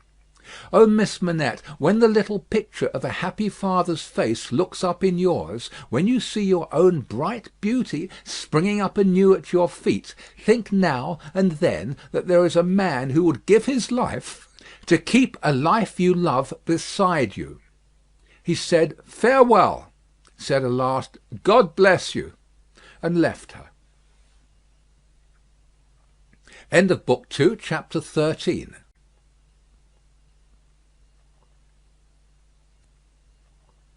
Chapter 14. The Honest Tradesman. To the eyes of Mr. Jeremiah Cruncher, sitting on his stall in Fleet Street with his grisly urchin beside him, a vast number and variety of objects in movement were every day presented. Who could sit upon anything in Fleet Street during the busy hours of the day and not be dazed and deafened by two immense processions, one ever tending westward with the sun, the other ever tending eastward from the sun, both ever tending to the plains beyond the range of red and purple where the sun goes down? With his straw in his mouth, Mr. Cruncher sat watching the two streams, like the heathen rustic who has for several centuries been on duty watching one stream, saving that Jerry had no expectation of their ever running dry. Nor would it have been an expectation of a hopeful kind, since a small part of his income was derived from the pilotage of timid women, mostly of a full habit and past the middle term of life, from Tellson's side of the tides to the opposite shore. Brief as such companionship was in every separate instance, Mr. Cruncher never failed to become so interested in the lady as to express a strong desire to have the honour of drinking her very good health. And it was from the gifts bestowed upon him towards the execution of this benevolent purpose that he recruited his finances, as just now observed. Time was when a poet sat upon a stall in a public place and mused in the sight of men. Mr. Cruncher, sitting on a stall in a public place, but not being a poet, mused as little as possible, and looked about him. It fell out that he was thus engaged in a season when crowds were few, and belated women few, and when his affairs in general were so unprosperous as to awaken a strong suspicion in his breast that Mrs. Cruncher must have been flopping in some pointed manner, when an unusual concourse pouring down Fleet Street westward attracted his attention. Looking that way, Mr. Cruncher made out that some kind of funeral was coming along, and that there was popular objection to this funeral, which engendered uproar. "Young Jerry," said Mr. Cruncher, turning to his offspring, "it's a burying." "Hurrah, father!" cried young Jerry. The young gentleman uttered this exultant sound with mysterious significance. The elder gentleman took the cry so ill that he watched his opportunity, and smote the young gentleman on the ear. "What do you mean? What are you hurrahing at?" "What do you want to conway to your own father, you young rip? This boy's a getting too many for me," said Mr. Cruncher, surveying him. "Him and his hoo-raws. Don't let me hear no more of you, or you shall feel some more of me, d'ye hear?" "I warn't doing no harm," young Jerry protested, rubbing his cheek. "Drop it, then," said Mr. Cruncher. "I won't have none of your no-harms. Get atop of that there seat and look at the crowd." His son obeyed, and the crowd approached. They were bawling and hissing round a dingy hearse and dingy mourning coach, in which mourning coach there was only one mourner, dressed in the dingy trappings that were considered essential to the dignity of the position. The position appeared by no means to please him, however, with an increasing rabble surrounding the coach, deriding him, making grimaces at him, and incessantly groaning and calling out, "Ya spies! Tst! Ya, ya, spies!" with many compliments too numerous and forcible to repeat. Funerals had at all times a remarkable attraction for Mr. Cruncher. He always pricked up his senses and became excited when a funeral passed Tellson's. Naturally, therefore, a funeral with this uncommon attendance excited him greatly, and he asked of the first man who ran against him, "What is it, brother? What's it about?" "I don't know," said the man. "Spies! Ya, ya, tst, spies!" He asked another man, "Who is it?" "I don't know," returned the man, clapping his hands to his mouth nevertheless, and vociferating in a surprising heat and with the greatest ardour, "Spies! Ya, ya, tst, spies!"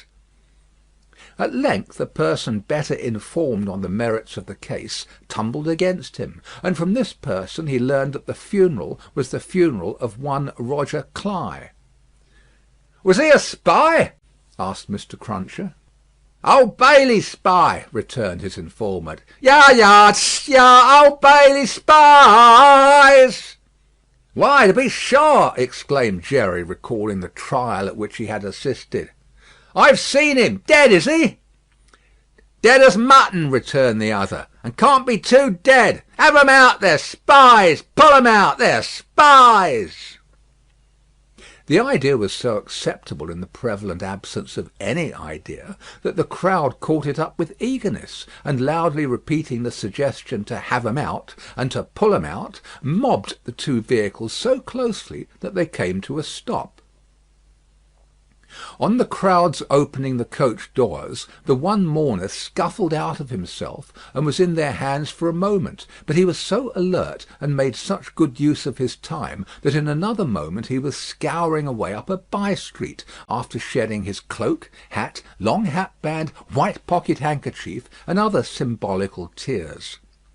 These the people tore to pieces and scattered far and wide with great enjoyment, while the tradesmen hurriedly shut up their shops, for a crowd in those times stopped at nothing, and was a monster much dreaded. They had already got the length of opening the hearse to take the coffin out, when some brighter genius proposed instead its being escorted to its destination amidst general rejoicing. Practical suggestions being much needed, this suggestion too was received with acclamation, and the coach was immediately filled with 8 inside and a dozen out, while as many people got on the roof of the hearse as could, by any exercise of ingenuity, stick upon it. Among the first of these volunteers was Jerry Cruncher himself, who modestly concealed his spiky head from the observation of Tellson's in the further corner of the mourning coach. The officiating undertakers made some protest against these changes in the ceremonies, but, the river being alarmingly near, and several voices remarking on the efficacy of cold immersion in bringing refractory members of the profession to reason, the protest was faint and brief. The remodelled procession started, with a chimney sweep driving the hearse, advised by the regular driver, who was perched beside him, under close inspection for the purpose, and with a pieman, also attended by his cabinet minister, driving the mourning coach. A bear leader, a popular street character of the time, was impressed as an additional ornament, before the cavalcade had gone far down the Strand. and his bear, who is black and very mangy, gave quite an undertaking air to that part of the procession in which he walked. Thus, with beer drinking, pipe smoking, song roaring, and infinite caricaturing of woe, the disorderly procession went its way, recruiting at every step, and all the shops shutting up before it. Its destination was the old church of St. Pancras, far off in the fields. It got there in course of time, insisted on pouring into the burial ground, finally accomplished the interment of the deceased Roger Cly in its own way, and highly to its own satisfaction. The dead man disposed of, and the crowd being under the necessity of providing some other entertainment for itself, another brighter genius, or perhaps the same, conceived the humour of impeaching casual passers-by as Old Bailey spies, and wreaking vengeance on them. Chase was given to some scores of inoffensive persons who had never been near the Old Bailey in their lives, in the realization of this fancy, and they were roughly hustled and maltreated. The transition to the sport of window breaking, and thence to the plundering of public houses, was easy and natural. At last, after several hours, when sundry summer houses had been pulled down, and some area railings had been torn up, to arm the more belligerent spirits, a rumour got about that the guards were coming. Before this rumour the crowd gradually melted away, and perhaps the guards came, and perhaps they never came, and this was the usual progress of a mob.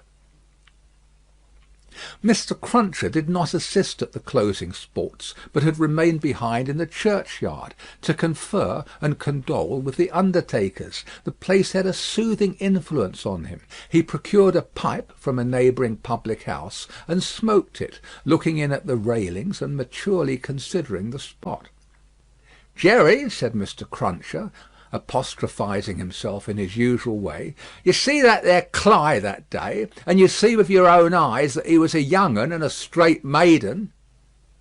Having smoked his pipe out, and ruminated a little longer, he turned himself about, that he might appear, before the hour of closing, on his station at Tellson's. Whether his meditations on mortality had touched his liver, or whether his general health had been previously at all amiss, or whether he desired to show a little attention to an eminent man, is not so much to the purpose as that he made a short call upon his medical adviser, a distinguished surgeon, on his way back. Young Jerry relieved his father with dutiful interest, and reported no job in his absence. The bank closed, the ancient clerks came out, the usual watch was set, and Mr. Cruncher and his son went home to tea. "Now, I tell you where it is," said Mr. Cruncher to his wife, on entering. "If, as an honest tradesman, me winters goes wrong to-night, I shall make sure that you've been praying again me, and I shall work you for it just the same as if I seen you do it." The dejected Mrs. Cruncher shook her head. "Why, you're at it afore my face," said Mr. Cruncher, with signs of angry apprehension. "I'm saying nothing." "Well, then, don't meditate nothing. You might as well flop as meditate. You may as well go again me one way as another. Drop it altogether." "Yes, Jerry." "Yes, Jerry," repeated Mr. Cruncher, sitting down to tea. "Ah, it is yes, Jerry. That's about it. You may say yes, Jerry." Mr. Cruncher had no particular meaning in these sulky corroborations, but made use of them, as people not unfrequently do, to express general ironical dissatisfaction. "You and your yes, Jerry," said Mr. Cruncher, taking a bite out of his bread and butter, and seeming to help it down with a large invisible oyster out of his saucer. "Ah, I think so. I believe you." "You're going out to-night?" asked his decent wife, when he took another bite. "Yes, I am." "May I go with you, father?" asked his son, briskly. "No, you mayn't. I'm a-going, as your mother knows, a-fishing. That's where I'm going to. Going a-fishing." "Your fishing rod get rather rusty, don't it, father?" "Never you mind." "Shall you bring any fish home, father?" "If I don't, you'll have short commons to-morrow," returned that gentleman, shaking his head. "That's questions enough for you. I ain't a-going out till you've been long a-bed." He devoted himself during the remainder of the evening to keeping a most vigilant watch on Mrs. Cruncher, and sullenly holding her in conversation, that she might be prevented from meditating any petitions to his disadvantage. With this view, he urged his son to hold her in conversation also, and led the unfortunate woman a hard life by dwelling on any causes of complaint he could bring against her, rather than he would leave her for a moment to her own reflections. The devoutest person could have rendered no greater homage to the efficacy of an honest prayer than he did in this distrust of his wife. It was as if a professed unbeliever in ghosts should be frightened by a ghost story. "And mind you," said Mr. Cruncher, "no games to-morrow. If I, as an honest tradesman, succeed in providing a jint of meat or two, none of your not touching of it and sticking to bread. If I, as an honest tradesman, am able to provide a little beer, none of your declaring on water. When you go to Rome, do as Rome does. Rome will be an ugly customer to you if you don't. I'm your Rome, you know." Then he began grumbling again. "With your flying into the face of your own wittles and drink, I don't know how scarce you mayn't make the wittles and drink here by your flopping tricks and your unfeeling conduct. Look at your boy. He is yourn, ain't he? He's as thin as a lathe. Do you call yourself a mother and not know that a mother's first duty is to blow her boy out?" This touched young Jerry on a tender place, who adjured his mother to perform her first duty, and, whatever else she did or neglected, above all things to lay especial stress on the discharge of that maternal function so affectingly and delicately indicated by his other parent. Thus the evening wore away with the Cruncher family, until young Jerry was ordered to bed, and his mother, laid under similar injunctions, obeyed them. Mr. Cruncher beguiled the earlier watches of the night with solitary pipes, and did not start upon his excursion until nearly 1 o'clock.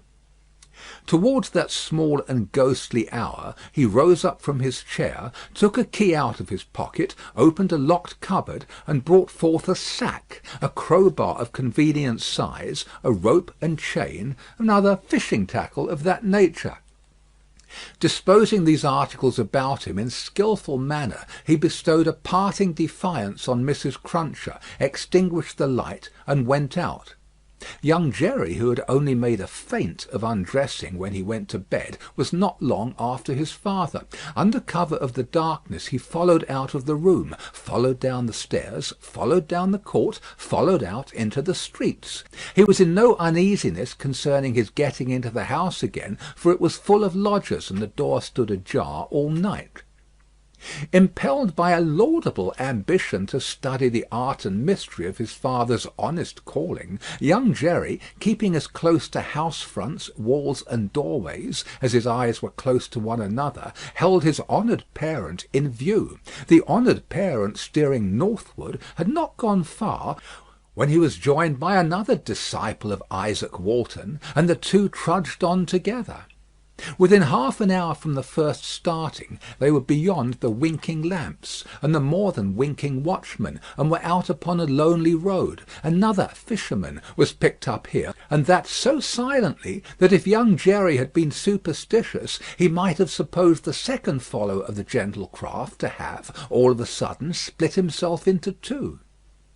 The three went on, and young Jerry went on, until the three stopped under a bank overhanging the road. Upon the top of the bank was a low brick wall, surmounted by an iron railing. In the shadow of bank and wall the three turned out of the road, and up a blind lane, of which the wall, there risen to some 8 or 10 feet high, formed one side. Crouching down in a corner, peeping up the lane, the next object that young Jerry saw was the form of his honoured parent, pretty well defined against a watery and clouded moon, nimbly scaling an iron gate. He was soon over, and then the second fisherman got over, and then the third. They all dropped softly on the ground within the gate, and lay there a little, listening perhaps. Then they moved away on their hands and knees. It was now young Jerry's turn to approach the gate, which he did, holding his breath. Crouching down again in a corner there, and looking in, he made out the three fishermen creeping through some rank grass, and all the gravestones in the churchyard. It was a large churchyard that they were in, looking on like ghosts in white, while the church tower itself looked on like the ghost of a monstrous giant. They did not creep far before they stopped and stood upright, and then they began to fish. They fished with a spade at first. Presently the honoured parent appeared to be adjusting some instrument like a great corkscrew. Whatever tools they worked with, they worked hard, until the awful striking of the church clock so terrified young Jerry that he made off, with his hair as stiff as his father's. But his long-cherished desire to know more about these matters not only stopped him in his running away, but lured him back again. They were still fishing perseveringly when he peeped in at the gate for a second time, but now they seemed to have got a bite. There was a screwing and complaining sound down below, and their bent figures were strained as if by a weight. By slow degrees the weight broke away the earth upon it, and came to the surface. Young Jerry very well knew what it would be, but when he saw it, and saw his honoured parent about to wrench it open, he was so frightened, being new to the sight, that he made off again, and never stopped until he had run a mile or more. He would not have stopped then for anything less necessary than breath, it being a spectral sort of race that he ran, and one highly desirable to get to the end of. He had a strong idea that the coffin he had seen was running after him, and pictured as hopping on behind him bolt upright upon its narrow end, always at the point of overtaking him and hopping on at his side, perhaps taking his arm. It was a pursuer to shun. It was an inconsistent and ubiquitous fiend too, for, while it was making the whole night behind him dreadful, he darted out into the roadway to avoid dark alleys, fearful of it coming hopping out of them, like a dropsical boy's kite without tail and wings. It hid in doorways too, rubbing its horrible shoulders against doors, and drawing them up to its ears, as if it were laughing. It got into shadows on the road, and lay cunningly on its back to trip him up. All this time it was incessantly hopping on behind, and gaining on him, so that when the boy got to his own door, he had reason for being half dead, and even then it would not leave him, but followed him upstairs with a bump on every stair, scrambled into bed with him, and bumped down dead and heavy on his breast when he fell asleep. From his oppressed slumber, young Jerry in his closet was awakened after daybreak and before sunrise by the presence of his father in the family room. Something had gone wrong with him, at least so young Jerry inferred, from the circumstance of his holding Mrs. Cruncher by the ears and knocking the back of her head against the headboard of the bed. "I told you I would," said Mr. Cruncher. "And I did." "Jerry, Jerry, Jerry," his wife implored. "You oppose yourself to the profit of the business," said Jerry, "and me and my partners suffer. You was to honour and obey. Why the devil don't you?" "I try to be a good wife, Jerry," the poor woman protested with tears. "Is it being a good wife to oppose your husband's business? Is it honouring your husband to dishonour his business? Is it obeying your husband to disobey him on the vital subject of his business?" "You hadn't taken to the dreadful business then, Jerry." "It's enough for you," retorted Mr. Cruncher, "to be the wife of an honest tradesman, and not to occupy your female mind with calculations when he took to his trade or when he didn't. An honouring and obeying wife would let his trade alone altogether. Call yourself a religious woman? If you're a religious woman, give me an irreligious one. You will have no more natural sense of duty than the bed of this here Thames River has of a pile, and similarly it must be knocked into you." The altercation was conducted in a low tone of voice, and terminated in the honest tradesman kicking off his clay-soiled boots and lying down at his length on the floor. After taking a timid peep at him lying on his back, with his rusty hands under his head for a pillow, his son lay down too, and fell asleep again. There was no fish for breakfast, and not much of anything else. Mr. Cruncher was out of spirits and out of temper, and kept an iron pot lid by him as a projectile for the correction of Mrs. Cruncher, in case he should observe any symptoms of her saying grace. He was brushed and washed at the usual hour, and set off with his son to pursue his ostensible calling. Young Jerry, walking with the stool under his arm at his father's side along sunny and crowded Fleet Street, was a very different young Jerry from him of the previous night, running home through darkness and solitude from his grim pursuer. His cunning was fresh with the day, and his qualms were gone with the night, in which particulars it is not improbable that he had compeers in Fleet Street and the City of London that fine morning. "Father," said young Jerry, as they walked along, taking care to keep at arm's length and to have the stall well between them, "what's a resurrection man?" Mr. Cruncher came to a stop on the pavement before he answered, "How should I know?" "I thought you knowed everything, father," said the artless boy. Well," returned Mr. Cruncher, going on again, and lifting off his hat to give his spikes free play. "He's a tradesman." "What's his goods, father?" asked the brisk young Jerry. "His goods," said Mr. Cruncher, after turning it over in his mind, "is a branch of scientific goods." "Persons' bodies, ain't it, father?" asked the lively boy. "I believe it is something of the sort," said Mr. Cruncher. "Oh, father, I should so like to be a resurrection man when I'm quite growed up." Mr. Cruncher was soothed, but shook his head in a dubious and moral way. "It depends upon how you dewelop your talents. Be careful to dewelop your talents, and ne'er to say no more than you can help to nobody, and there's no telling at the present time what you may not come to be fit for."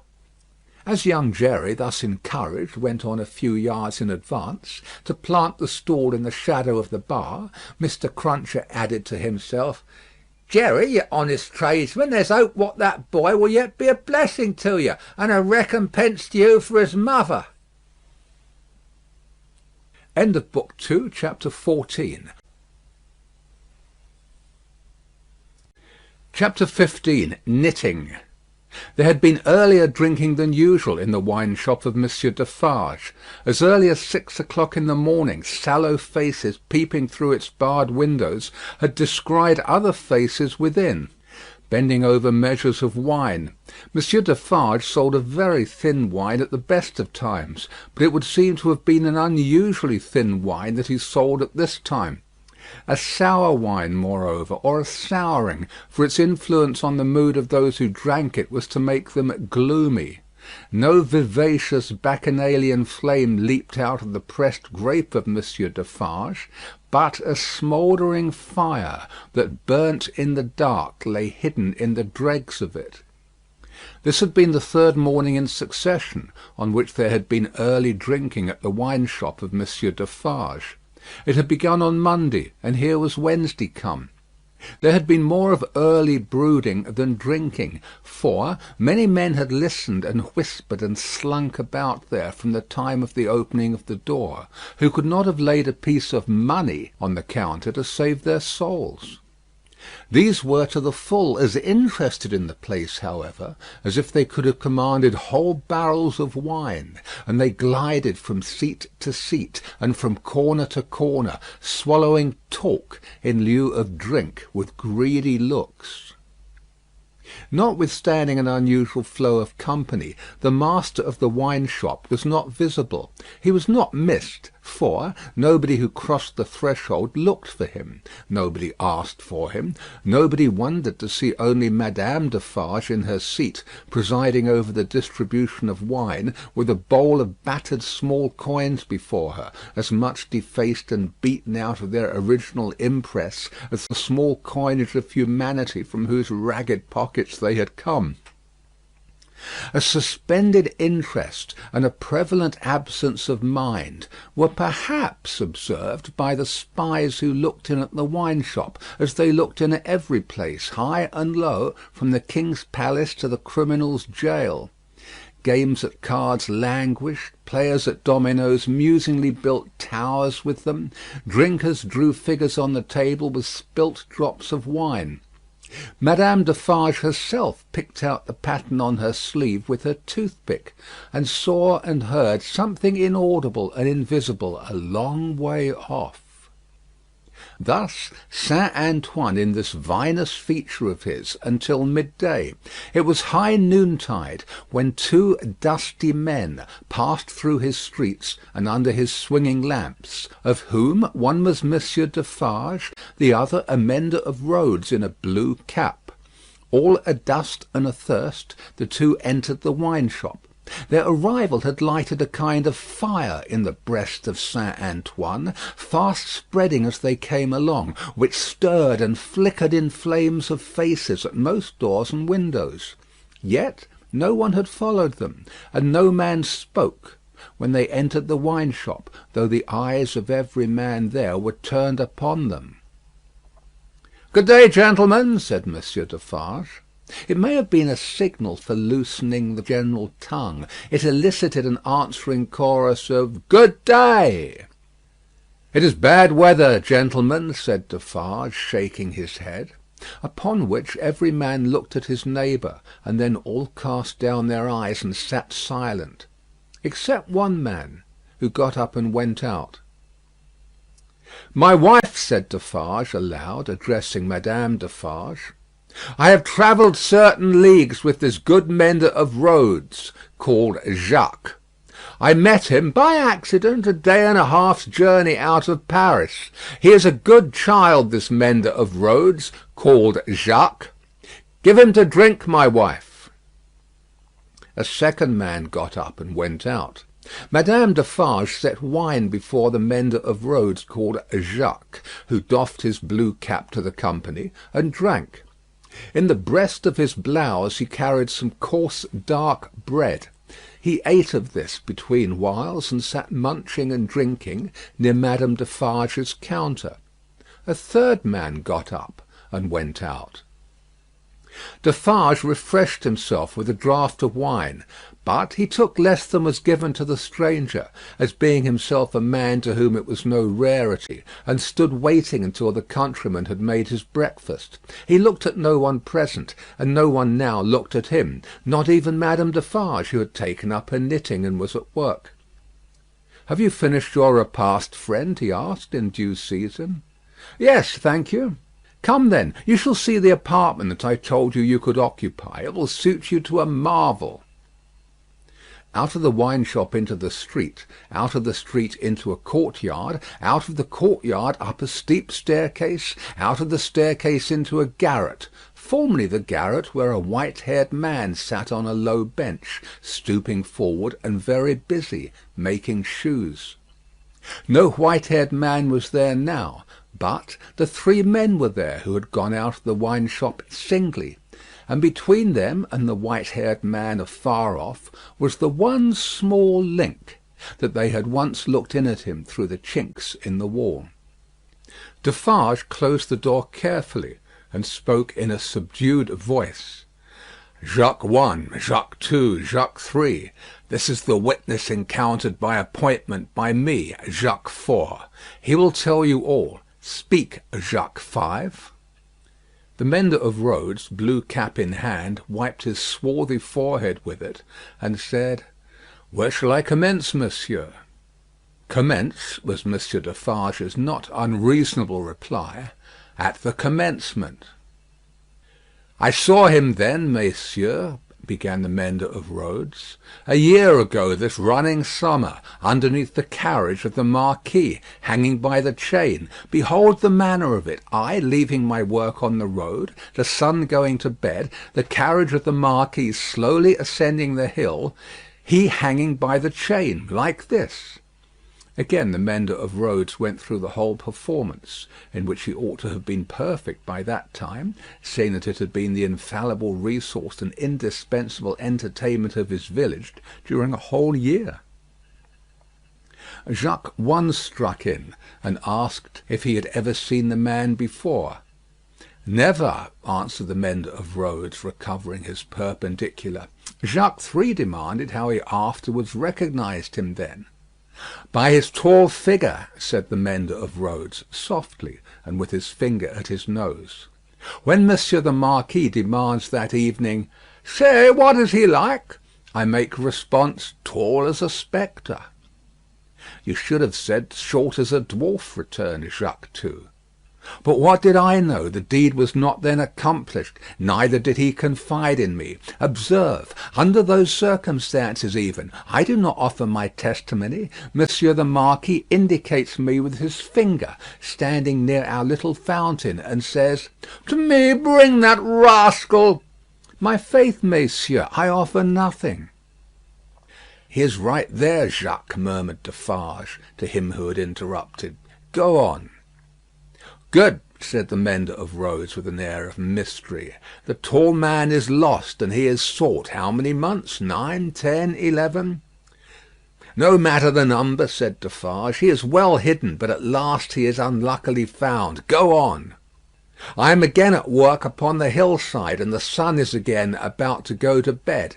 I am collecting my tools to descend to my cottage down in the village below, where it is already dark, when I raise my eyes and see coming over the hill 6 soldiers. In the midst of them is a tall man with his arms bound, tied to his sides, like this."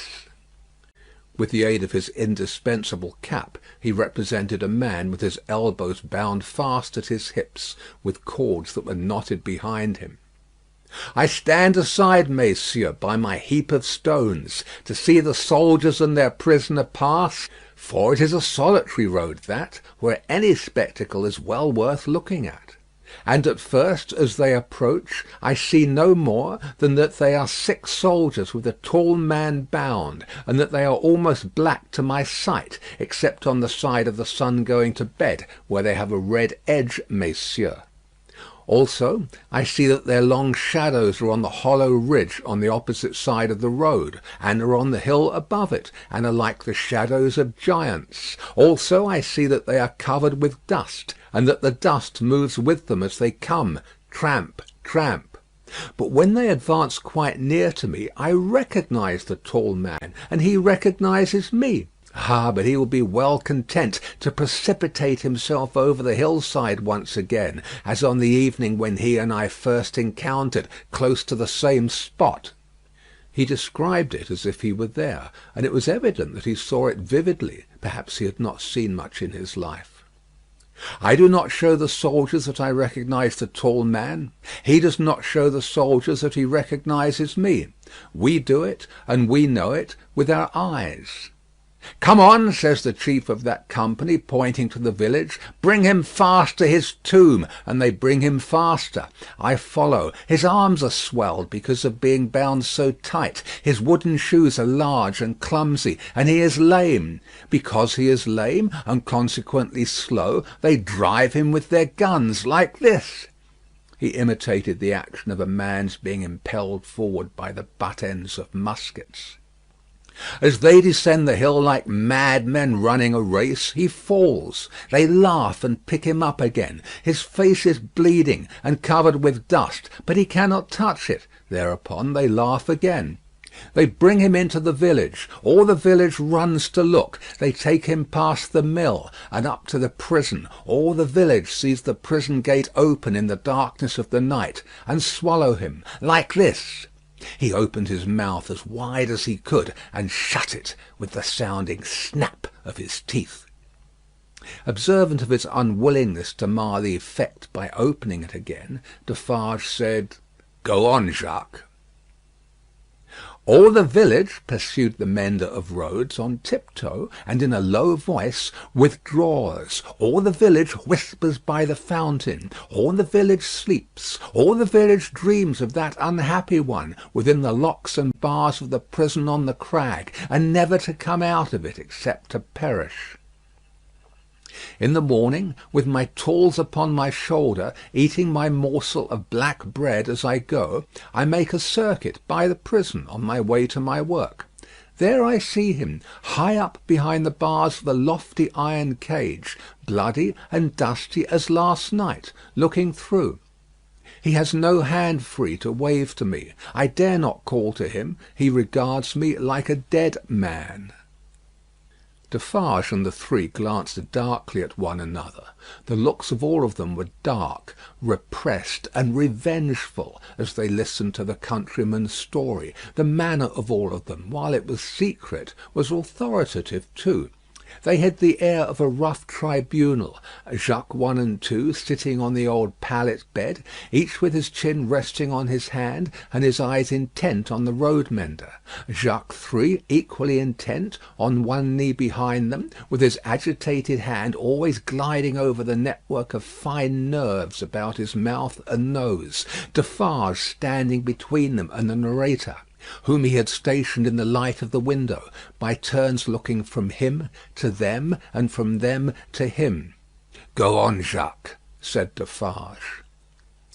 "He remains up there in his iron cage some days. The village looks at him by stealth, for it is afraid; but it always looks up from a distance, at the prison on the crag; and in the evening, when the work of the day is achieved, and it assembles to gossip at the fountain, all faces are turned towards the prison. Formerly they were turned towards the posting house; now they are turned towards the prison.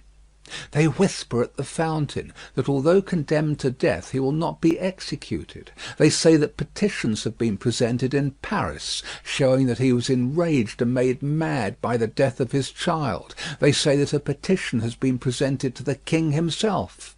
What do I know? It is possible. Perhaps yes, perhaps no." "Listen then, Jacques," number 1 of that name sternly interposed. "Know that a petition was presented to the king and queen. All here, yourself excepted, saw the king take it, in his carriage in the street, sitting beside the queen. It is Defarge who you see here, who, at the hazard of his life, darted out before the horses with the petition in his hand." "And once again listen, Jacques," said the kneeling number 3, his fingers ever wandering over and over those fine nerves, with a strikingly greedy air, as if he hungered for something that was neither food nor drink. "The guard, horse and foot, surrounded the petitioner and struck him blows. You hear?" "I hear, messieurs." "Go on then," said Defarge. "Again, on the other hand, they whisper at the fountain," resumed the countryman, "that he is brought down into our country to be executed on the spot, and that he will very certainly be executed. They even whisper that because he has slain Monseigneur, and because Monseigneur was the father of his tenants, serfs, what you will, he will be executed as a parricide. One old man says at the fountain that his right hand, armed with the knife, will be burnt off before his face; that into wounds which will be made in his arms, his breast, and his legs, there will be poured boiling oil, melted lead, hot resin, wax, and sulphur; finally, that he will be torn limb from limb by 4 strong horses. That old man says, all this was actually done to a prisoner who made an attempt on the life of the late king, Louis XV. But how do I know if he lies? I am not a scholar." "Listen once again then, Jacques," said the man with the restless hand and the craving air. "The name of that prisoner was Damiens, and it was all done in open day, in the open streets of this city of Paris; and nothing was more noticed in the vast concourse that saw it done, than the crowd of ladies of quality and fashion, who were full of eager attention to the last, Jacques, prolonged until nightfall, when he had lost 2 legs and an arm, and still breathed. And it was done. Why, how old are you?"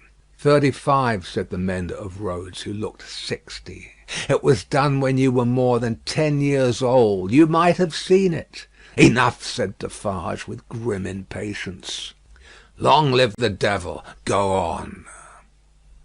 "Well, Some whisper this, some whisper that. They speak of nothing else. Even the fountain appears to fall to that tune. At length, on Sunday night, when all the village is asleep, come soldiers, winding down from the prison, and their guns ring on the stones of the little street. Workmen dig, workmen hammer, soldiers laugh and sing. In the morning, by the fountain, there is raised a gallows 40 feet high, poisoning the water.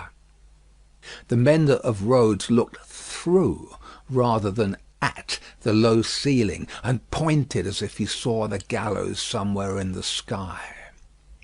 All work is stopped, all assembled there. Nobody leads the cows out, the cows are there with the rest. At midday, the roll of drums. Soldiers have marched into the prison in the night, and he is in the midst of many soldiers. He is bound as before, and in his mouth there is a gag, tied so, with a tight string, making him look almost as if he laughed. He suggested it by creasing his face with his 2 thumbs from the corners of his mouth to his ears. On the top of the gallows is fixed the knife, blade upwards with its point in the air. He is hanged there 40 feet high, and is left hanging, poisoning the water. They looked at one another as he used his blue cap to wipe his face, on which the perspiration had started afresh while he recalled the spectacle. "It is frightful, messieurs. How can the women and the children draw water? Who can gossip of an evening under that shadow? Under it, have I said. When I left the village Monday evening as the sun was going to bed, and looked back from the hill, the shadow struck across the church, across the mill, across the prison, seemed to strike across the earth, messieurs, to where the sky rests upon it." The hungry man gnawed one of his fingers as he looked at the other 3, and his finger quivered with the craving that was on him. "That's all, messieurs. I left at sunset, as I had been warned to do, and I walked on, that night and half next day, until I met, as I was warned I should, this comrade. With him I came on, now riding and now walking, through the rest of yesterday and through last night, and here you see me." After a gloomy silence, the first Jacques said, "Good, you have acted and recounted faithfully. Will you wait for us a little, outside the door?" "Very willingly," said the mender of roads, whom Defarge escorted to the top of the stairs, and, leaving seated there, returned. The 3 had risen, and their heads were together when he came back to the garret. "How say you, Jacques?" demanded number 1. "To be registered?" "To be registered as doomed to destruction," returned Defarge. "Magnificent," croaked the man with the craving. "The château and all the race?" inquired the first. "The château and all the race," returned Defarge. "Extermination." The hungry man repeated in a rapturous croak, "Magnificent," and began gnawing another finger. "Are you sure," asked Jacques too of Defarge, "that no embarrassment can arise from our manner of keeping the register? Without doubt it is safe, for no one beyond ourselves can decipher it. But shall we always be able to decipher it? Or, I ought to say, will she?" "Jacques," returned Defarge, drawing himself up, "if Madame my wife undertook to keep the register in her memory alone, she would not lose a word of it, nor a syllable of it. Knitted, in her own stitches and her own symbols, it will always be as plain to her as the sun. Confide in Madame Defarge. It would be easier for the weakest poltroon that lives to erase himself from existence than to erase one letter of his name or crimes from the knitted register of Madame Defarge." There was a murmur of confidence and approval, and then the man who hungered asked, "Is this rustic to be sent back soon?" "I hope so. He is very simple. Is he not a little dangerous?" "He knows nothing," said Defarge. "At least nothing more than would easily elevate himself to a gallows of the same height. I charge myself with him. Let him remain with me. I will take care of him and set him on the road. He wishes to see the fine world, the king, the queen, and court. Let him see them on Sunday." "What!" exclaimed the hungry man, staring. "Is it a good sign that he wishes to see royalty and nobility?" "Jacques," said Defarge, "judiciously show a cat milk if you wish her to thirst for it. Judiciously show a dog his natural prey if you wish him to bring it down one day." Nothing more was said, and the mender of roads, being found already dozing on the topmost stair, was advised to lay himself down on the pallet bed and take some rest. He needed no persuasion, and was soon asleep. Worse quarters than Defarge's wine shop could easily have been found in Paris for a provincial slave of that degree. Saving for a mysterious dread of Madame, by which he was constantly haunted, his life was very new and agreeable. But Madame sat all day at her counter, so expressly unconscious of him, and so particularly determined not to perceive that his being there had any connection with anything below the surface, that he shook in his wooden shoes whenever his eye lighted on her. For he contended with himself that it was impossible to foresee what that lady might pretend next, and he felt assured that if she should take it into her brightly ornamented head to pretend that she had seen him do a murder, and afterwards flay the victim, she would infallibly go through with it until the play was played out. Therefore, when Sunday came, the mender of roads was not enchanted, though he said he was, to find that Madame was to accompany Monsieur and himself to Versailles. It was additionally disconcerting to have Madame knitting all the way there in a public conveyance. It was additionally disconcerting yet to have Madame in the crowd in the afternoon, still with her knitting in her hands, as the crowd waited to see the carriage of the King and Queen. "You work hard, Madame," said a man near her.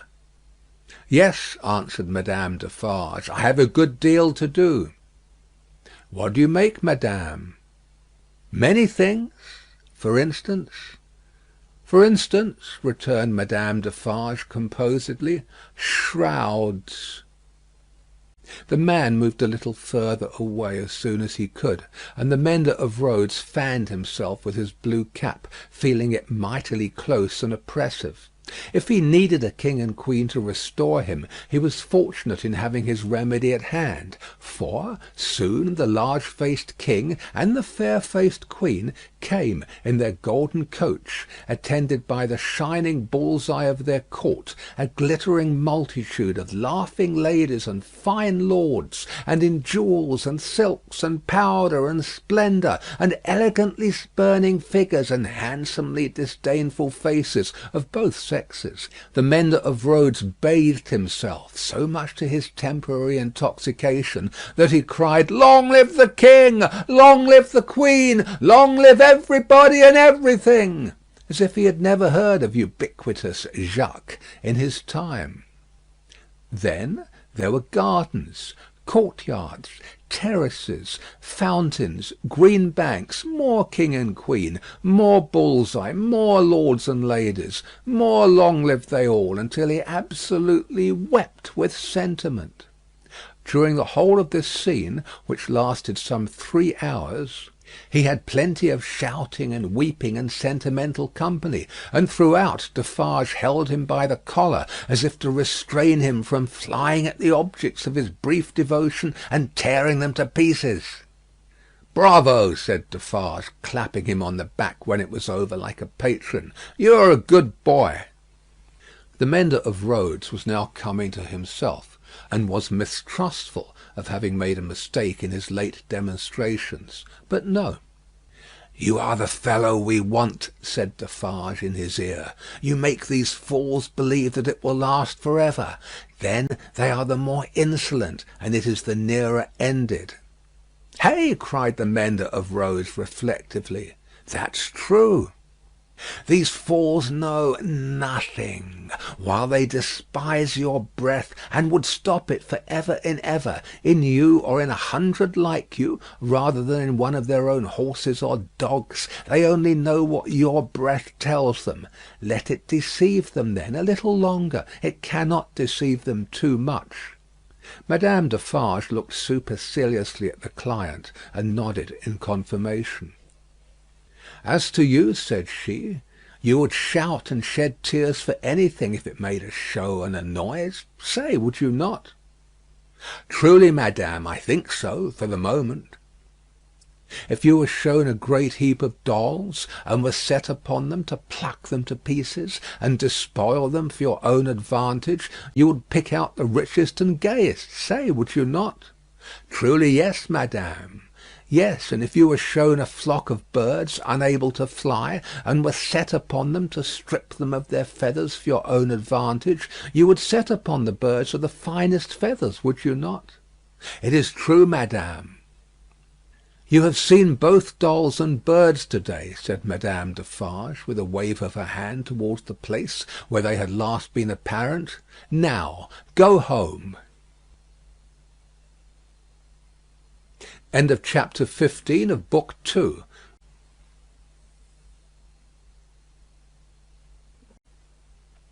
Chapter 16. Still knitting. Madame Defarge and Monsieur her husband returned amicably to the bosom of Saint Antoine, while a speck in a blue cap toiled through the darkness, and through the dust, and down the weary miles of avenue by the wayside, slowly tending towards that point of the compass where the château of Monsieur the Marquis, now in his grave, listened to the whispering trees. Such ample leisure had the stone faces now for listening to the trees and to the fountain, that the few village scarecrows who, in their quest for herbs to eat and fragments of dead stick to burn, strayed within sight of the great stone courtyard and terrace stairway, had it borne in upon their starved fancy that the expression of the faces was altered.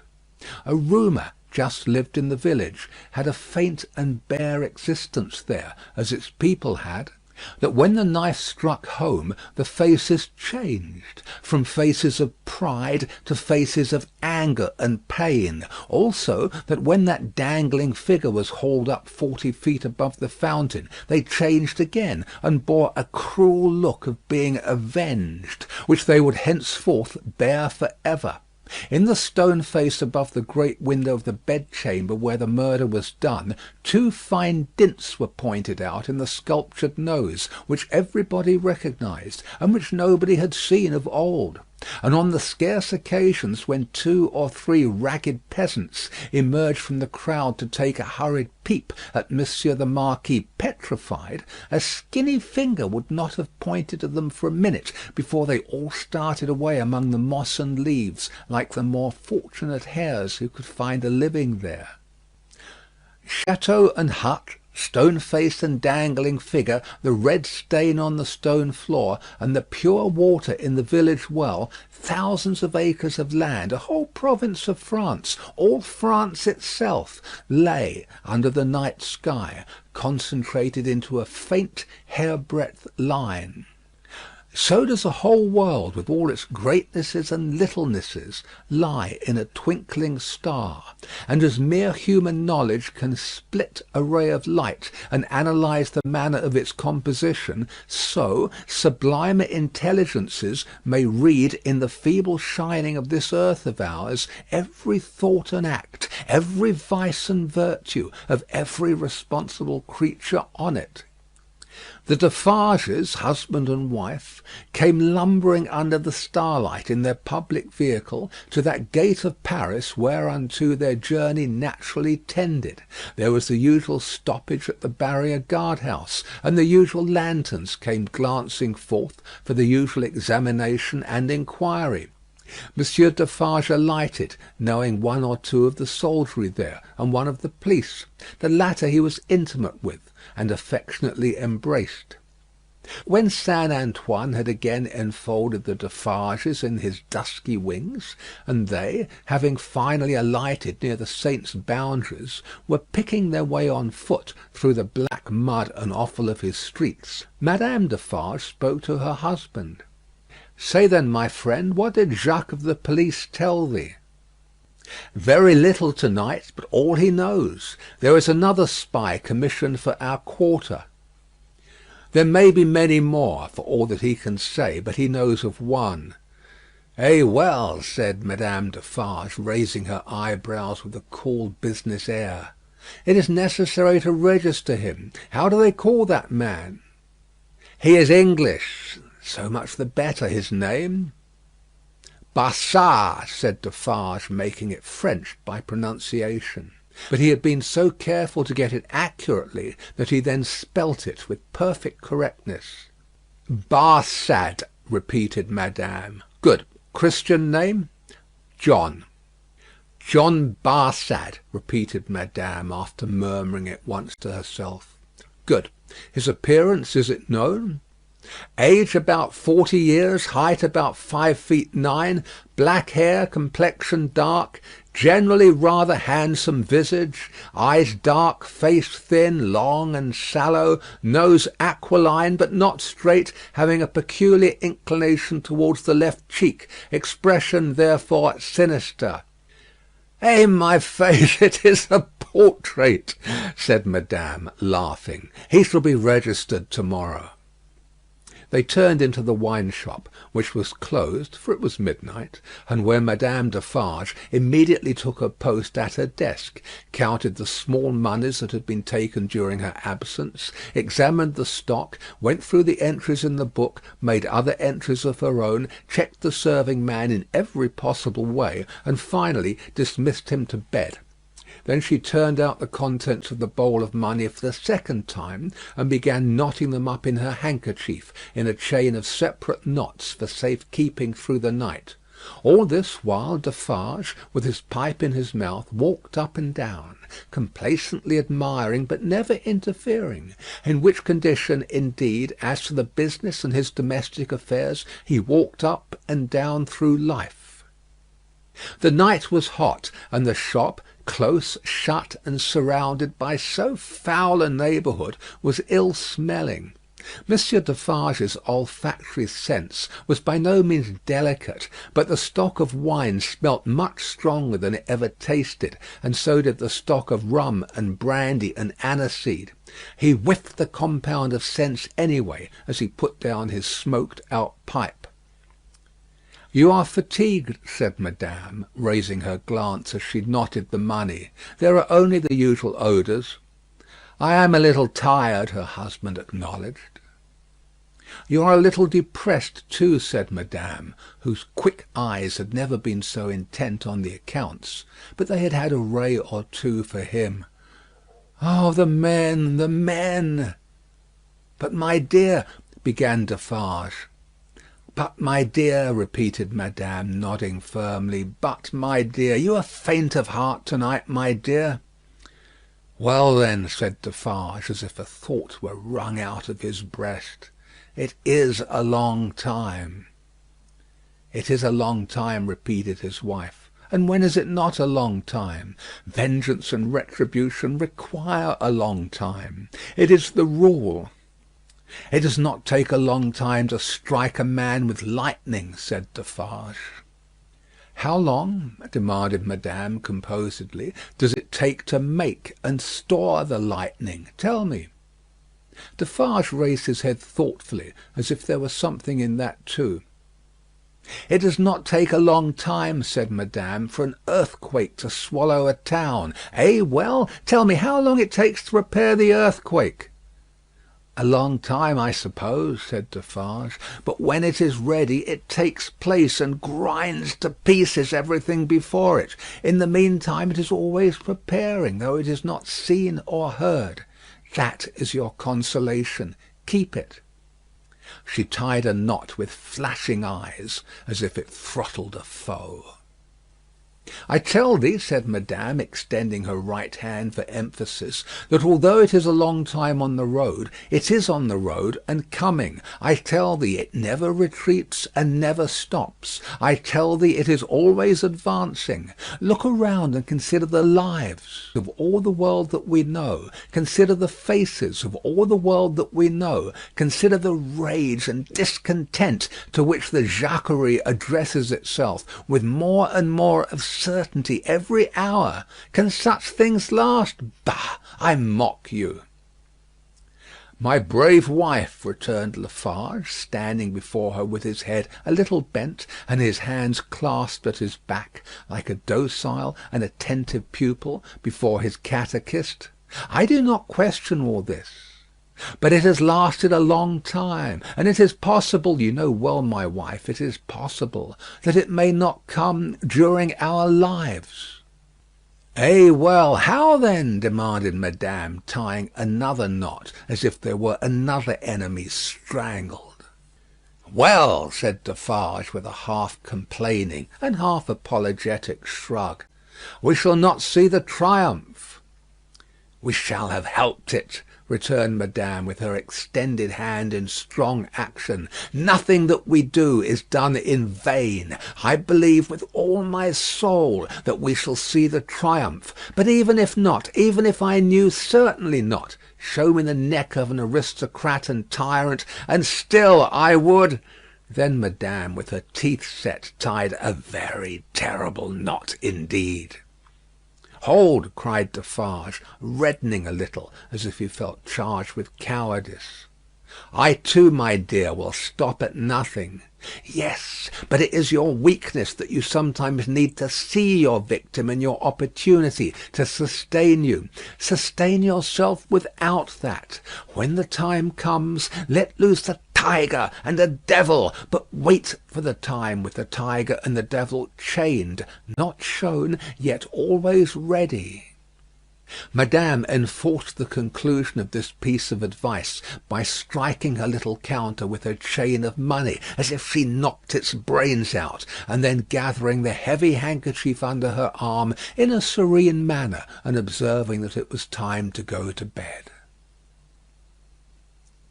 Next noontide saw the admirable woman in her usual place in the wine shop, knitting away assiduously.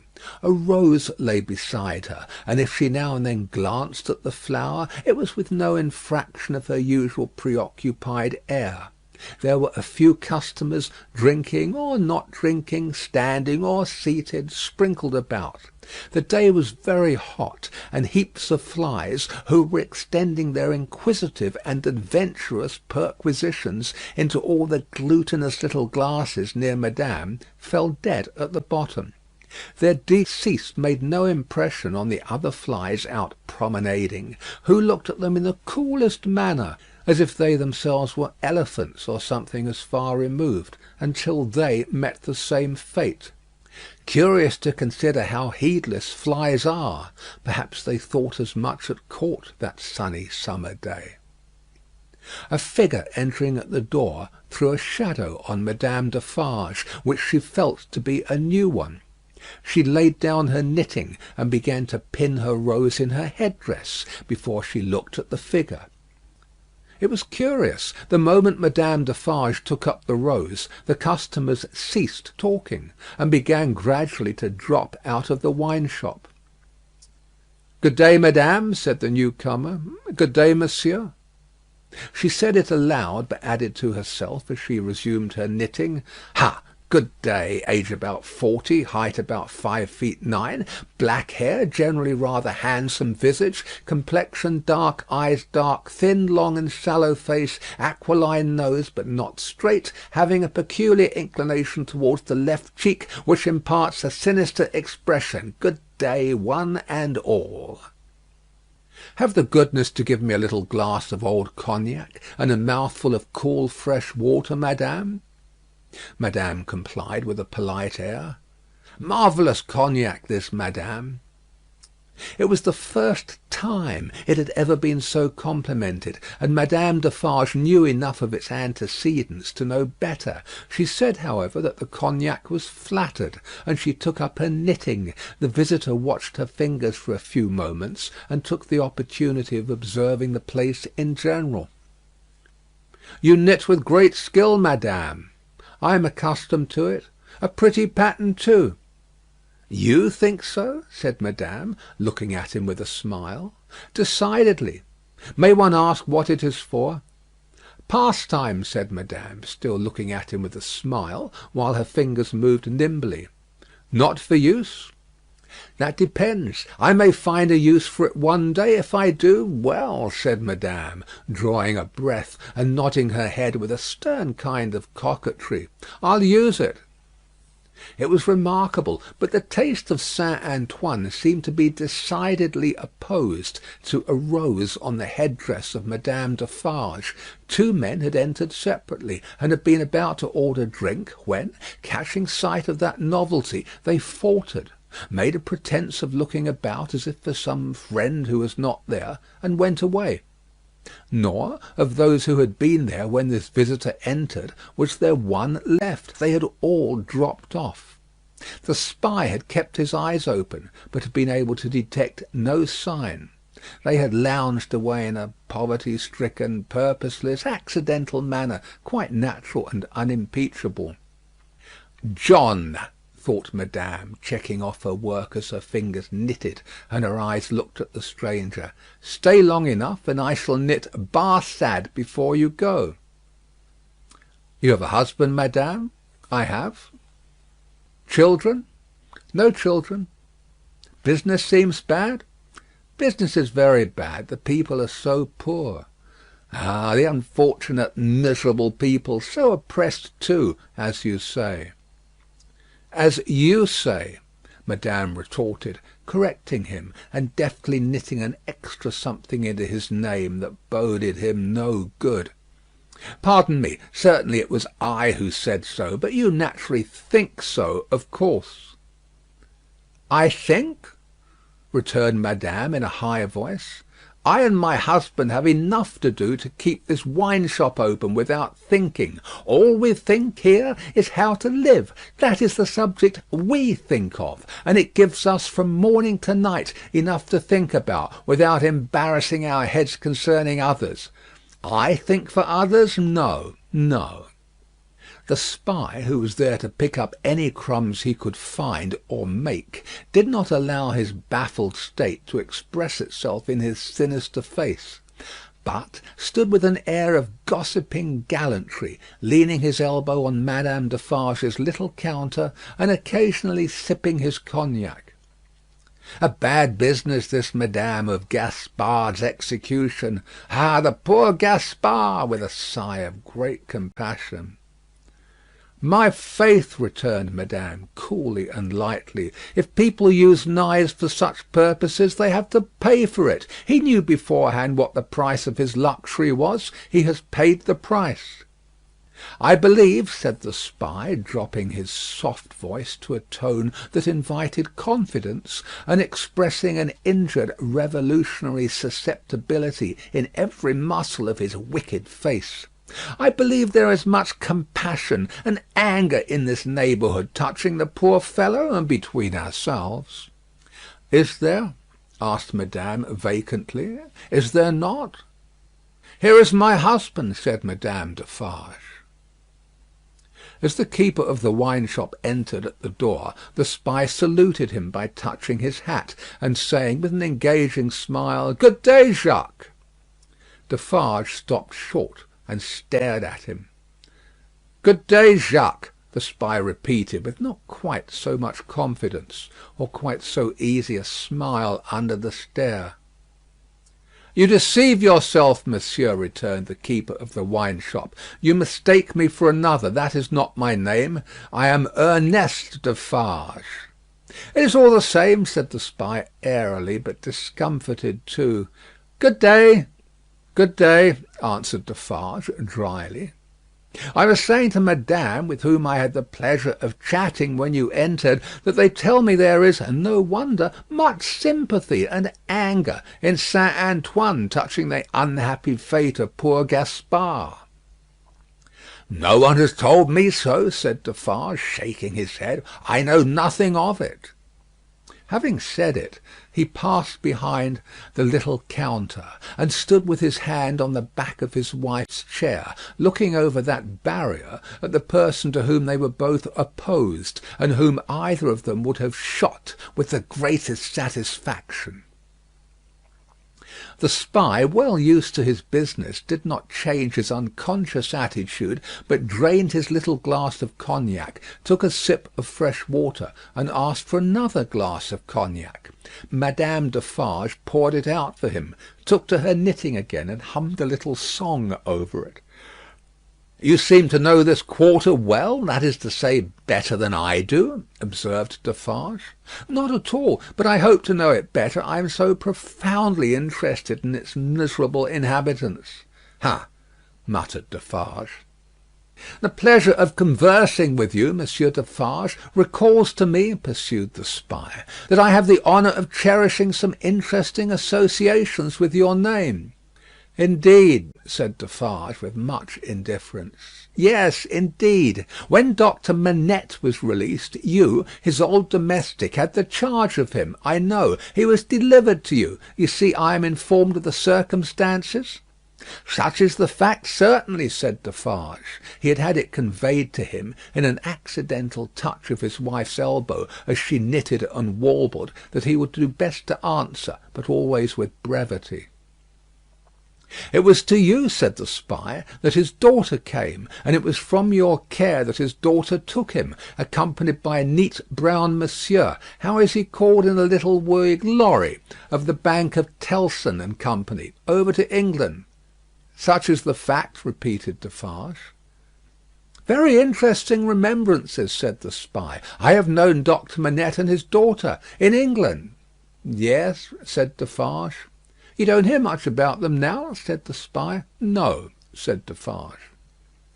"In effect," Madame struck in, looking up from her work and her little song, "we never hear about them. We received the news of their safe arrival, and perhaps another letter, or perhaps two; but since then they have gradually taken their road in life, we ours, and we have held no correspondence."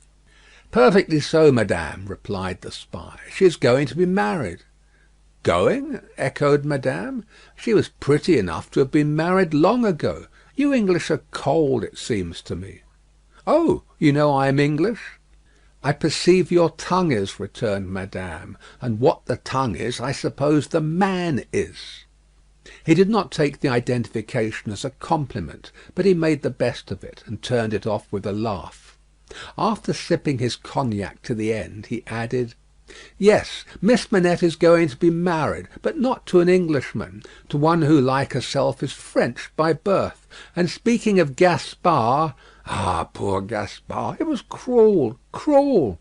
It is a curious thing that she is going to marry the nephew of Monsieur the Marquis, for whom Gaspard was exalted to that height of so many feet; in other words, the present Marquis. But he lives unknown in England. He is no Marquis there. He is Mr. Charles Darnay. D'aulnay is the name of his mother's family." Madame Defarge knitted steadily, but the intelligence had a palpable effect upon her husband. Do what he would, behind the little counter, as to the striking of a light and the lighting of his pipe, he was troubled, and his hand was not trustworthy. The spy would have been no spy if he had failed to see it, or to record it in his mind. Having made at least this one hit, whatever it might prove to be worth, and no customers coming in to help him to any other, Mr. Barsad paid for what he had drunk, and took his leave, taking occasion to say, in a genteel manner, before he departed, that he looked forward to the pleasure of seeing Monsieur and Madame Defarge again. For some minutes after he had emerged into the outer presence of Saint Antoine, the husband and wife remained exactly as he had left them, lest he should come back. "Can it be true?" said Defarge in a low voice, looking down at his wife as he stood smoking, with his hand on the back of her chair, "what he has said of Mademoiselle Manette?" "As he has said it," returned Madame, lifting her eyebrows a little, "it is probably false, but it may be true." "If it is," Defarge began, and stopped. "If it is?" repeated his wife. "And if it does come, while we live to see it triumph, I hope, for her sake, destiny will keep her husband out of France." Her husband's destiny, said Madame Defarge, with her usual composure, will take him where he is to go, and will lead him to the end that is to end him. That is all I know. But it is very strange, now at least, is it not very strange, said Defarge, rather pleading with his wife to induce her to admit it, that, after all our sympathy for Monsieur her father and herself, her husband's name should be prescribed under your hand at this moment by the side of that infernal Dogs who has just left us? Stranger things than that will happen when it does come, answered Madame. I have them both here of a certainty, and they are both here for their merits. That is enough. She rolled up her knitting when she had said those words, and presently took the rose out of the handkerchief that was round about her head. Either Saint Antoine had an instinctive sense that the objectionable decoration was gone, or Saint Antoine was on the watch for its disappearance. Howbeit the saint took courage to lounge in very shortly afterwards, and the wine shop recovered its habitual aspect. In the evening, at which season of all others Saint Antoine turned himself inside out, and sat on doorsteps and window ledges, and came to the corners of vile streets and courts for a breath of air, Madame Defarge, with her work in her hand, was accustomed to pass from place to place, and from group to group. A missionary. There were many like her, such as the world would do well never to breed again. All the women knitted. They knitted worthless things, but the mechanical work was a mechanical substitute for eating and drinking. The hands moved for the jaws and the digestive apparatus. If the bony fingers had been still, the stomachs would have been more famine-pinched. But as the fingers went, the eyes went, and the thoughts, and as Madame Defarge moved on from group to group, all three went quicker and fiercer among every little knot of women that she had spoken with and left behind. Her husband smoked at his door, looking after her with admiration. "A great woman," said he, "a strong woman, a grand woman, a frightfully grand woman." Darkness closed around, and then came the ringing of church bells, and the distant beating of the military drums in the palace courtyard, as the women sat knitting. Darkness encompassed them.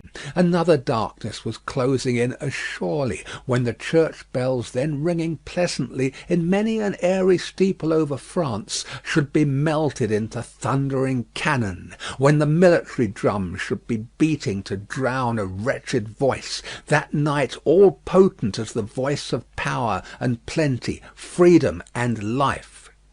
So much was closing in about the women who sat knitting, that they, their very selves, were closing in around a structure yet unbuilt, where they were to sit knitting, counting dropping heads.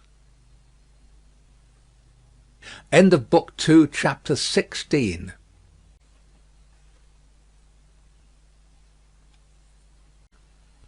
Chapter 17. One night. Never did the sun go down with a brighter glory on the quiet corner in Soho than one memorable evening, when the doctor and his daughter sat under the plane tree together. Never did the moon rise with a milder radiance over great London than on that night when it found them still seated under the tree, and shone upon their faces through its leaves. Lucie was to be married to-morrow. She had reserved this last evening for her father, and they sat alone under the plane tree. "You are happy, dear father?" "Quite, my child." They had said little, though they had been there a long time. When it was yet light enough to work and read, she had neither engaged herself in her usual work, nor had she read to him.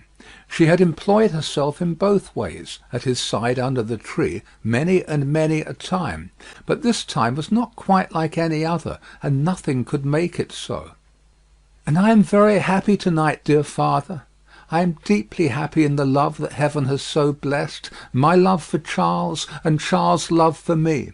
But if my life were not to be still consecrated to you, or if my marriage was so arranged as that it would part us even by the length of a few of these streets, I should be more unhappy and self-reproachful now than I can tell you.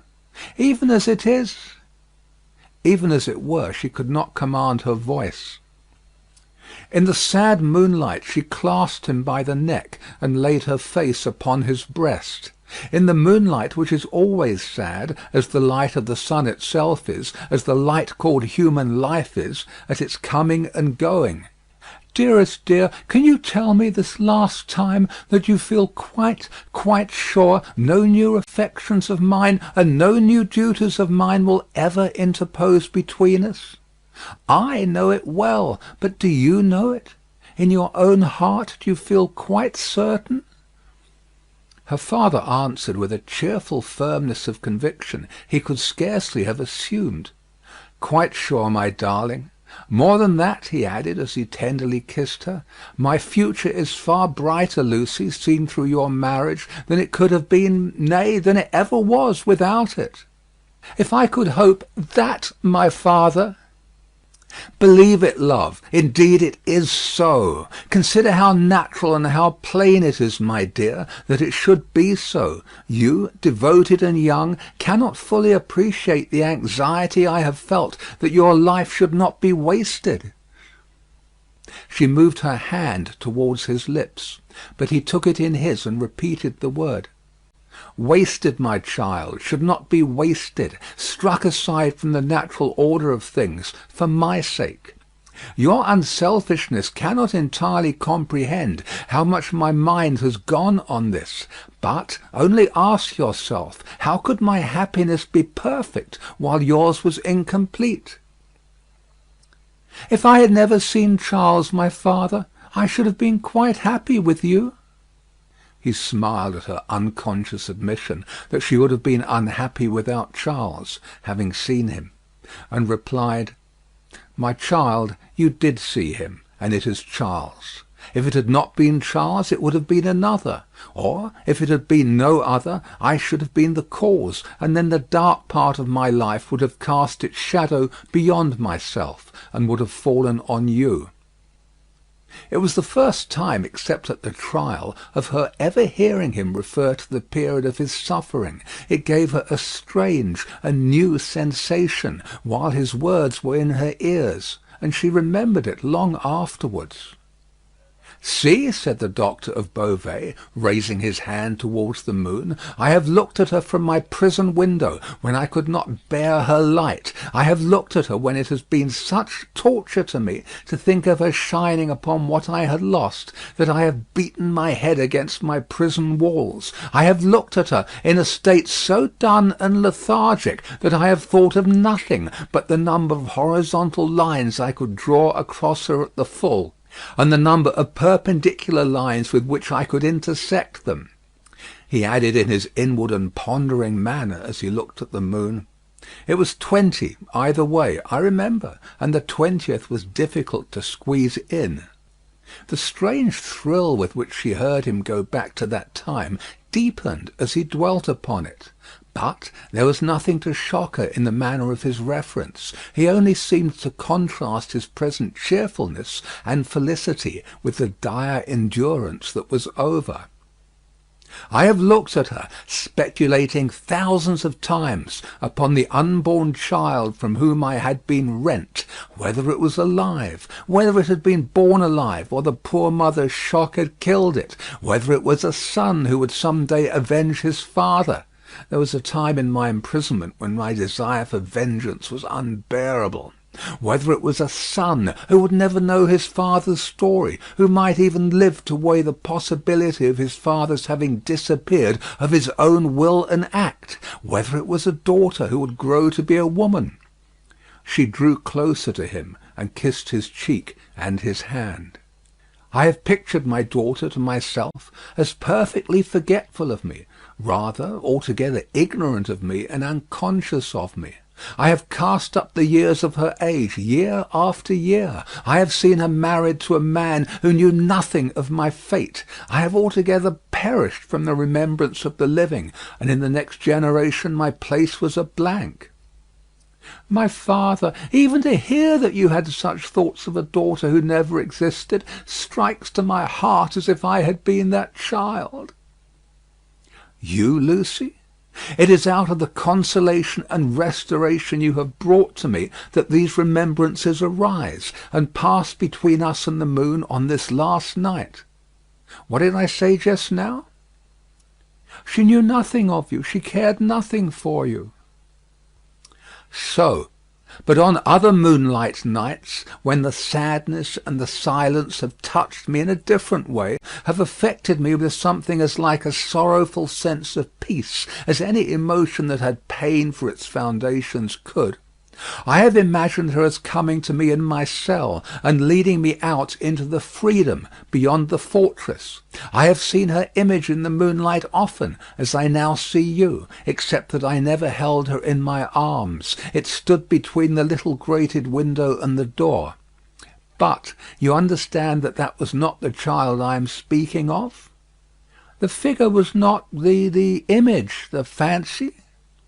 No, that was another thing. It stood before my disturbed sense of sight, but it never moved. The phantom that my mind pursued was another and more real child. Of her outward appearance I know no more than that she was like her mother. The other had that likeness too, as you have, but was not the same. Can you follow me, Lucie? Hardly, I think. I doubt you must have been a solitary prisoner to understand these perplexed distinctions. His collected and calm manner could not prevent her blood from running cold, as he thus tried to anatomise his old condition. In that more peaceful state I have imagined her, in the moonlight, coming to me and taking me out to show me that the home of her married life was full of her loving remembrance of her lost father. My picture was in her room, and I was in her prayers. Her life was active, cheerful, useful, but my poor history pervaded it all. I was that child, my father. I was not half so good, but in my love that was I. And she showed me her children, said the doctor of Beauvais, and they had heard of me, and had been taught to pity me. When they passed the prison of the state, they kept far from its frowning walls, and looked up at its bars, and spoke in whispers. She could never deliver me. I imagined that she always brought me back after showing me such things. But then, blessed with the relief of tears, I fell upon my knees and blessed her. I am that child, I hope, my father. Oh, my dear, will you bless me as fervently tomorrow?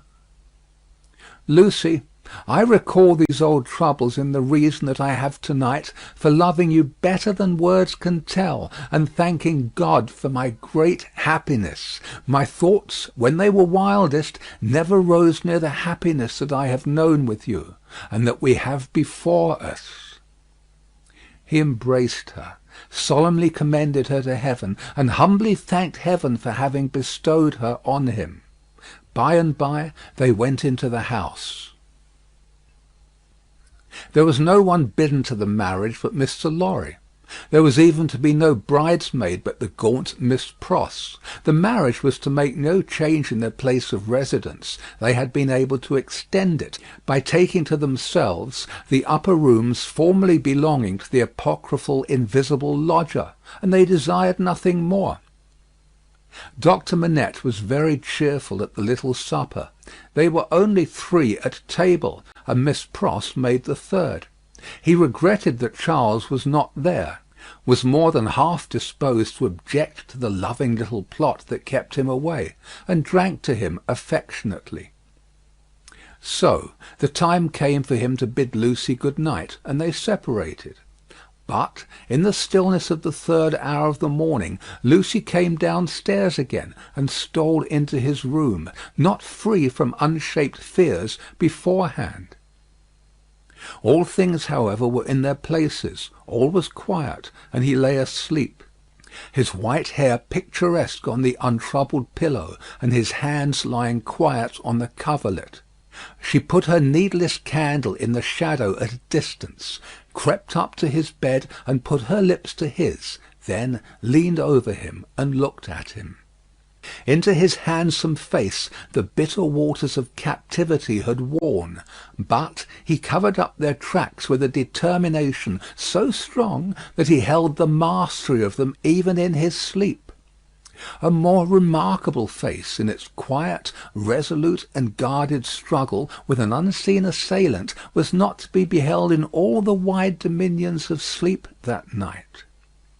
She timidly laid her hand on his dear breast, and put up a prayer that she might ever be as true to him as her love aspired to be, and as his sorrows deserved.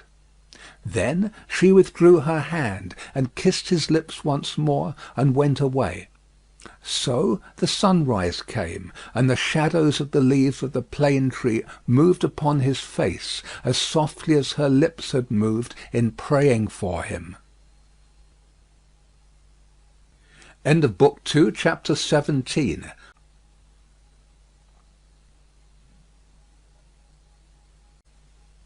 Chapter 18. 9 Days.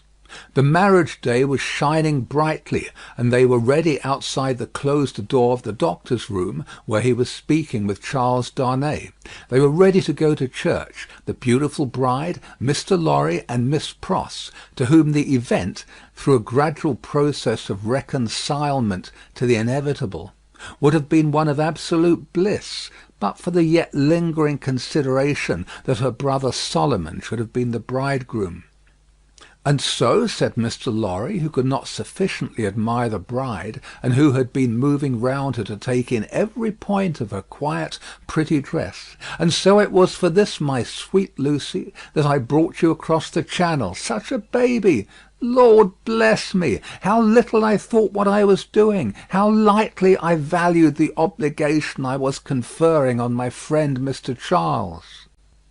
You didn't mean it, remarked the matter-of-fact Miss Pross, and therefore how could you know it? Nonsense. Really? Well, but don't cry, said the gentle Mr. Lorry. I am not crying, said Miss Pross. You are. I, my Pross? By this time Mr. Lorry dared to be pleasant with her on occasion. You were just now. I saw you do it, and I don't wonder at it. Such a present of plate as you have made 'em is enough to bring tears into anybody's eyes. There's not a fork or a spoon in the collection, said Miss Pross, that I didn't cry over last night after the box came, till I couldn't see it. I am highly gratified, said Mr. Lorry, though, upon my honour, I had no intention of rendering those trifling articles of remembrance invisible to any one. Dear me, this is an occasion that makes a man speculate on all he has lost. Dear, dear, dear, to think that there might have been a Mrs. Lorry any time these 50 years almost. Not at all, from Miss Pross. You think that there never might have been a Mrs. Lorry? Asked the gentleman of that name. Pooh! Rejoined Miss Pross, you were a bachelor in your cradle. Well, observed Mr. Lorry, beamingly adjusting his little wig, that seems probable too. And you were cut out for a bachelor, pursued Miss Pross, before you were put in your cradle. Then I think, said Mr. Lorry, that I was very unhandsomely dealt with, and that I ought to have had a voice in the selection of my pattern. Enough. Now, my dear Lucie, drawing his arms soothingly round her waist, I hear them moving in the next room, and Miss Pross and I, as two formal folks of business, are anxious not to lose the final opportunity of saying something to you that you wish to hear. You leave your good father, my dear, in hands as earnest and as loving as your own. He shall be taken every conceivable care of during the next fortnight while you are in Warwickshire and thereabouts. Even Tellson shall go to the wall, comparatively speaking, before him. And when, at the fortnight's end, he comes to join you and your beloved husband on your other fortnight's trip in Wales, you shall say that we have sent him to you in the best health and in the happiest frame. Now, I hear somebody's step coming to the door. Let me kiss my dear girl with an old-fashioned bachelor blessing before somebody comes to claim his own.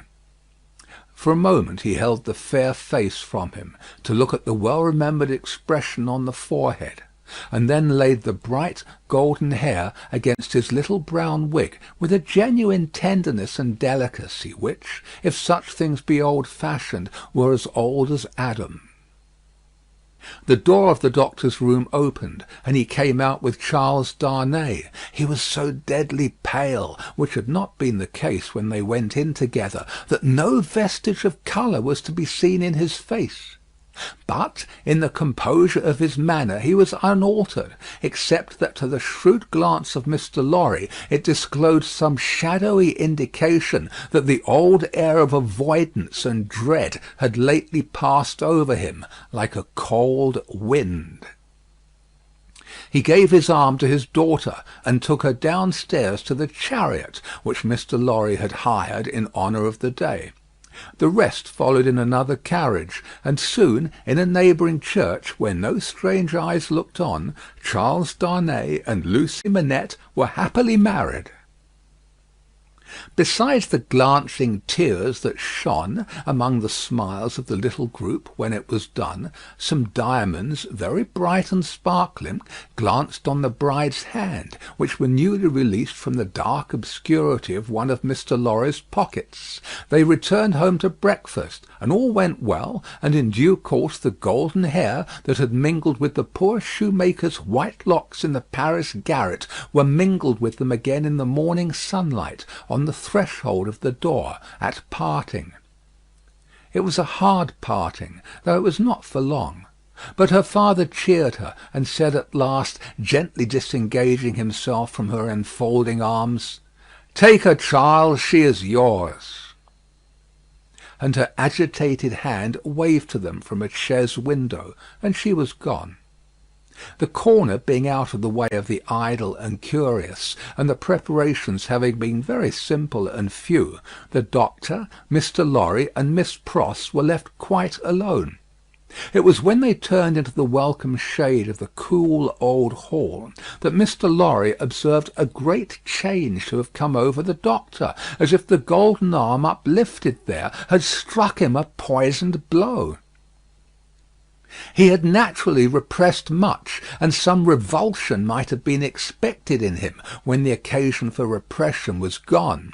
But it was the old scared lost look that troubled Mr. Lorry. And through his absent manner of clasping his head and drearily wandering away into his own room when they got upstairs, Mr. Lorry was reminded of Defarge, the wine-shop keeper, and the starlight ride. "I think," he whispered to Miss Pross, after anxious consideration, "I think we had best not speak to him just now, or at all disturb him. I must look in at Tellson's, so I will go there at once, and come back presently. Then we will take him a ride into the country, and dine there, and all will be well." It was easier for Mr. Lorry to look in at Tellson's than to look out of Tellson's. He was detained 2 hours. When he came back, he ascended the old staircase alone, having asked no question of the servant. Going thus into the doctor's rooms, he was stopped by a low sound of knocking. "Good God!" he said with a start, "what's that?" Miss Pross, with a terrified face, was at his ear. "Oh me! Oh me! All is lost!" cried she, wringing her hands. "What is to be told to Ladybird? He doesn't know me, and is making shoes." Mr. Lorry said what he could to calm her, and went himself into the doctor's room. The bench was turned towards the light, as it had been when he had seen the shoemaker at his work before, and his head was bent down, and he was very busy. "Doctor Manette, my dear friend, Doctor Manette!" The doctor looked at him for a moment, half inquiringly, half as if he were angry at being spoken to, and bent over his work again. He had laid aside his coat and waistcoat. His shirt was open at the throat, as it used to be when he did that work, and even the old haggard, faded surface of face had come back to him. He worked hard, impatiently, as if in some sense of having been interrupted. Mr. Lorry glanced at the work in his hand, and observed that it was a shoe of the old size and shape. He took up another that was lying by him, and asked what it was. "A young lady's walking shoe," he muttered, without looking up. "It ought to have been finished long ago. Let it be." "But, Doctor Manette, look at me." He obeyed in the old mechanically submissive manner, without pausing in his work. "You know me, my dear friend? Think again. This is not your proper occupation. Think, dear friend." Nothing would induce him to speak more. He looked up for an instant at a time when he was requested to do so, but no persuasion would extract a word from him. He worked and worked and worked in silence, and words fell on him as they would have fallen on an echoless wall or on the air. The only ray of hope that Mr. Lorry could discover was that he sometimes furtively looked up without being asked. In that there seemed a faint expression of curiosity or perplexity, as though he were trying to reconcile some doubts in his mind. Two things at once impressed themselves on Mr. Lorry as important above all others. The first, that this must be kept secret from Lucie. The second, that it must be kept secret from all who knew him. In conjunction with Miss Pross, he took immediate steps towards the latter precaution, by giving out that the doctor was not well and required a few days of complete rest. In aid of the kind deception to be practised on his daughter, Miss Pross was to write, describing his having been called away professionally, and referring to an imaginary letter of 2 or 3 hurried lines in his own hand, represented to have been addressed to her by the same post. These measures, advisable to be taken in any case, Mr. Lorry took in the hope of his coming to himself. If that should happen soon, he kept another course in reserve, which was to have a certain opinion that he thought the best on the doctor's case. In the hope of his recovery, and of resort to this third course being thereby rendered practicable, Mr. Lorry resolved to watch him attentively, with as little appearance as possible of doing so. He therefore made arrangements to absent himself from Tellson's for the first time in his life, and took his post by the window in the same room. He was not long in discovering that it was worse than useless to speak to him, since, on being pressed, he became worried. He abandoned that attempt on the first day, and resolved merely to keep himself always before him as a silent protest against the delusion into which he had fallen, or was falling. He remained therefore in his seat near the window, reading and writing, and expressing in as many pleasant and natural ways as he could think of that it was a free place. Dr. Manette took what was given him to eat and drink, and worked on that first day until it was too dark to see. Worked on half an hour after Mr. Lorry could not have seen for his life to read or write. When he put his tools aside as useless until morning, Mr. Lorry rose and said to him, "Will you go out?" He looked down at the floor on either side of him in the old manner, looked up in the old manner, and repeated in the old low voice, "Out?" "Yes, for a walk with me. Why not?" He made no effort to say "why not," and said not a word more. But Mr. Lorry thought he saw, as he leaned forward on his bench in the dusk, with his elbows on his knees and his head in his hands, that he was in some misty way asking himself, "Why not?" The sagacity of the man of business perceived an advantage here, and determined to hold it. Miss Pross and he divided the night into 2 watches, and observed him at intervals from the adjoining room. He paced up and down for a long time before he lay down, but when he did finally lay himself down, he fell asleep. In the morning he was up betimes, and went straight to his bench and to work. On this second day, Mr. Lorry saluted him cheerfully by his name, and spoke to him on topics that had been of late familiar to them.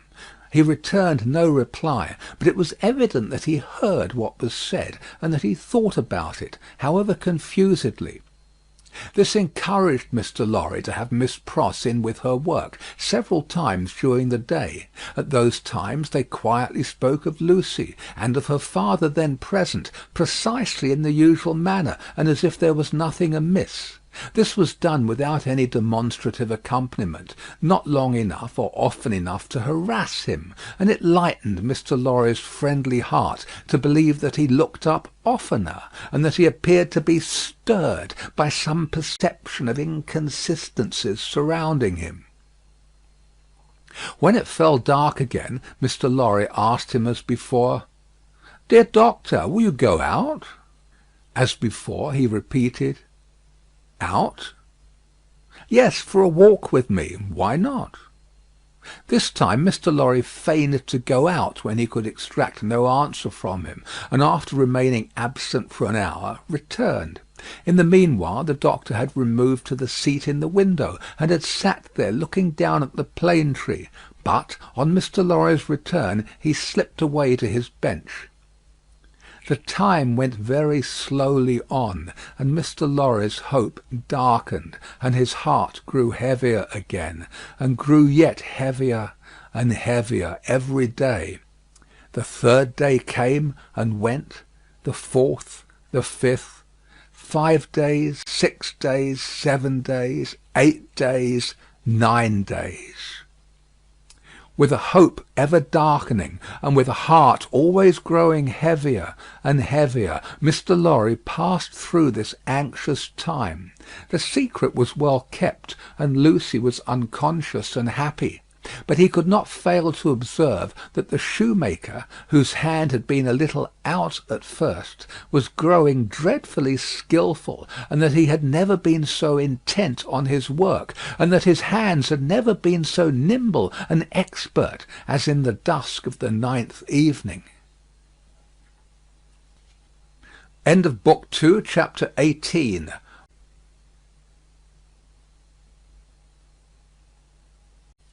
Chapter 19. An Opinion. Worn out by anxious watching, Mr. Lorry fell asleep at his post. On the 10th morning of his suspense, he was startled by the shining of the sun into the room where a heavy slumber had overtaken him when it was dark night. He rubbed his eyes and roused himself, but he doubted, when he had done so, whether he was not still asleep. For, going to the door of the doctor's room and looking in, he perceived that the shoemaker's bench and tools were put aside again, and that the doctor himself sat reading at the window. He was in his usual morning dress, and his face, which Mr. Lorry could distinctly see, though still very pale, was calmly studious and attentive. Even when he had satisfied himself that he was awake, Mr. Lorry felt giddily uncertain for some few moments whether the late shoemaking might not be a disturbed dream of his own. For, did not his eyes show him his friend before him, in his accustomed clothing and aspect, and employed as usual, and was there any sign within their range that the change of which he had so strong an impression had actually happened? It was but the inquiry of his first confusion and astonishment, the answer being obvious. If the impression were not produced by a real corresponding and sufficient cause, how came he, Jarvis Lorry, there? How came he to have fallen asleep, in his clothes, on the sofa in Doctor Manette's consulting room, and to be debating these points outside the doctor's bedroom door in the early morning? Within a few minutes Miss Pross stood whispering at his side. If he had had any particle of doubt left, her talk would of necessity have resolved it, but he was by that time clear-headed, and had none. He advised that they should let the time go by until the regular breakfast hour, and then they should meet the doctor, as if nothing unusual had occurred. If he appeared to be in his customary state of mind, Mr. Lorry would then cautiously proceed to seek direction and guidance from the opinion he had been, in his anxiety, so anxious to obtain. Miss Pross submitting herself to his judgment, the scheme was worked out with care. Having abundance of time for his usual methodical toilette, Mr. Lorry presented himself at the breakfast hour in his usual white linen and with his usual neat leg. The doctor was summoned in the usual way, and came to breakfast. So far as it was possible to comprehend him without overstepping those delicate and gradual approaches which Mr. Lorry felt to be the only safe advance, he at first supposed that his daughter's marriage had taken place yesterday.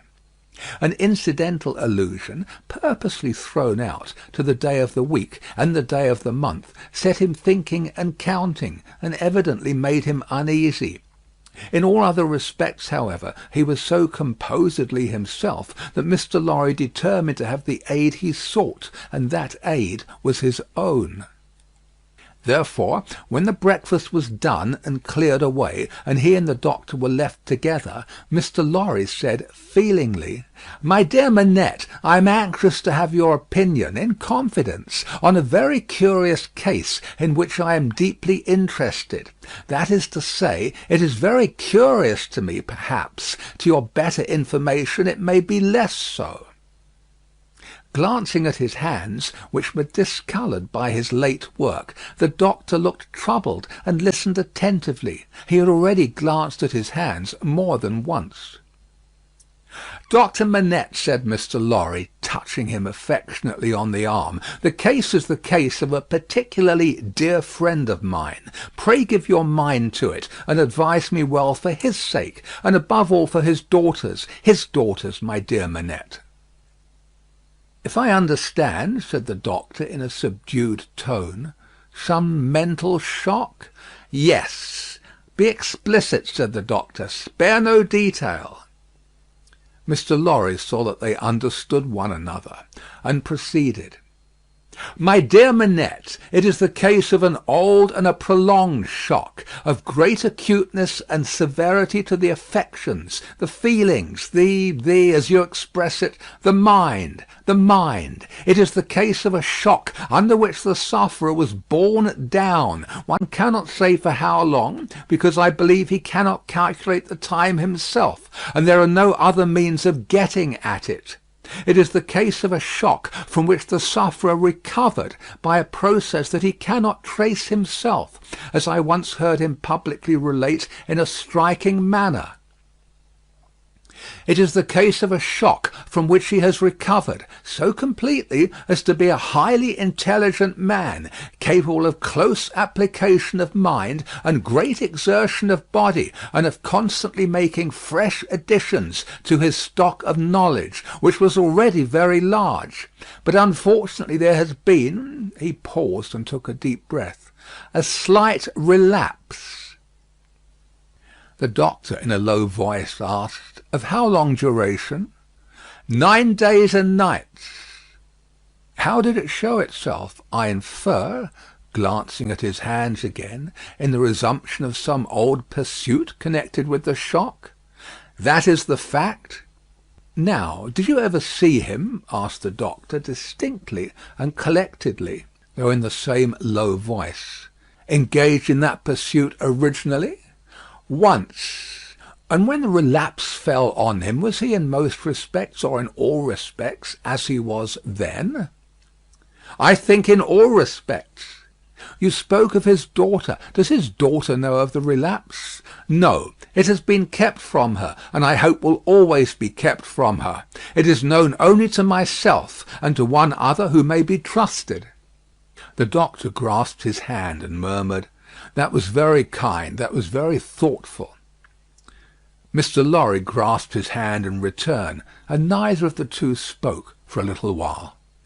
"Now, my dear Manette," said Mr. Lorry at length, in his most considerate and most affectionate way, "I am a mere man of business, and unfit to cope with such intricate and difficult matters. I do not possess the kind of information necessary. I do not possess the kind of intelligence. I want guiding. There is no man in this world on whom I could rely for right guidance as on you. Tell me, how does this relapse come about?" Is there danger of another? Could a repetition of it be prevented? How shall a repetition of it be treated? How does it come about at all? What can I do for my friend? No man ever can have been more desirous in his heart to serve a friend than I am to serve mine, if I knew how. But I don't know how to originate in such a case. If your sagacity, knowledge, and experience could put me on the right track, I might be able to do so much. Unenlightened and undirected, I can do so little. Pray discuss it with me. Pray enable me to see it a little more clearly, and teach me how to be a little more useful." Doctor Manette sat meditating after these earnest words were spoken, and Mr. Lorry did not press him. "I think it probable," said the doctor, breaking silence with an effort, "that the relapse you have described, my dear friend, was not quite unforeseen by its subject." "Was it dreaded by him?" Mr. Lorry ventured to ask. "Very much," he said it with an involuntary shudder. You have no idea how such an apprehension weighs on the sufferer's mind, and how difficult, how almost impossible, it is for him to force himself to utter a word upon the topic that oppresses him. "Would he," asked Mr. Lorry, "be sensibly relieved if he could prevail upon himself to impart that secret brooding to any one when it is on him?" "I think so. But it is, as I have told you, next to impossible. I even believe it, in some cases, to be quite impossible." "Now," said Mr. Lorry, gently laying his hand on the doctor's arm again, after a short silence on both sides, "to what would you refer this attack?" "I believe," returned Doctor Manette, "that there had been a strong and extraordinary revival of the train of thought and remembrance that was the first cause of the malady. Some intense associations of a most distressing nature were vividly recalled, I think. It is probable that there had long been a dread lurking in his mind that those associations would be recalled, say under certain circumstances, say on a particular occasion. He tried to prepare himself in vain. Perhaps the effort to prepare himself made him less able to bear it." "Would he remember what took place in the relapse?" asked Mr. Lorry, with natural hesitation. The doctor looked desolately round the room, shook his head, and answered in a low voice, "Not at all." "Now, as to the future?" hinted Mr. Lorry. "As to the future," said the doctor, recovering firmness, "I should have great hope. As it pleased Heaven in its mercy to restore him so soon, I should have great hope. He, yielding under the pressure of a complicated something, long dreaded and long vaguely foreseen and contended against, and recovering after the cloud had burst and passed, I should hope that the worst was over." "Well, well, that's good comfort. I am thankful," said Mr. Lorry. "I am thankful," repeated the doctor, bending his head with reverence. "There are two other points," said Mr. Lorry, "on which I am anxious to be instructed. I may go on?" "You cannot do your friend a better service." The doctor gave him his hand. "To the first, then. He is of a studious habit, and unusually energetic. He applies himself with great ardour to the acquisition of professional knowledge, to the conducting of experiments, to many things. Now, does he do too much?" "I think not. It may be the character of his mind to be always in singular need of occupation. That may be in part natural to it, in part the result of affliction. The less it was occupied with healthy things, the more it would be in danger of turning in the unhealthy direction. He may have observed himself and made the discovery." "You are sure that he is not under too great a strain?" "I think I am quite sure of it." "My dear Manette, if he were overworked now?"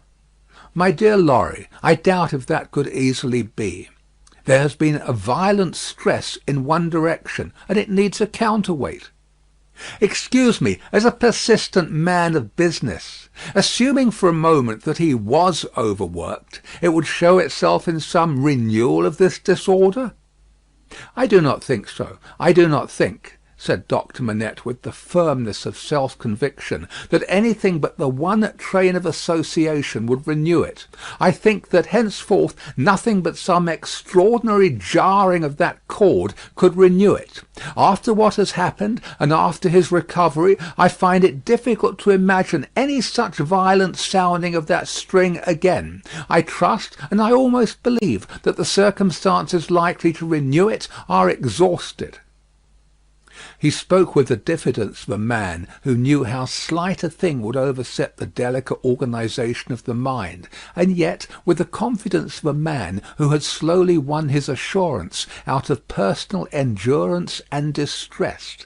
It was not for his friend to abate that confidence. He professed himself more relieved and encouraged than he really was, and approached his second and last point.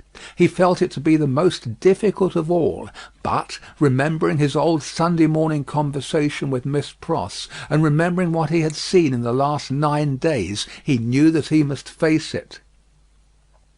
"The occupation resumed under the influence of this passing affliction, so happily recovered from," said Mr. Lorry, clearing his throat, "we will call blacksmith's work. We will say, to put a case, and for the sake of illustration, that he had been used in his bad time to work at a little forge. We will say that he was unexpectedly found at his forge again. Is it not a pity that he should keep it by him?" The doctor shaded his forehead with his hand, and beat his foot nervously on the ground. "He has always kept it by him," said Mr. Lorry, with an anxious look at his friend. "Now, would it not be better that he should let it go?" Still the doctor, with shaded forehead, beat his foot nervously on the ground. "You do not find it easy to advise me?" said Mr. Lorry. "I quite understand it to be a nice question, and yet I think—" and there he shook his head and stopped.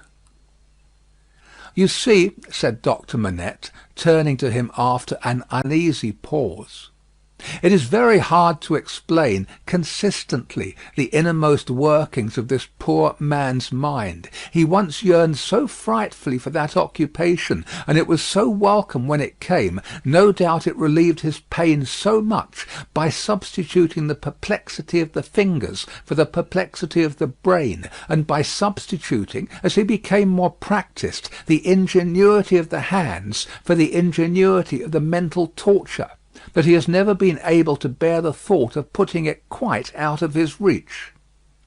Even now, when I believe he is more hopeful of himself than he has ever been, and even speaks of himself with a kind of confidence, the idea that he might need that old employment and not find it gives him a sudden sense of terror, like that which one may fancy strikes to the heart of a lost child." He looked like his illustration as he raised his eyes to Mr. Lorry's face. "But may not mind, I ask for information as a plodding man of business who only deals with such material objects as guineas, shillings, and banknotes. May not the retention of the thing involve the retention of the idea? If the thing were gone, my dear Manette, might not the fear go with it? In short, is it not a concession to the misgiving to keep the forge?" There was another silence. "You see, too," said the doctor, tremulously, "it is such an old companion." "I would not keep it," said Mr. Lorry, shaking his head, for he gained in firmness as he saw the doctor disquieted. "I would recommend him to sacrifice it. I only want your authority. I am sure it does no good. Come, give me your authority, like a dear, good man, for his daughter's sake, my dear Manette." Very strange to see what a struggle there was within him. "In her name, then, let it be done. I sanction it. But I would not take it away while he was present. Let it be removed when he is not there. Let him miss his old companion after an absence." Mr. Lorry readily engaged for that, and the conference was ended. They passed the day in the country, and the doctor was quite restored. On the 3 following days he remained perfectly well, and on the 14th day he went away to join Lucie and her husband. The precaution that had been taken to account for his silence Mr. Lorry had previously explained to him, and he had written to Lucie in accordance with it, and she had no suspicions. On the night of the day on which he left the house, Mr. Lorry went into his room with a chopper, saw, chisel, and hammer, attended by Miss Pross carrying a light. There, with closed doors, and in a mysterious and guilty manner, Mr. Lorry hacked the shoemaker's bench to pieces, while Miss Pross held the candle as if she were assisting at a murder, for which, indeed, in her grimness, she was no unsuitable figure. The burning of the body, previously reduced to pieces convenient for the purpose, was commenced without delay in the kitchen fire, and the tools, shoes, and leather were buried in the garden. So wicked do destruction and secrecy appear to honest minds, that Mr. Lorry and Miss Pross, while engaged in the commission of their deed and in the removal of its traces, almost felt and almost looked like accomplices in a horrible crime. End of Book 2, Chapter 19.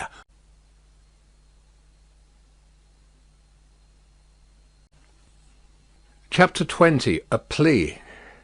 When the newly married pair came home, the first person who appeared to offer his congratulations was Sidney Carton. They had not been at home many hours when he presented himself. He was not improved in habits, or in looks, or in manner. But there was a certain rugged air of fidelity about him, which was new to the observation of Charles Darnay. He watched his opportunity of taking Darnay aside into a window, and of speaking to him when no one overheard. "Mr. Darnay," said Carton, "I wish we might be friends." "We are already friends, I hope." "You are good enough to say so as a fashion of speech, but I don't mean any fashion of speech. Indeed, when I say I wish we might be friends, I scarcely mean quite that either." Charles Darnay, as was natural, asked him, in all good humour and good fellowship, what he did mean. "Upon my life," said Carton, smiling, "I find that easier to comprehend in my own mind than to convey to yours. However, let me try. You remember a certain famous occasion when I was more drunk than usual?" "I remember a certain famous occasion when you forced me to confess that you had been drinking." "I remember it too. The curse of those occasions is heavy upon me, for I always remember them. I hope it may be taken into account one day, when all days are at an end for me. Don't be alarmed. I am not going to preach." "I am not at all alarmed. Earnestness in you is anything but alarming to me." "Ah," said Carton, with a careless wave of his hand, as if he waved that away.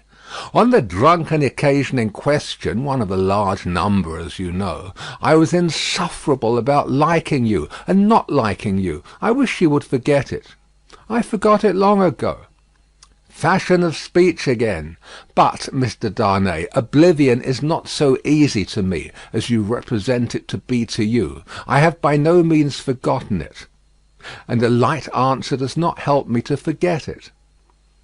"If it was a light answer," returned Darnay, "I beg your forgiveness for it. I had no other object than to turn a slight thing, which, to my surprise, seems to trouble you too much, aside. I declare to you, on the faith of a gentleman, that I have long dismissed it from my mind." "Good heaven, what was there to dismiss? Have I nothing more important to remember in the great service you rendered me that day?" "As to the great service," said Carton, "I am bound to avow to you, when you speak of it in that way, that it was mere professional claptrap. I don't know that I cared what became of you when I rendered it. Mind, I say when I rendered it. I am speaking of the past." "You make light of the obligation," returned Darnay, "but I will not quarrel with your light answer." "Genuine truth, Mr. Darnay. Trust me, I have gone aside from my purpose. I was speaking about our being friends. Now, you know me. You know I am incapable of all the higher and better flights of men. If you doubt it, ask Stryver, and he'll tell you so." I prefer to form my own opinion without the aid of his. Well, at any rate, you know me as a dissolute dog who has never done any good and never will. I don't know that you never will, but I do, and you must take my word for it. Well, if you could endure to have such a worthless fellow, and a fellow of such indifferent reputation, coming and going at odd times, I should ask that I might be permitted to come and go as a privileged person here, that I might be regarded as a useless, and I would add, if it were not for the resemblance I detected between you and me, an unornamental piece of furniture, tolerated for its old service, and taken no notice of. I doubt if I should abuse the permission. It is 100 to 1 if I should avail myself of it 4 times in a year. It would satisfy me, I dare say, to know that I had it. Will you try? That is another way of saying that I am placed on the footing I have indicated. I thank you, Darnay. I may use that freedom with your name? I think so, Carton, by this time. They shook hands upon it, and Sidney turned away. Within a minute afterwards he was, to all outward appearance, as unsubstantial as ever. When he was gone, and in the course of an evening passed with Miss Pross, the doctor, and Mr. Lorry, Charles Darnay made some mention of this conversation in general terms, and spoke of Sidney Carton as a problem of carelessness and recklessness. He spoke of him, in short, not bitterly, or meaning to bear hard upon him, but as anybody might who saw him as he showed himself. He had no idea that this could dwell in the thoughts of his fair young wife, but when he afterwards joined her in their own rooms, he found her waiting for him with the old pretty lifting of the forehead strongly marked. "We are thoughtful to-night," said Darnay, drawing his arm about her. "Yes, dearest Charles," with her hands on his breast, and the inquiring and attentive expression fixed upon him. "We are rather thoughtful to-night, for we have something on our mind to-night." "What is it, my Lucie?" "Will you promise not to press one question on me if I beg you not to ask it?" "Will I promise? What will I not promise to my love?" What indeed, with his hand putting aside the golden hair from the cheek, and his other hand against the heart that beat for him. "I think, Charles, poor Mr. Carton deserves more consideration and respect than you expressed for him to-night." "Indeed, my own? Why so?" "That is what you are not to ask me. But I think, I know, he does." "If you know it, it is enough. What would you have me do, my life?" "I would ask you, dearest, to be very generous with him always, and very lenient on his faults when he is not by. I would ask you to believe that he has a heart he very, very seldom reveals, and that there are deep wounds in it. My dear, I have seen it bleeding." "It is a painful reflection to me," said Charles Darnay, quite astounded, "that I should have done him any wrong. I never thought this of him." "My husband, it is so. I fear he is not to be reclaimed. There is scarcely a hope that anything in his character or fortunes is repairable now. But I am sure that he is capable of good things, gentle things, even magnanimous things." She looked so beautiful in the purity of her faith in this lost man, that her husband could have looked at her as she was for hours. "And, oh, my dearest love," she urged, clinging nearer to him, laying her head upon his breast, and raising her eyes to his, "remember how strong we are in our happiness, and how weak he is in his misery." The supplication touched him home. "I will always remember it, dear heart. I will remember it as long as I live." He bent over the golden head, and put the rosy lips to his, and folded her in his arms. If one forlorn wanderer then pacing the dark streets could have heard her innocent disclosure, and could have seen the drops of pity kissed away by her husband from the soft blue eyes so loving of that husband, he might have cried to the night, and the words would not have parted from his lips for the first time. God bless her for her sweet compassion. End of Book 2, Chapter 20.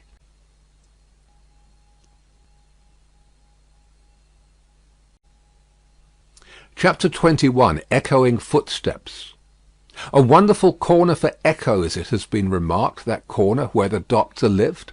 Ever busily winding the golden thread which bound her husband, and her father, and herself, and her old directress and companion in a life of quiet bliss, Lucie sat in the still house, in the tranquilly resounding corner, listening to the echoing footsteps of years.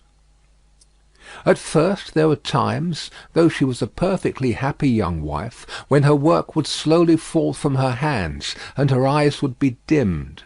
For there was something coming in the echoes, something light, afar off, and scarcely audible yet, that stirred her heart too much.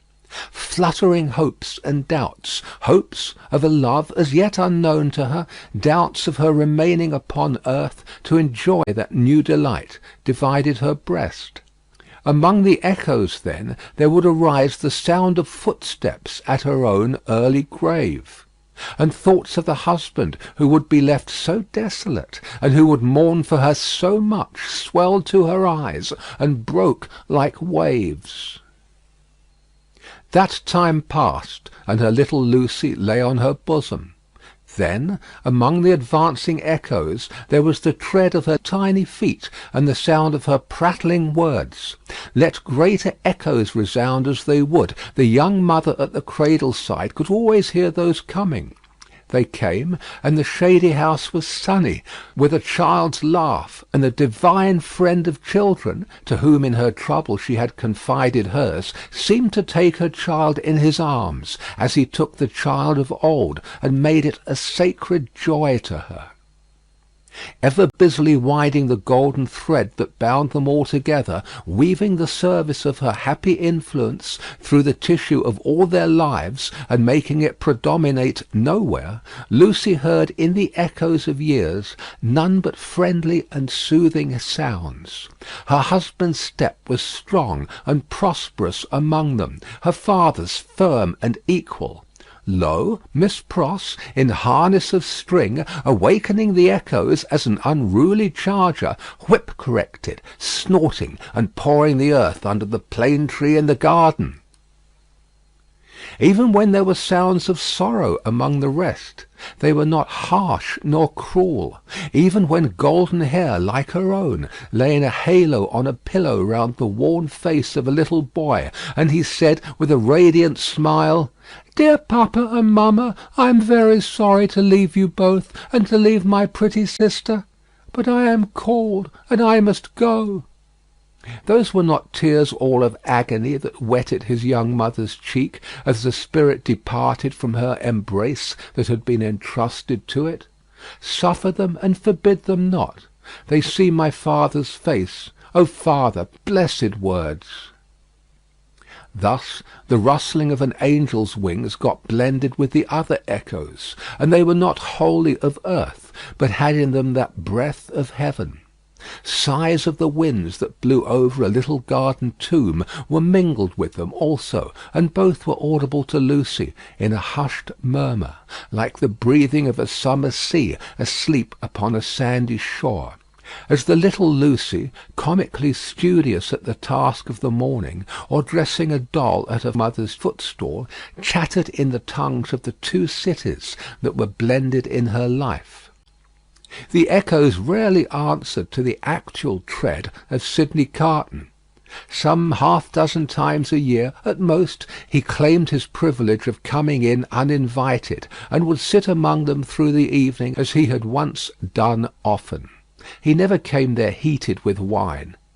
And one other thing regarding him was whispered in the echoes, which has been whispered by all true echoes for ages and ages. No man ever really loved a woman, lost her, and knew her with a blameless though an unchanged mind when she was a wife and a mother, but her children had a strange sympathy with him, an instinctive delicacy of pity for him. What fine hidden sensibilities are touched in such a case, no echoes tell. But it is so, and it was so here. Carton was the first stranger to whom little Lucie held out her chubby arms, and he kept his place with her as she grew. The little boy had spoken of him almost at the last. "Poor Carton, kiss him for me." Mr. Stryver shouldered his way through the law like some great engine forcing itself through turbid water, and dragged his useful friend in his wake like a boat towed astern. As the boat so favoured is usually in a rough plight and mostly under water, so Sidney had a swamped life of it. But easier and strong custom, unhappily so much easier and stronger in him than any stimulating sense of desert or disgrace, made it the life he was to lead, and he no more thought of emerging from his state of lion's jackal than any real jackal may be supposed to think of rising to be a lion. Stryver was rich, had married a florid widow with property and 3 boys, who had nothing particularly shining about them but the straight hair of their dumpling heads. These 3 young gentlemen, Mr. Stryver, exuding patronage of the most offensive quality from every pore, had walked before him like 3 sheep to the quiet corner in Soho, and had offered as pupils to Lucie's husband, delicately saying, "Halloa, here are 3 lumps of bread and cheese towards your matrimonial picnic, Darnay." The polite rejection of the 3 lumps of bread and cheese had quite bloated Mr. Stryver with indignation, which he afterwards turned to account in the training of the young gentlemen, by directing them to beware of the pride of beggars, like that tutor fellow. He was also in the habit of declaiming to Mrs. Stryver, over his full-bodied wine, on the arts Mrs. Darnay had once put in practice to catch him, and on the diamond-cut diamond arts in himself, madam, which had rendered him not to be caught.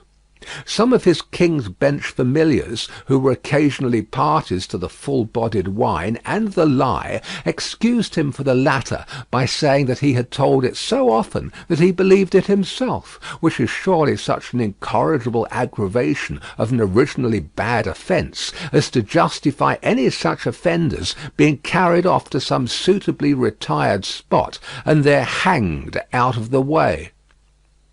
There were among the echoes to which Lucie, sometimes pensive, sometimes amused and laughing, listened in the echoing corner, until her little daughter was 6 years old.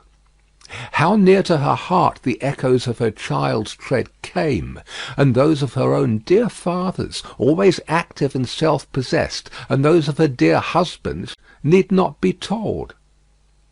Nor how the lightest echo of their united home, directed by herself with such a wise and elegant thrift that it was more abundant than any waste, was music to her. Nor how there were echoes all about her, sweet in her ears, of the many times her father had told her that he found her more devoted to him married, if that could be, than single, and of the many times her husband had said to her that no cares and duties seemed to divide her love for him or her help to him, and asked her, "What is the magic secret, my darling, of your being everything to all of us, as if there were only one of us, yet never seeming to be hurried or to have too much to do?" But there were other echoes, from a distance, that rumbled menacingly in the corner all through the space of time; and it was now about little Lucie's 6th birthday that they began to have an awful sound, as of a great storm in France, with a dreadful sea rising. On a night in mid-July, 1789, Mr. Lorry came in late from Tellson's, and sat himself down by Lucie and her husband in the dark window. It was a hot, wild night, and they were all 3 reminded of the old Sunday night when they had looked at the lightning from the same place. "I began to think," said Mr. Lorry, pushing his brown wig back, "that I should have to pass the night at Tellson's. We have been so full of business all day that we have not known what to do first, or which way to turn. There is such an uneasiness in Paris that we have actually a run of confidence upon us. Our customers over there seem not to be able to confide their property to us fast enough. There is positively a mania among some of them for sending it to England." "That has a bad look," said Darnay. "A bad look, you say, my dear Darnay? Yes, but we don't know what reason there is in it. People are so unreasonable. Some of us at Tellson's are getting old, and we really can't be troubled out of the ordinary course without due occasion." "Still," said Darnay, "you know how gloomy and threatening the sky is." "I know that, to be sure," assented Mr. Lorry, trying to persuade himself that his sweet temper was soured and that he grumbled. "But I am determined to be peevish after my long day's botheration. Where is Manette?" "Here he is," said the doctor, entering the dark room at the moment. "I am quite glad you are at home, for these hurries and forebodings by which I have been surrounded all day long have made me nervous without reason. You are not going out, I hope?" "No, I am going to play backgammon with you, if you like," said the doctor. "I don't think I do like. If I may speak my mind, I am not fit to be pitted against you to-night. Is the tea-board still there, Lucie? I can't see." "Of course, it has been kept for you." "Thank ye, my dear. The precious child is safe in bed?"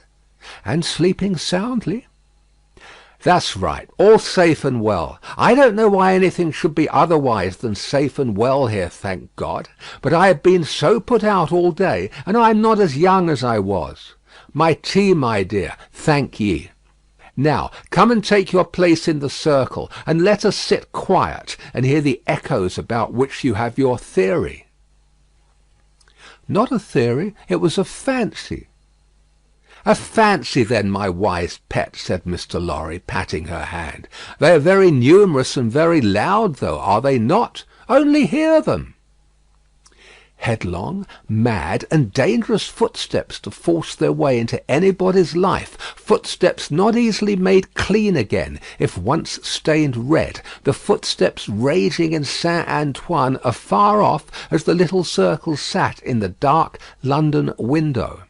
Saint Antoine had been that morning a vast dusky mass of scarecrows, heaving to and fro, with frequent gleams of light above the billowy heads, where steel blades and bayonets shone in the sun. A tremendous roar arose from the throat of Saint Antoine, and a forest of naked arms struggled in the air like shrivelled branches of trees in a winter wind, all the fingers convulsively clutching at every weapon or semblance of a weapon that was thrown up from the depths below, no matter how far off.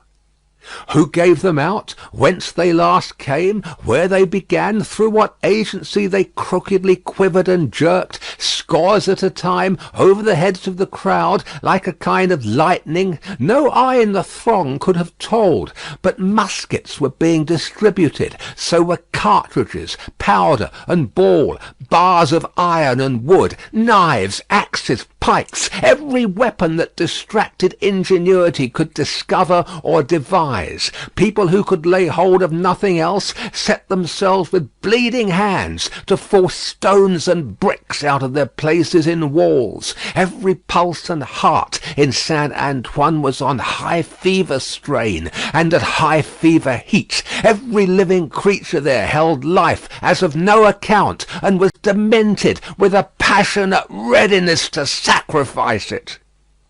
As a whirlpool of boiling waters has a centre point, so all this raging circled round Defarge's wine shop, and every human drop in the cauldron had a tendency to be sucked towards the vortex, where Defarge himself, already begrimed with gunpowder and sweat, issued orders, issued arms, thrust this man back, dragged this man forward, disarmed one to arm another, laboured and strove in the thickest of the uproar.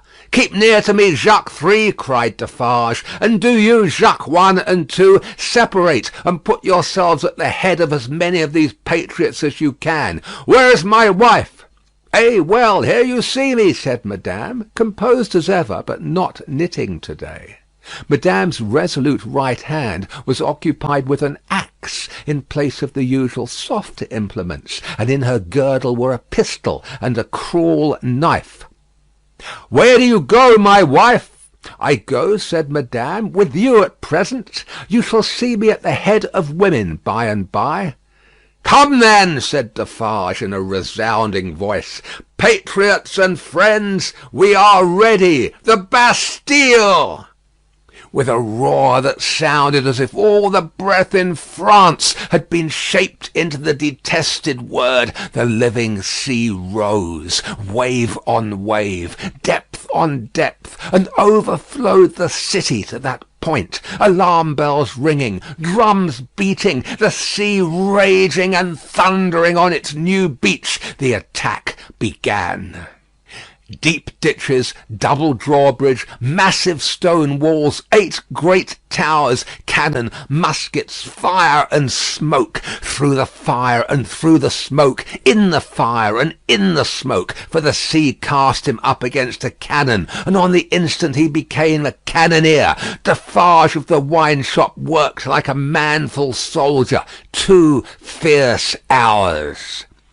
Deep ditch, single drawbridge, massive stone walls, 8 great towers, cannon, muskets, fire and smoke. 1 drawbridge down. Work, comrades all, work! Work, Jacques 1, Jacques 2, Jacques 1000, Jacques 2000, Jacques 25,000. In the name of all the angels or the devils, which you prefer, work!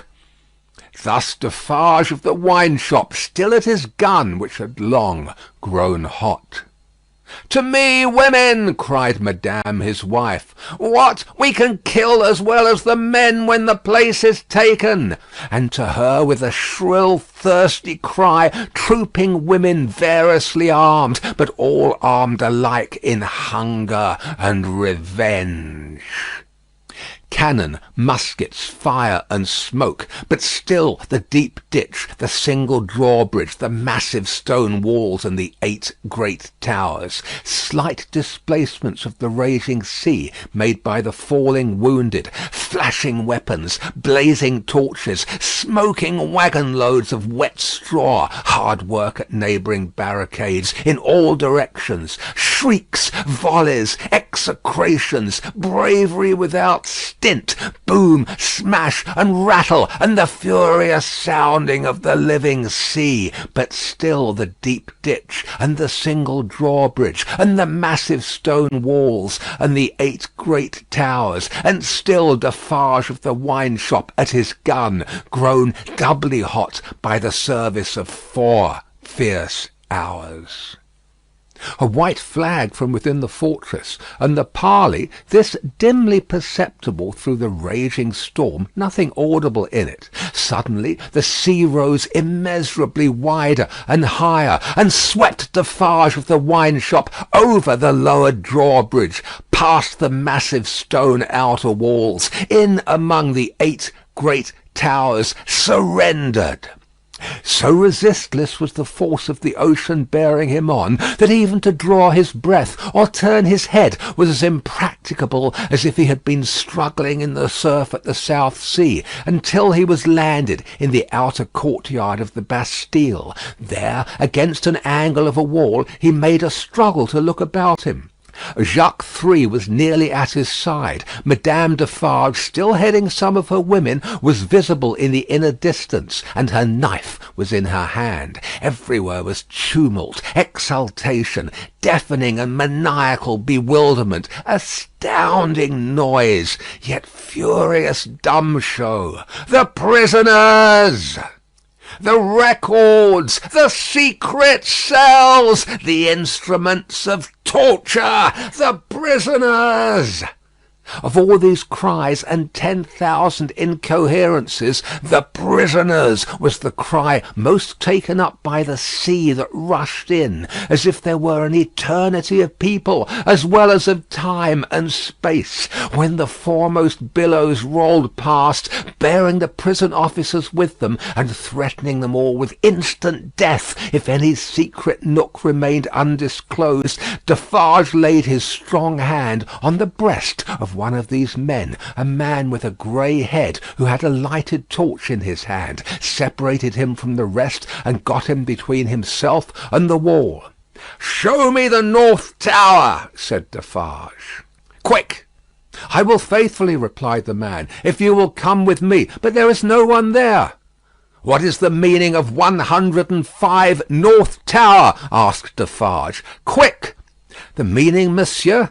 Does it mean a captive, or a place of captivity? Or do you mean that I shall strike you dead?" "Kill him!" croaked Jacques Three, who had come close up. "Monsieur, it is a cell." "Show it to me." "Pass this way, then."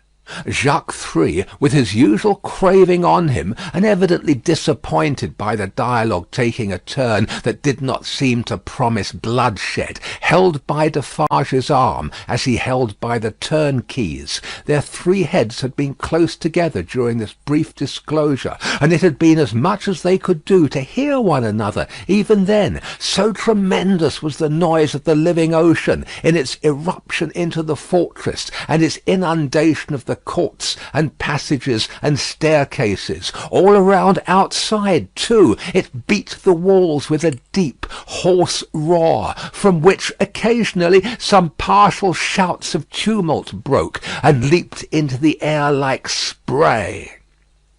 Through gloomy vaults, where the light of day had never shone, past hideous doors of dark dens and cages, down cavernous flights of steps, and again up steep, rugged ascents of stone and brick, more like dry waterfalls than staircases, Defarge, the turnkey, and Jacques Three, linked hand and arm, went with all the speed they could make.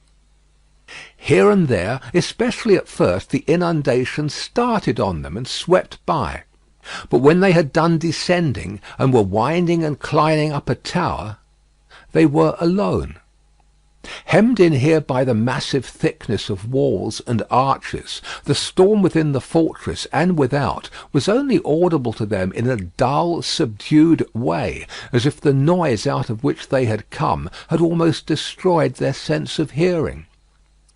The turnkey stopped at a low door, put a key in a clashing lock, swung the door slowly open, and said, as they all bent their heads and passed in, 105 North Tower.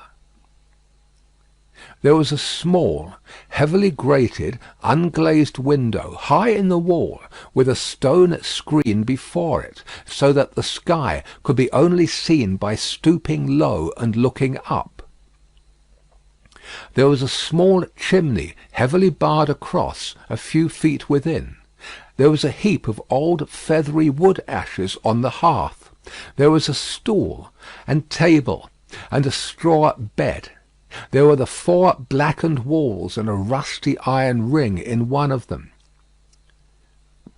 "Pass that torch slowly along these walls, that I may see them," said Defarge to the turnkey. The man obeyed, and Defarge followed the light closely with his eyes. "Stop! Look here, Jacques." "A.M.," croaked Jacques Three as he read greedily. "Alexandre Manette," said Defarge in his ear, following the letters with his swart forefinger, deeply engrained with gunpowder. And here he wrote, "A poor physician," and it was he, without doubt, who scratched a calendar on this stone. "What is that in your hand? A crowbar? Give it me." He had still the linstock of his gun in his own hand. He made a sudden exchange of the two instruments, and turning on the worm-eaten stool and table, beat them to pieces in a few blows. "Hold the light higher," he said wrathfully to the turnkey. "Look among those fragments with care, Jacques, and see, here is my knife," throwing it to him. "Rip open that bed, and search the straw. Hold the light higher, you." With a menacing look at the turnkey, he crawled upon the hearth, and peering up the chimney, struck and prised at its sides with the crowbar, and worked at the iron grating across it. In a few minutes some mortar and dust came dropping down, which he averted his face to avoid, and in it, and in the old wood ashes, and in a crevice in the chimney into which his weapon had slipped or wrought itself, he groped with a cautious touch. "Nothing in the wood and nothing in the straw, Jacques?" "Nothing." "Let us collect them together in the middle of the cell. So, light them, you." The turnkey fired the little pile, which blazed high and hot. Stooping again to come out at the low arched door, they left it burning, and retraced their way to the courtyard, seeming to recover their sense of hearing as they came down, until they were in the raging flood once more. They found it surging and tossing, in quest of Defarge himself. Saint Antoine was clamorous to have its wine-shop keeper foremost in the guard upon the governor who had defended the Bastille and shot the people. Otherwise the governor would not be marched to the Hôtel de Ville for judgment. Otherwise the governor would escape, and the people's blood, suddenly of some value after many years of worthlessness, be unavenged. In the howling universe of passion and contention that seemed to encompass this grim old officer, conspicuous in his grey coat and red decoration, there was but one quite steady figure, and that was a woman's. "See, there is my husband," she cried, pointing him out. "See Defarge." She stood immovable close to the grim old officer, and remained immovable close to him, remained immovable close to him through the streets, as Defarge and the rest bore him along, remained immovable close to him when he was got near his destination, and began to be struck at from behind, remained immovable close to him when the long gathering rain of stabs and blows fell heavy, was so close to him when he dropped dead under it, that, suddenly animated, she put her foot upon his neck, and with her cruel knife, long ready, hewed off his head. The hour was come when Saint Antoine was to execute his horrible idea of hoisting up men for lamps to show what he could be and do. Saint Antoine's blood was up, and the blood of tyranny and domination by the iron hand was down. Down on the steps of the Hôtel de Ville, where the governor's body lay, down on the sole of the shoe of Madame Defarge, where she had trodden on the body to steady it for mutilation. "Lower the lamp yonder!" cried Saint Antoine, after glaring round for a new means of death. "Here is one of his soldiers to be left on guard." The swinging sentinel was posted, and the sea rushed on. The sea of black and threatening waters, and of destructive upheaving of wave against wave, whose depths were yet unfathomed, and whose forces were yet unknown. The remorseless sea of turbulently swaying shapes, voices of vengeance, and faces hardened in the furnaces of suffering, until the touch of pity could make no mark on them. But in the ocean of faces, where every fierce and furious expression was in vivid life, there were two groups of faces, each 7 in number, so fixedly contrasting with the rest that never did sea roll which bore more memorable wrecks with it. 7 faces of prisoners, suddenly released by the storm that had burst their tomb, were carried high overhead, all scared, all lost, all wondering and amazed, as if the last day were come, and those who rejoiced around them were lost spirits. Other 7 faces there were, carried higher, 7 dead faces, whose drooping eyelids and half-seen eyes awaited the last day. Impassive faces, yet with a suspended, not an abolished, expression on them. Faces, rather, in a fearful pause, as having yet to raise the dropped lids of the eyes, and bear witness with the bloodless lips, "Thou didst it." 7 prisoners released, 7 gory heads on pikes, the keys of the accursed fortress of the 8 strong towers, some discovered letters and other memorials of prisoners of old time, long dead of broken hearts, such and such like. The loudly echoing footsteps of Saint Antoine escort through the Paris streets in mid-July, 1789. Now, heaven defeat the fancy of Lucie Darnay, and keep these feet far out of her life, for they are headlong, mad, and dangerous, and in the years so long after the breaking of the cask at Defarge's wine-shop door, they are not easily purified when once stained red. End of Book 2, Chapter 21.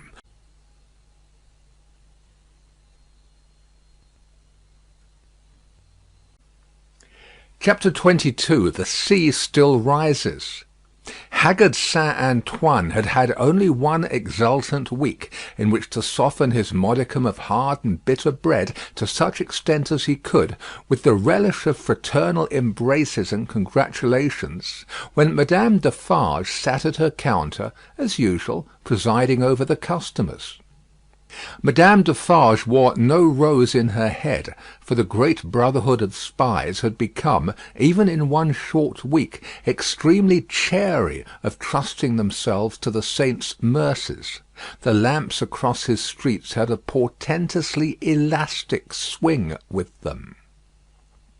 Madame Defarge, with her arms folded, sat in the morning light and heat, contemplating the wine-shop and the street. In both, there were several knots of loungers, squalid and miserable, but now with a manifest sense of power enthroned on their distress. The raggedest nightcap, awry on the wretchedest head, had this crooked significance in it: I know how hard it has grown for me, the wearer of this, to support life in myself. But do you know how easy it has grown for me, the wearer of this, to destroy life in you? Every lean bare arm that had been without work before had this work always ready for it now, that it could strike. The fingers of the knitting women were vicious with the experience that they could tear. There was a change in the appearance of Saint Antoine. The image had been hammering into this for hundreds of years, and the last finishing blows had told mightily on the expression. Madame Defarge sat observing it, with such suppressed approval as was to be desired in the leader of the Saint Antoine women. One of her sisterhood knitted beside her. The short, rather plump wife of a starved grocer, and the mother of 2 children withal, this lieutenant had already earned the complimentary name of the Vengeance. "Hark!" said the Vengeance. "Listen, then. Who comes?" As if a train of powder laid from the outermost bound of Saint Antoine Quarter to the wine-shop door had been suddenly fired, a fast-spreading murmur came rushing along. "It is Defarge," said Madame. "Silence, patriots!" Defarge came in breathless, pulled off a red cap he wore, and looked around him. "Listen everywhere," said Madame again. "Listen to him." Defarge stood panting against a background of eager eyes and open mouths formed outside the door. All those within the wine shop had sprung to their feet. "Say then, my husband, what is it?" "News from the other world." "How then?" cried Madame contemptuously. "The other world?" Does everybody here recall old Foulon, who told the famished people that they might eat grass, and who died and went to hell? "Everybody," from all throats. "The news is of him. He is among us." "Among us?" from the universal throat again. "And dead?"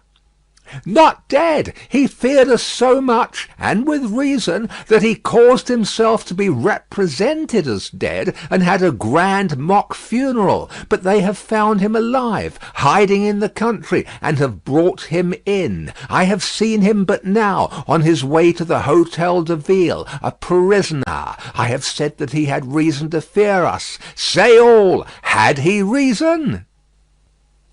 Wretched old sinner of more than 60 years, if he had never known it yet, he would have known it in his heart of hearts, if he could have heard the answering cry. A moment of profound silence followed. Defarge and his wife looked steadfastly at one another. The Vengeance stooped, and the jar of a drum was heard as she moved it at her feet behind the counter. "Patriots," said Defarge in a determined voice, "are we ready?" Instantly Madame Defarge's knife was in her girdle. The drum was beating in the streets, as if it and a drummer had flown together by magic, and the Vengeance, uttering terrific shrieks, and flinging her arms about her head like all the 40 Furies at once, was tearing from house to house, rousing the women. The men were terrible in the bloody-minded anger with which they looked from windows, caught up what arms they had, and came pouring out down into the streets. But the women were a sight to chill the boldest. From such household occupations as their bare poverty yielded, from their children, from their aged and their sick, crouching on the bare ground, famished and naked, they ran out with streaming hair, urging one another and themselves to madness with the wildest cries and actions. "Villain Foulon taken my sister! Old Foulon taken my mother! Miscreant Foulon taken my daughter!" Then a score of others ran into the midst of these, beating their breasts, tearing their hair, and screaming, "Foulon alive!" "Foulon, who told the starving people they might eat grass! Foulon, who told my old father that he might eat grass when I had no bread to give him! Foulon, who told my baby it might suck grass when these breasts were dry with want! O Mother of God, this Foulon! O Heaven, our suffering! Hear me, my dead baby and my withered father! I swear on my knees, on these stones, to avenge you on Foulon. Husbands and brothers and young men, give us the blood of Foulon. Give us the head of Foulon. Give us the heart of Foulon. Give us the body and soul of Foulon. Rend Foulon to pieces and dig him into the ground, that grass may grow from him. With these cries, numbers of the women, lashed into blind frenzy, whirled about, striking and tearing at their own friends, until they dropped into a passionate swoon, and were only saved by the men belonging to them from being trampled under foot. Nevertheless, not a moment was lost. Not a moment. This Foulon was at the Hôtel de Ville, and might be loosed. Never, if Saint Antoine knew his own sufferings, insults, and wrongs. Armed men and women flocked out of the quarter so fast, and drew even these last dregs after them with such a force of suction, that within a quarter of an hour there was not a human creature in Saint Antoine's bosom, but a few old crones and the wailing children. No, they were all by that time choking the hall of examination, where this old man, ugly and wicked, was, and overflowing into the adjacent open space and streets. The Defarges, husband and wife, the Vengeance, and Jacques Three were in the first press, and at no great distance from him in the hall. "See," cried Madame, pointing with her knife. "See the old villain bound with ropes. That was well done to tie a bunch of grass upon his back. Ha ha! That was well done. Let him eat it now." Madame put her knife under her arm, and clapped her hands as at a play. The people immediately behind Madame Defarge, explaining the cause of her satisfaction to those behind them, and those again explaining to others, and those to others, the neighbouring streets resounded with the clapping of hands. Similarly, during 2 or 3 hours of drawl and the winnowing of many bushels of words, Madame Defarge's frequent expressions of impatience were taken up with marvellous quickness at a distance. The more readily because certain men who had by some wonderful exercise of agility climbed up the external architecture to look in from the windows, knew Madame Defarge well, and acted as a telegraph between her and the crowd outside the building. At length the sun rose so high that it struck a kindly ray, as of hope or protection, directly down upon the old prisoner's head. The favour was too much to bear. In an instant the barrier of dust and chaff that had stood surprisingly long went to the winds, and Saint Antoine had got him. It was known directly to the furthest confines of the crowd. Defarge had but sprung over a railing and a table, and folded the miserable wretch in a deadly embrace. Madame Defarge had but followed, and turned her hand in one of the ropes with which he was tied. The Vengeance and Jacques Three were not yet up with them, and the men at the windows had not yet swooped into the hall, like birds of prey from their high perches, when the cry seemed to go up all over the city, "Bring him out! Bring him to the lamp!" Down and up, and head foremost on the steps of the building, now on his knees, now on his feet, now on his back, dragged and struck at and stifled by the bunches of grass and straw that were thrust into his face by hundreds of hands. Torn, bruised, panting, bleeding, yet always entreating and beseeching for mercy, now full of vehement agony of action, with a small clear space about him, as the people drew one another back that they might see. Now a log of dead wood drawn through a forest of legs. He was hauled to the nearest street corner, where one of the fatal lamps swung, and there Madame Defarge let him go, as a cat might have done to a mouse, and silently and composedly looked at him, while they made ready, and while he besought her, the women passionately screeching at him all the time, and the men sternly calling out to have him killed with grass in his mouth. Once he went aloft, and the rope broke, and they caught him shrieking. Twice he went aloft, and the rope broke, and they caught him shrieking. Then the rope was merciful, and held him, and his head was soon upon a pike, with grass enough in the mouth for all Saint Antoine to dance at the sight of.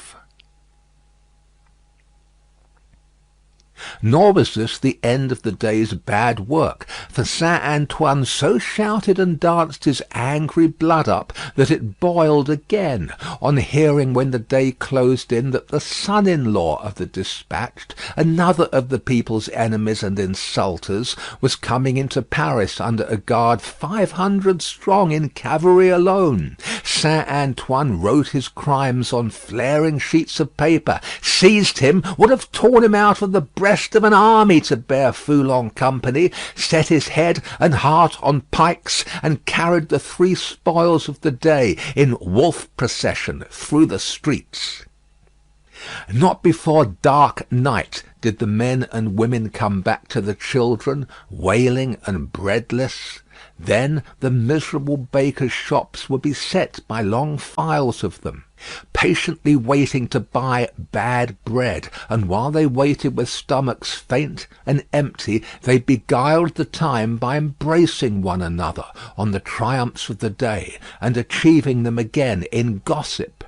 Gradually these strings of ragged people shortened and frayed away, and then poor lights began to shine in high windows, and slender fires were made in the streets, at which neighbours cooked in common, afterwards supping at their doors. Scanty and insufficient suppers those, and innocent of meat, as of most other sauce to wretched bread.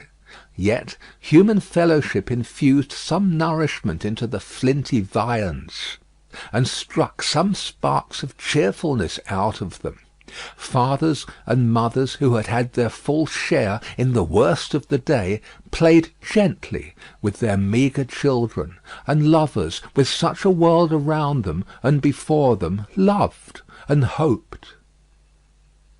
It was almost morning when Defarge's wine shop parted with its last knot of customers, and Monsieur Defarge said to Madame his wife, in husky tones, while fastening the door, "At last it is come, my dear."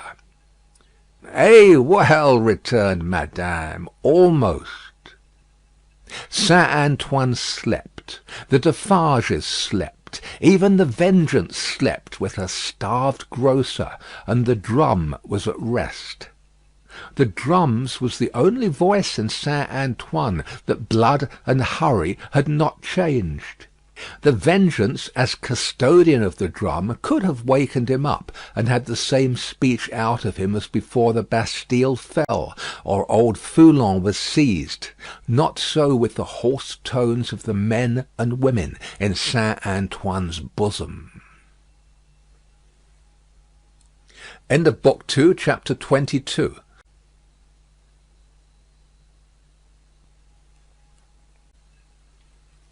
Chapter 23. Fire rises. There was a change on the village where the fountain fell, and where the mender of roads went forth daily to hammer out of the stones on the highway such morsels of bread as might serve for patches to hold his poor ignorant soul and his poor reduced body together. The prison on the crag was not so dominant as of yore. There were soldiers to guard it, but not many. There were officers to guard the soldiers, but not one of them knew what his men would do, beyond this, that it would probably not be what he was ordered. Far and wide lay a ruined country, yielding nothing but desolation. Every green leaf, every blade of grass and blade of grain was as shrivelled and poor as the miserable people. Everything was bowed down, dejected, oppressed, and broken. Habitations, fences, domesticated animals, men, women, children, and the soil that bore them, all worn out. Monseigneur, often a most worthy individual gentleman, was a national blessing, gave a chivalrous tone to things, was a polite example of luxurious and shining life, and a great deal more to equal purpose. Nevertheless, Monseigneur as a class had, somehow or other, brought things to this. Strange that creation, designed expressly for Monseigneur, should be so soon wrung dry and squeezed out. There must be something short-sighted in the eternal arrangements, surely. Thus it was, however, and the last drop of blood having been extracted from the flints, and the last screw of the rack having been turned so often that its purchase crumbled, and it now turned and turned with nothing to bite, Monseigneur began to run away from a phenomenon so low and unaccountable. But this was not the change on the village, and on many a village like it. For scores of years gone by, Monseigneur had squeezed it and wrung it, and had seldom graced it with his presence, except for the pleasures of the chase, now found in hunting the people, now found in hunting the beasts, for whose preservation Monseigneur made edifying spaces of barbarous and barren wilderness. No, the change consisted in the appearance of strange faces of low caste, rather than in the disappearance of the high caste, chiselled and otherwise beautified and beautifying features of Monseigneur. For in these times, as the mender of roads worked, solitary, in the dust, not often troubling himself to reflect that dust he was, and to dust he must return, being for the most part too much occupied in thinking how little he had for supper, and how much more he would eat if he had it, In these times, as he raised his eyes from his lonely labour and viewed the prospect, he would see some rough figure approaching on foot, the like of which was once a rarity in those parts, but was now a frequent presence. As it advanced, the mender of roads would discern without surprise that it was a shaggy-haired man of almost barbarian aspect, tall, in wooden shoes that were clumsy even to the eyes of a mender of roads, grim, rough, swart, steeped in the mud and dust of many highways, dank with the marshy moisture of many low grounds, sprinkled with the thorns and leaves and moss of many byways through woods. Such a man came upon him, like a ghost, at noon in the July weather, as he sat on his heap of stones under a bank, taking such shelter as he could get from a shower of hail. The man looked at him, looked at the village in the hollow, at the mill, and at the prison on the crag. When he had identified these objects in what benighted mind he had, he said, in a dialect that was just intelligible, "How goes it, Jacques?" "All well, Jacques." "Touch, then."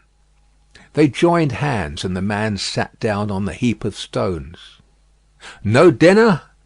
"Nothing but supper now," said the mender of roads, with a hungry face. "It is the fashion," growled the man. "I meet no dinner anywhere."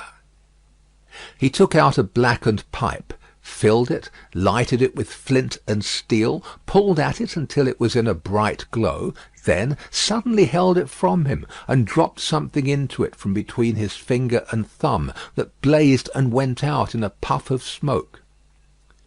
"Touch, then." It was the turn of the mender of roads to say it this time, after observing these operations. They again joined hands. "Tonight?" said the mender of roads. "Tonight," said the man, putting the pipe in his mouth. "Where?" "Here." He and the mender of roads sat on the heap of stones, looking silently at one another, with the hail driving in between them like a pygmy charge of bayonets, until the sky began to clear over the village. "Show me," said the traveller then, moving to the brow of the hill. "See," returned the mender of roads with extended finger. "You go down here, and straight through the street, and past the fountain—" "To the devil with all that," interrupted the other, rolling his eye over the landscape. "I go through no streets and past no fountains. Well?" "Well, about 2 leagues beyond the summit of that hill above the village." "Good. When do you cease to work?" "At sunset." "Will you wake me before departing? I have walked 2 nights without resting. Let me finish my pipe, and I shall sleep like a child. Will you wake me?" "Surely." The wayfarer smoked his pipe out, put it in his breast, slipped off his great wooden shoes, and lay down on his back on the heap of stones. He was fast asleep directly. As the road mender plied his dusty labour, and the hail clouds, rolling away, revealed bright bars and streaks of sky which were responded to by silver gleams upon the landscape, the little man, who wore a red cap now in place of his blue one, seemed fascinated by the figure on the heap of stones. His eyes were so often turned towards it that he used his tools mechanically, and one would have said to very poor account. The bronze face, the shaggy black hair and beard, the coarse woolen red cap, the rough medley dress of homespun stuff and hairy skins of beasts, the powerful frame attenuated by spare living, and the sullen and desperate compression of the lips in sleep, inspired the mender of roads with awe. The traveller had travelled far, and his feet were footsore, and his ankles chafed and bleeding. His great shoes, stuffed with leaves and grass, had been heavy to drag over the many long leagues, and his clothes were chafed into holes, as he himself was into sores. Stooping down beside him, the road mender tried to get a peep at secret weapons in his breast or where not, but in vain, for he slept with his arms crossed upon him, and set as resolutely as his lips. Fortified towns with their stockades, guard-houses, gates, trenches, and drawbridges seemed to the mender of roads to be so much air as against this figure. And when he lifted his eyes from it to the horizon and looked around, he saw in his small fancy similar figures, stopped by no obstacle, tending to centres all over France. The man slept on, indifferent to showers of hail and intervals of brightness, to sunshine on his face and shadow, to the paltering lumps of dull ice on his body and the diamonds into which the sun changed them, until the sun was low in the west and the sky was glowing. Then the mender of roads, having got his tools together and all things ready to go down into the village, roused him. "Good," said the sleeper, rising on his elbow. 2 leagues beyond the summit of the hill?" About. Good." The mender of roads went home, with the dust going on before him according to the set of the wind, and was soon at the fountain, squeezing himself in among the lean kine brought there to drink, and appearing even to whisper to them in his whispering to all the village. When the village had taken its poor supper, it did not creep to bed as it usually did, but came out of doors again, and remained there. A curious contagion of whispering was upon it, and also, when it gathered together at the fountain in the dark, another curious contagion of looking expectantly at the sky, in one direction only. Monsieur Gabelle, chief functionary of the place, became uneasy, went out on his housetop alone, and looked in that direction too, glanced down from behind his chimneys at the darkening faces by the fountain below, and sent word to the sacristan, who kept the keys of the church, that there might be need to ring the tocsin by and by. The night deepened.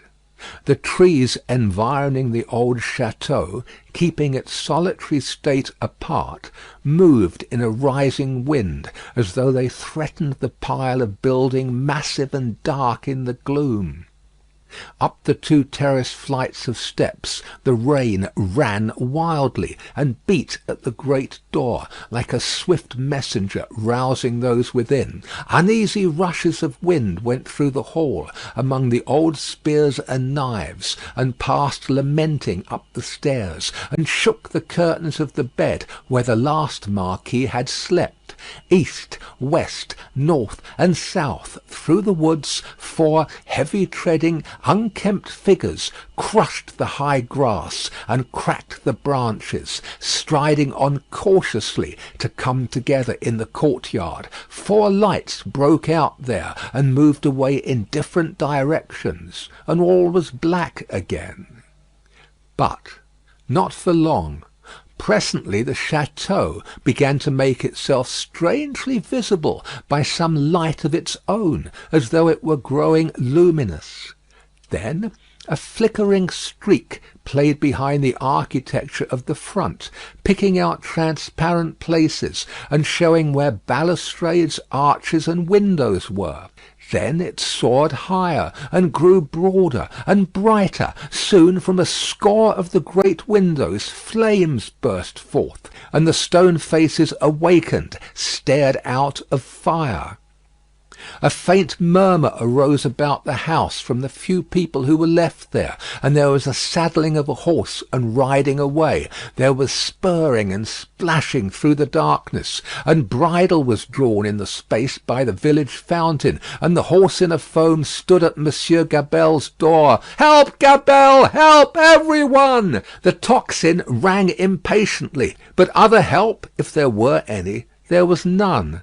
The mender of roads and 250 particular friends stood with folded arms at the fountain, looking at the pillar of fire in the sky. "It must be 40 feet high," said they, grimly, and never moved. The rider from the château and the horse in a foam clattered away through the village, and galloped up the stony steep to the prison on the crag. At the gate a group of officers were looking at the fire. Removed from them a group of soldiers. "Help, gentlemen, officers! The château is on fire! Valuable objects may be saved from the flames by timely aid! Help! Help!" The officers looked towards the soldiers, who looked at the fire, gave no orders, and answered with shrugs and biting of lips, "It must burn." As the rider rattled down the hill again and through the street, the village was illuminating. The mender of roads and the 250 particular friends, inspired as one man and woman by the idea of lighting up, had darted into their houses, and were putting candles in every dull little pane of glass. The general scarcity of everything occasioned candles to be borrowed in a rather peremptory manner of Monsieur Gabelle, and in a moment of reluctance and hesitation on that functionary's part, the mender of roads, once so submissive to authority, had remarked that carriages were good to make bonfires with, and that post horses would roast. The château was left to itself to flame and burn. In the roaring and raging of the conflagration, a red-hot wind, driving straight from the infernal regions, seemed to be blowing the edifice away. With the rising and falling of the blaze, the stone faces showed as if they were in torment. When great masses of stone and timber fell, the face with the two dints in the nose became obscured. Anon struggled out of the smoke again, as if it were the face of the cruel marquis, burning at the stake and contending with the fire. The château burned. The nearest trees laid hold of by the fire, scorched and shrivelled. Trees at a distance, fired by the four fierce figures, begirt the blazing edifice with a new forest of smoke. Molten lead and iron boiled in the marble basin of the fountain. The water ran dry. The extinguisher tops of the towers vanished like ice before the heat, and trickled down into four rugged wells of flame. Great rents and splits branched out in the solid walls like crystallization. Stupefied birds wheeled about and dropped into the furnace. Four fierce figures trudged away, east, west, north, and south, along the night-enshrouded roads, guided by the beacon they had lighted towards their next destination.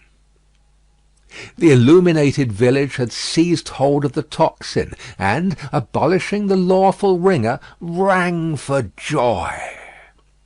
Not only that, but the village, light-headed with famine, fire, and bell-ringing, and bethinking itself that Monsieur Gabelle had to do with the collection of rent and taxes, though it was but a small instalment of taxes and no rent at all, that Gabelle had got in those latter days, became impatient for an interview with him, and surrounding his house, summoned him to come forth for personal conference.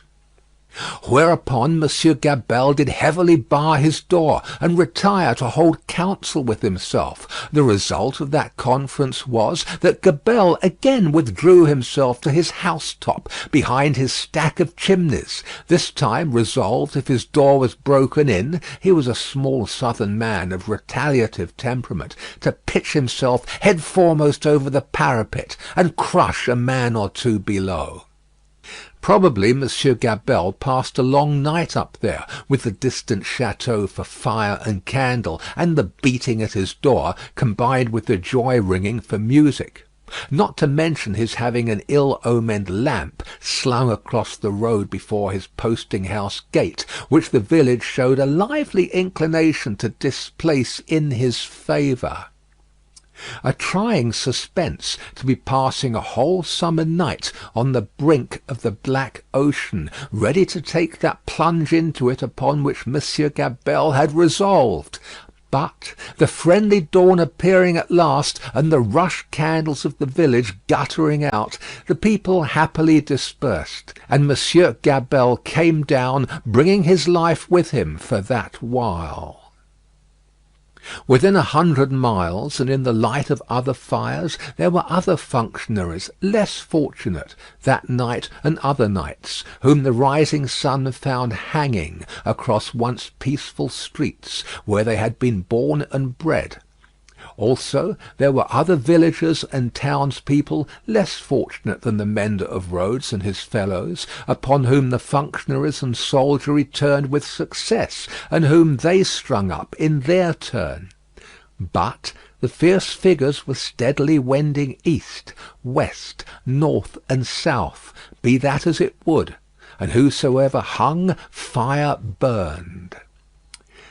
The altitude of the gallows that would turn to water and quench it, no functionary by any stretch of mathematics was able to calculate successfully. End of Book 2, Chapter 23.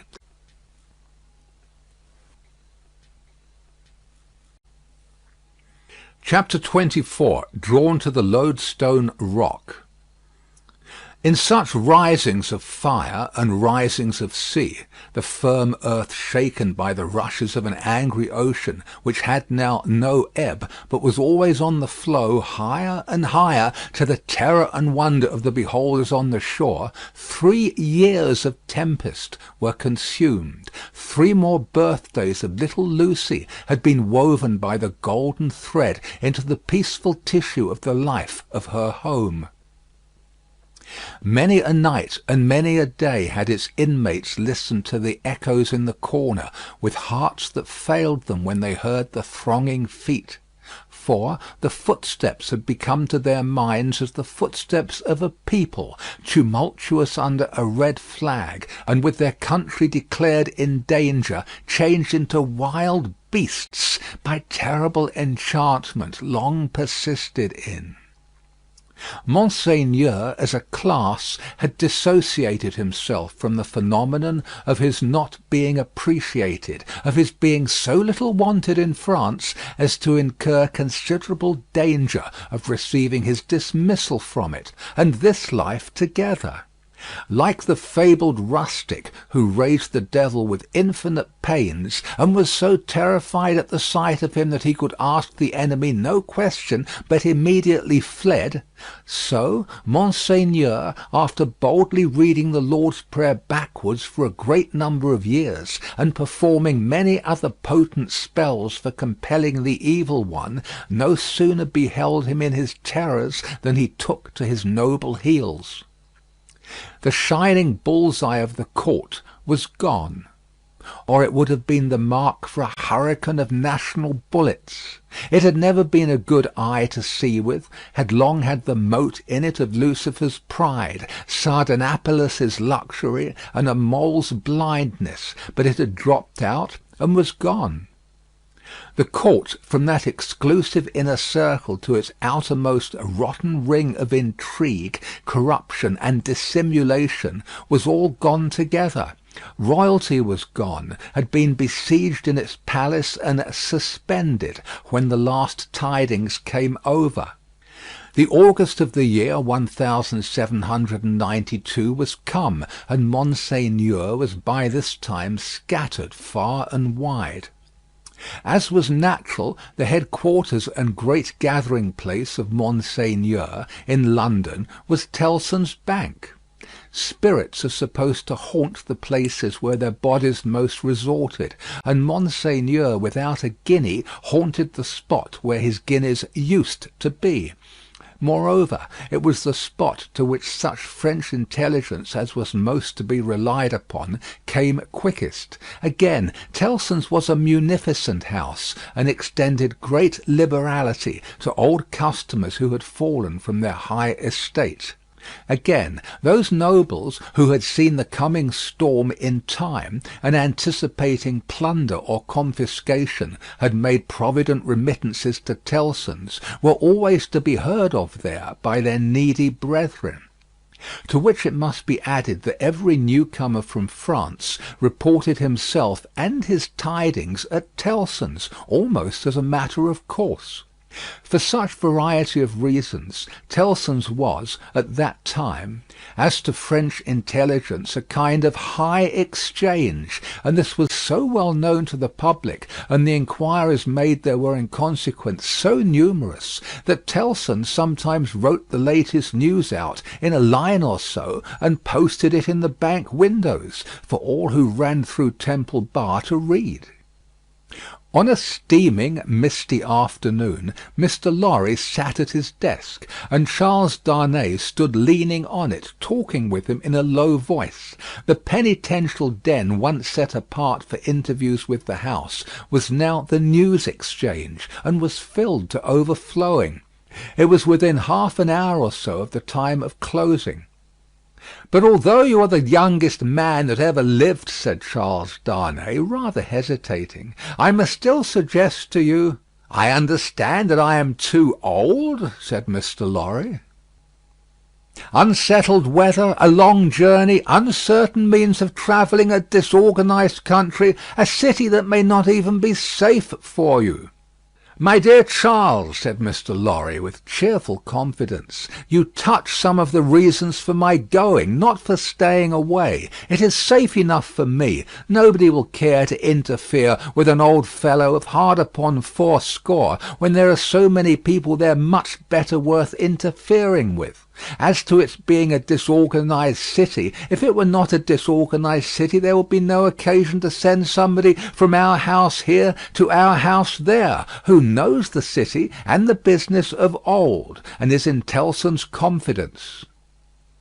As to the uncertain travelling, the long journey, and the winter weather, if I were not prepared to submit myself to a few inconveniences for the sake of Tellson's, after all these years, who ought to be?" "I wish I were going myself," said Charles Darnay, somewhat restlessly, and like one thinking aloud. "Indeed, you are a pretty fellow to object and advise," exclaimed Mr. Lorry. "You wish you were going yourself, and you a Frenchman born. You are a wise counsellor." "My dear Mr. Lorry, it is because I am a Frenchman born that the thought, which I did not mean to utter here, however, has passed through my mind often. One cannot help thinking, having had some sympathy for the miserable people, and having abandoned something to them," he spoke here in his former thoughtful manner, "that one might be listened to, and might have the power to persuade to some restraint. Only last night, after you had left us, when I was talking to Lucie—" "When you were talking to Lucie," Mr. Lorry repeated. "Yes, I wonder you are not ashamed to mention the name of Lucie, wishing you were going to France at this time of day." "However, I am not going," said Charles Darnay with a smile. "It is more to the purpose that you say you are." "And I am, in plain reality. The truth is, my dear Charles—" Mr. Lorry glanced at the distant house, and lowered his voice.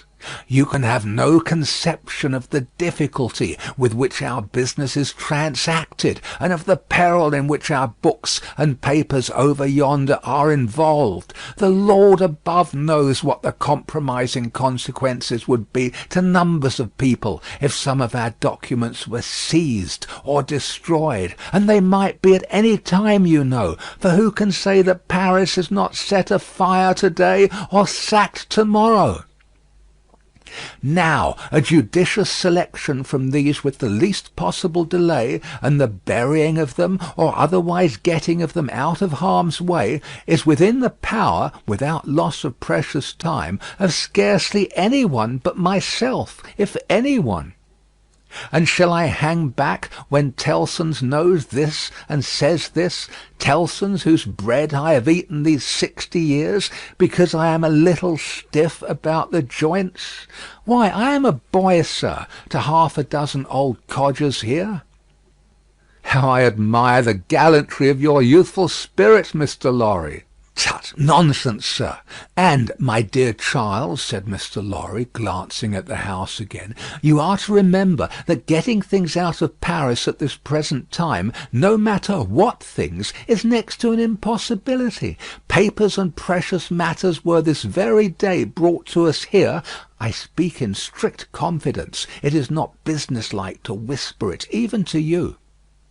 By the strangest bearers you can imagine, every one of whom had his head hanging on by a single hair as he passed the barriers. At another time our parcels would come and go as easily as in business-like old England. But now everything is stopped. And do you really go tonight? I really go tonight, for the case has become too pressing to admit of delay. And do you take no one with you? All sorts of people have been proposed to me, but I will have nothing to say to any of them. I intend to take Jerry. Jerry has been my bodyguard on Sunday nights for a long time past, and I am used to him. Nobody will suspect Jerry of being anything but an English bulldog, or of having any design in his head but to fly at anybody who touches his master. I must say again that I heartily admire your gallantry and youthfulness. I must say again, nonsense, nonsense. When I have executed this little commission, I shall, perhaps, accept Tellson's proposal to retire and live at my ease. Time enough then to think about growing old. This dialogue had taken place at Mr. Lorry's usual desk, with Monseigneur swarming within a yard or two of it, boastful of what he would do to avenge himself on the rascal people before long. It was too much the way of Monseigneur under his reverses as a refugee, and it was much too much the way of native British orthodoxy to talk of this terrible revolution as if it were the only harvest ever known under the skies that had not been sown, as if nothing had ever been done or omitted to be done that had led to it, as if observers of the wretched millions in France and of the misused and perverted resources that should have made them prosperous had not seen it inevitably coming years before, and had not in plain words recorded what they saw. Such vapouring, combined with the extravagant plots of Monseigneur for the restoration of a state of things that had utterly exhausted itself and worn out heaven and earth as well as itself, was hard to be endured without some remonstrance by any sane man who knew the truth.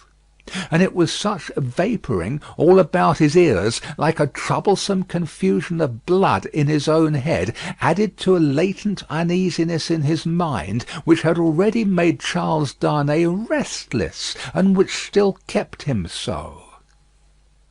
Among the talkers was Stryver, of the King's Bench Bar, far on his way to state promotion, and therefore loud on the theme, broaching to Monseigneur his devices for blowing the people up and exterminating them from the face of the earth, and doing without them, and for accomplishing many similar objects akin in their nature to the abolition of eagles by sprinkling salt on the tails of the race.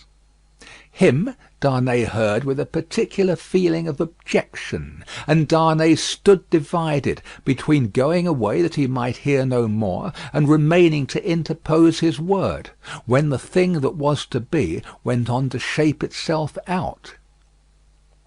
The house approached Mr. Lorry, and laying a soiled and unopened letter before him, asked if he had yet discovered any traces of the person to whom it was addressed. The house laid the letter down so close to Darnay that he saw the direction, the more quickly because it was his own right name.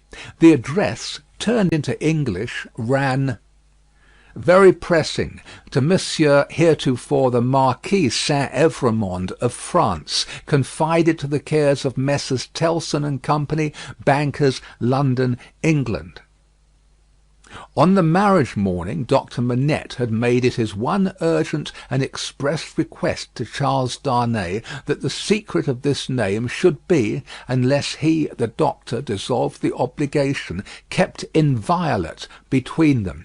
Nobody else knew it to be his name. His own wife had no suspicion of the fact. Mr. Lorry could have none. "No," said Mr. Lorry in reply to the House. "I have referred it, I think, to everybody now here, and no one can tell me where this gentleman is to be found." The hands of the clock verging upon the hour of closing the bank, there was a general set of the current of talkers past Mr. Lorry's desk. He held the letter out inquiringly, and Monseigneur looked at it, in the person of this plotting and indignant refugee, and Monseigneur looked at it in the person of that plotting and indignant refugee, and this, that, and the other all had something disparaging to say, in French or in English, concerning the Marquis, who was not to be found.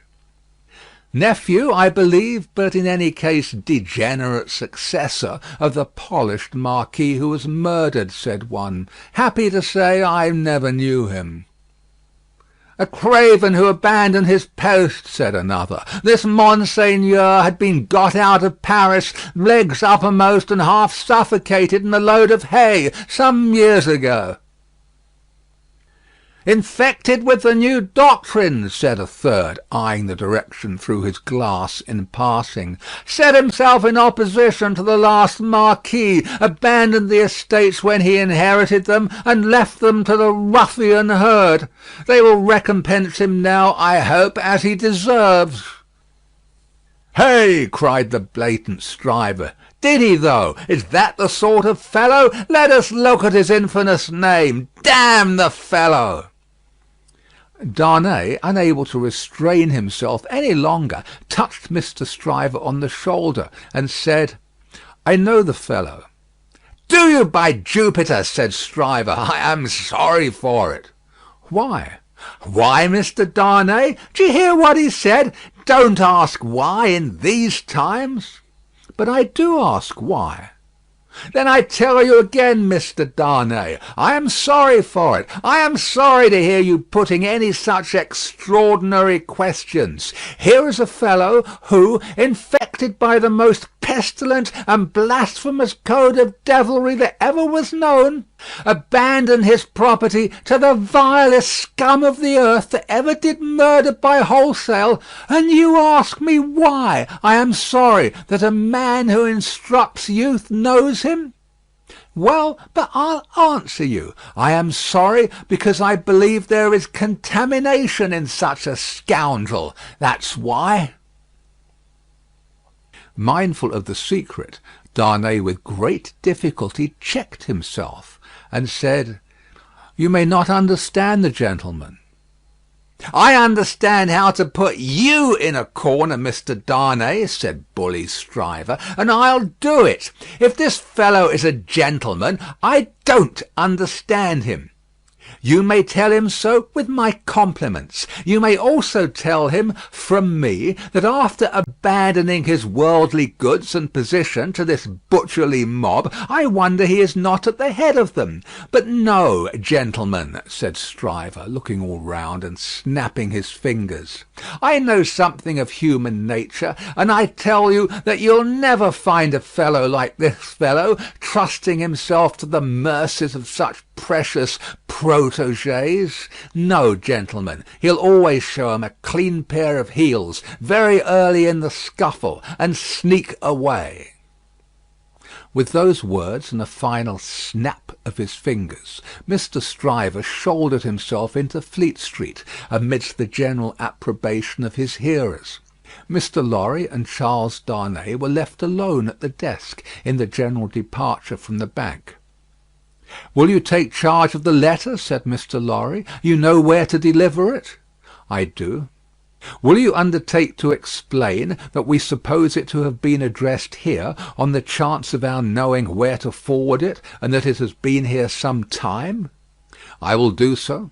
Do you start for Paris from here?" "From here at 8. I will come back to see you off."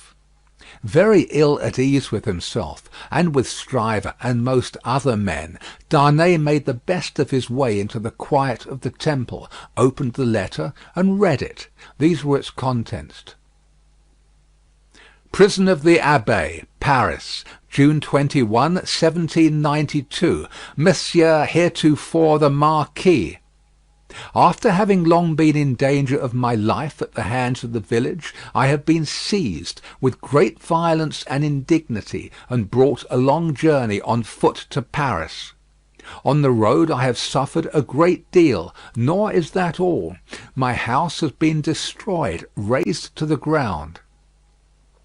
The crime for which I am imprisoned, Monsieur heretofore the Marquis, and for which I shall be summoned before the tribunal, and shall lose my life, without your so generous help, is, they tell me, treason against the majesty of the people, in that I have acted against them for an emigrant. It is in vain I represent that I have acted for them, and not against, according to your commands. It is in vain I represent that, before the sequestration of emigrant property, I had remitted the imposts they had ceased to pay, that I had collected no rent, that I had had recourse to no process. The only response is that I have acted for an emigrant. And where is that emigrant? Ah, most gracious Monsieur heretofore the Marquis, where is that emigrant? I cry in my sleep, where is he? I demand of heaven, will he not come to deliver me? No answer. Ah, Monsieur heretofore the Marquis, I send my desolate cry across the sea, hoping it may perhaps reach your ears through the great bank of Tilson, known at Paris.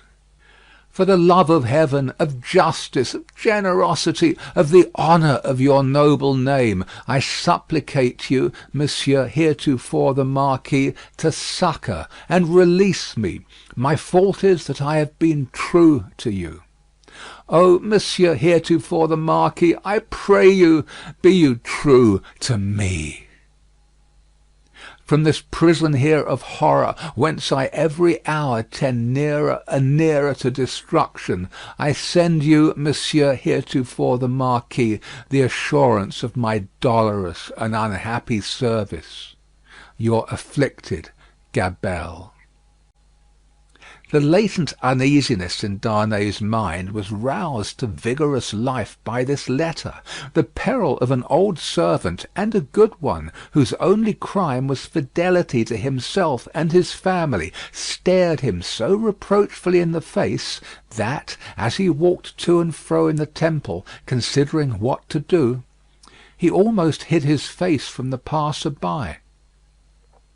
He knew very well that in his horror of the deed which had culminated the bad deeds and bad reputation of the old family house, in his resentful suspicions of his uncle, and in the aversion with which his conscience regarded the crumbling fabric that he was supposed to uphold, he had acted imperfectly.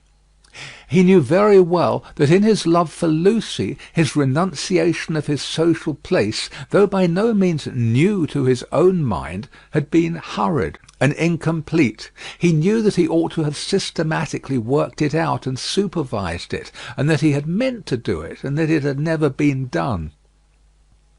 The happiness of his own chosen English home, the necessity of being always actively employed, the swift changes and troubles of the time, which had followed on one another so fast that the events of this week annihilated the immature plans of last week, and the events of the week following made all new again, he knew very well that, to the force of these circumstances, he had yielded, not without disquiet, but still without continuous and accumulating resistance. That he had watched the times for a time of action, and that they had shifted and struggled until the time had gone by, and the nobility were trooping from France by every highway and byway, and their property was in course of confiscation and destruction, and their very names were blotting out, was as well known to himself as it could be to any new authority in France that might impeach him for it. But he had oppressed no man, he had imprisoned no man. He was so far from having harshly exacted payment of his dues, that he had relinquished them of his own will, thrown himself on a world with no favour in it, won his own private place there, and earned his own bread.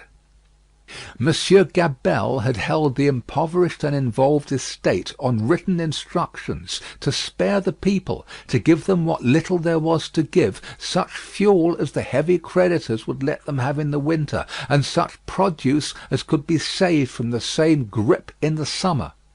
And no doubt he had put the fact in plea and proof for his own safety, so that it could not but appear now. This favoured the desperate resolution Charles Darnay had begun to make, that he would go to Paris.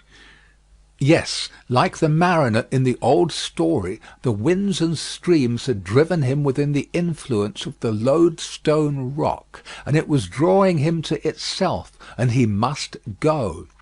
Everything that arose before his mind drifted him on, faster and faster, more and more steadily, to the terrible attraction. His latent uneasiness had been that bad aims were being worked out in his own unhappy land by bad instruments, and that he, who could not fail to know that he was better than they, was not there, trying to do something to stay bloodshed and assert the claims of mercy and humanity. With this uneasiness half stifled and half reproaching him, he had been brought to the pointed comparison of himself with the brave old gentleman in whom duty was so strong. Upon that comparison, injurious to himself, had instantly followed the sneers of Monseigneur, which had stung him bitterly, and those of Stryver, which above all were coarse and galling for old reasons. Upon those had followed Gabelle's letter, the appeal of an innocent prisoner, in danger of death, to his justice, honour, and good name.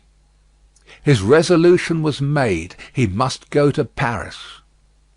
Yes, the lodestone rock was drawing him, and he must sail on until he struck. He knew of no rock, he saw hardly any danger. The intention with which he had done what he had done, even though he had left it incomplete, presented it before him in an aspect that would be gratefully acknowledged in France on his presenting himself to assert it. Then that glorious vision of doing good, which is so often the sanguine mirage of so many good minds, arose before him, and he even saw himself in the illusion with some influence to guide this raging revolution that was running so fearfully wild. As he walked to and fro, with his resolution made, he considered that neither Lucie nor her father must know of it until he was gone. Lucie should be spared the pain of separation, and her father, always reluctant to turn his thoughts towards the dangerous ground of old, should come to the knowledge of the step as a step taken, and not in the balance of suspense and doubt. How much of the incompleteness of his situation was referable to her father, through the painful anxiety to avoid reviving old associations of France in his mind, he did not discuss with himself. But that circumstance, too, had had its influence in his course. He walked to and fro with thoughts very busy, until it was time to return to Tellson's and take leave of Mr. Lorry. As soon as he arrived in Paris, he would present himself to this old friend, but he must say nothing of his intention now. A carriage with post horses was ready at the bank door, and Jerry was booted and equipped. "I have delivered that letter," said Charles Darnay to Mr. Lorry. "I would not consent to your being charged with any written answer, but perhaps you will take a verbal one." "That I will, and readily," said Mr. Lorry, "if it is not dangerous." "Not at all, though it is to a prisoner in the Abbaye." "What is his name?" said Mr. Lorry, with his open pocket-book in his hand. "Gabelle." "Gabelle. And what is the message to the unfortunate Gabelle in prison?" "Simply that he has received the letter and will come." "Any time mentioned?" "He will start upon his journey to-morrow night." "Any person mentioned?" "No." He helped Mr. Lorry to wrap himself in a number of coats and cloaks, and went out with him from the warm atmosphere of the old bank into the misty air of Fleet Street. "My love to Lucie, and to little Lucie," said Mr. Lorry at parting, "and take precious care of them till I come back." Charles Darnay shook his head and doubtfully smiled as the carriage rolled away. That night, it was the 14th of August, he sat up late and wrote 2 fervent letters. One was to Lucie, explaining the strong obligation he was under to go to Paris, and showing her at length the reasons that he had for feeling confident that he could become involved in no personal danger there. The other was to the doctor, confiding Lucie and their dear child to his care, and dwelling on the same topics with the strongest assurances. To both he wrote that he would dispatch letters in proof of his safety immediately after his arrival. It was a hard day, that day of being among them, with the first reservation of their joint lives on his mind. It was a hard matter to preserve the innocent deceit of which they were profoundly unsuspicious. But an affectionate glance at his wife, so happy and busy, made him resolute not to tell her what impended. He had been half moved to do it, so strange it was to him to act in anything without her quiet aid. And the day passed quickly. Early in the evening he embraced her and her scarcely less dear namesake, pretending that he would return by and by. An imaginary engagement took him out, and he had secreted a valise of clothes ready, and so he emerged into the heavy mist of the heavy streets with a heavier heart. The unseen force was drawing him fast to itself now, and all the tides and winds were setting straight and strong towards it. He left his 2 letters with the trusty porter, to be delivered half an hour before midnight, and no sooner. Took horse for Dover, and began his journey. "For the love of heaven, of justice, of generosity, of the honour of your noble name," was the poor prisoner's cry with which he strengthened his sinking heart, as he left all that was dear on earth behind him, and floated away for the Lodestone Rock. The end of the second book. End of Book 2, Chapter 24.